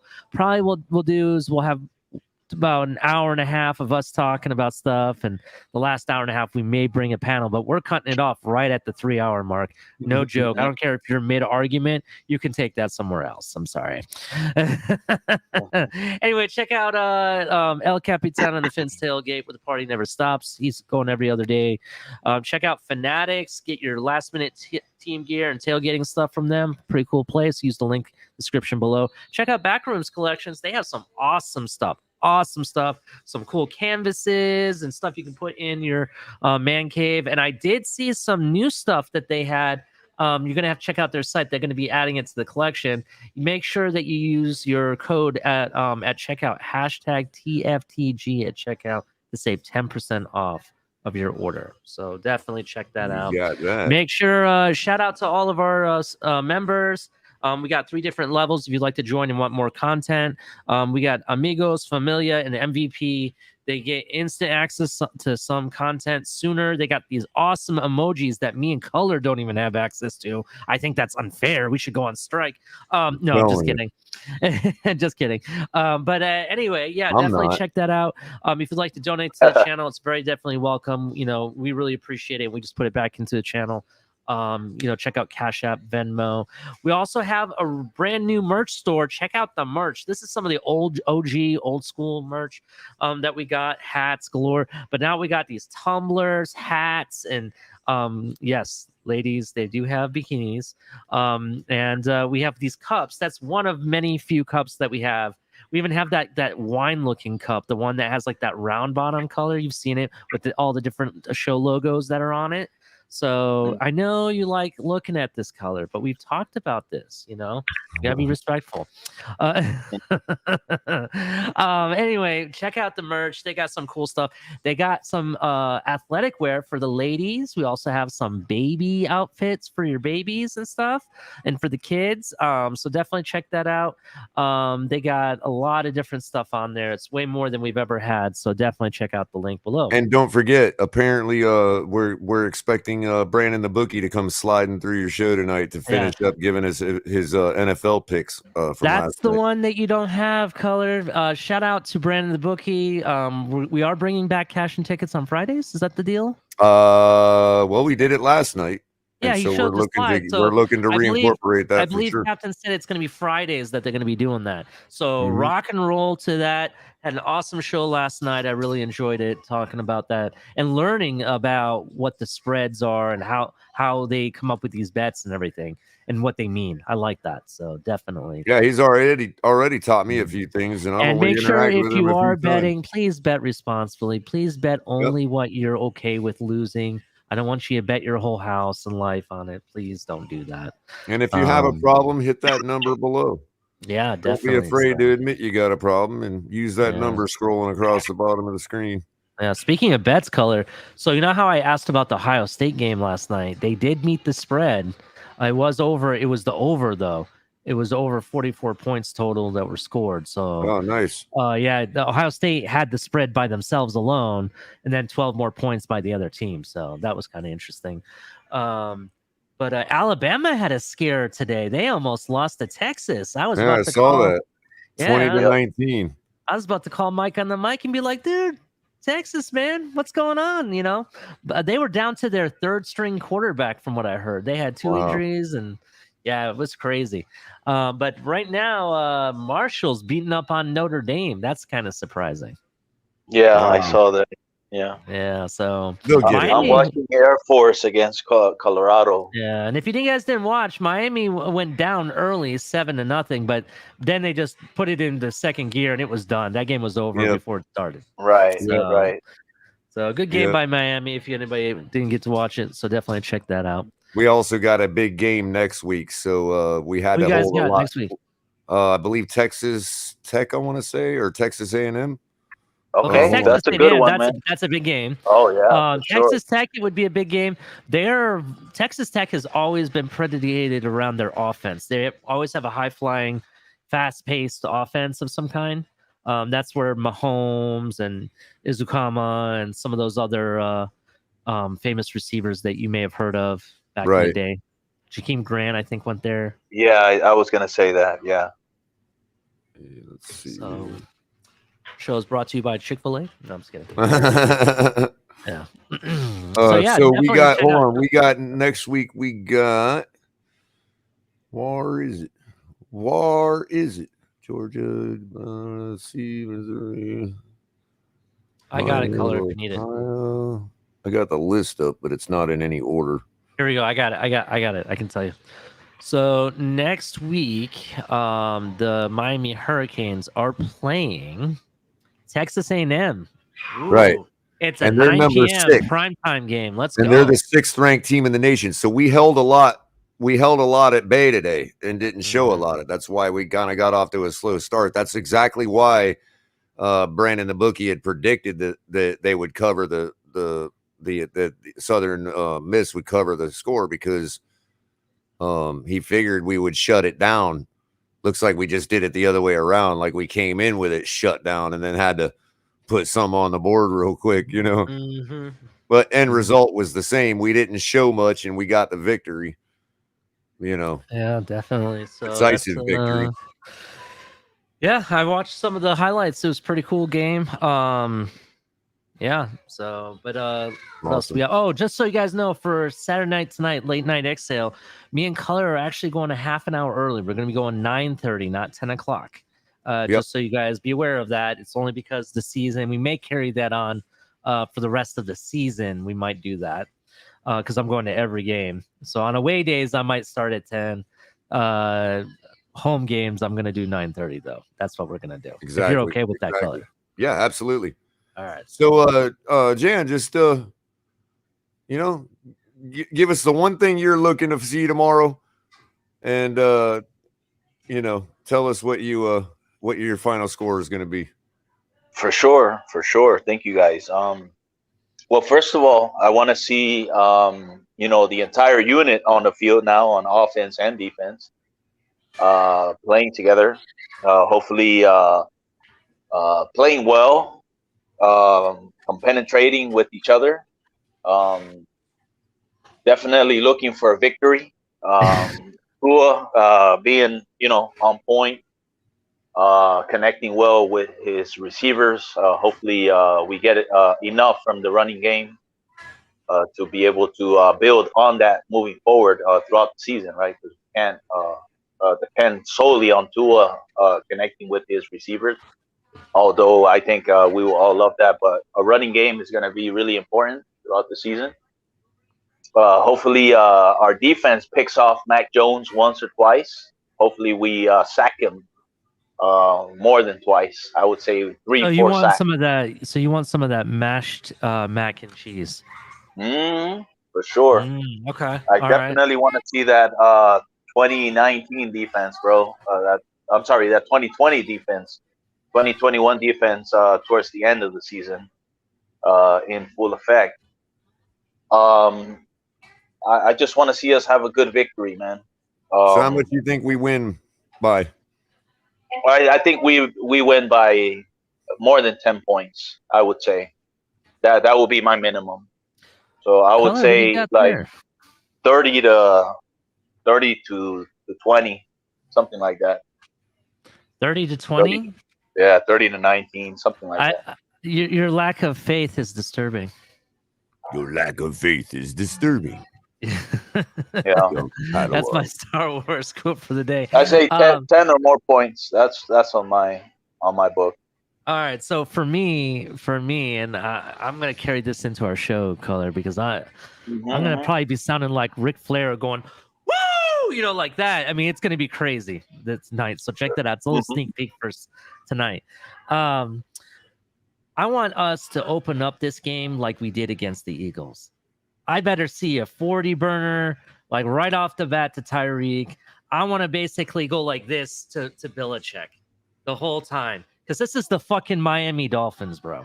We're here to take names and wipe the AFC East with our ass. I don't give a shit what Buffalo did. Everyone's scared. Oh, the big bad Buffalo, who has never won a Super Bowl in their entire career. I'm still looking for Thurman Thomas's helmet. I don't give a fucking shit anymore. We're the fucking Dolphins.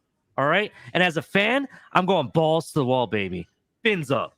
That's my end speech. Right on, man. Right on. Well, you heard it here, guys.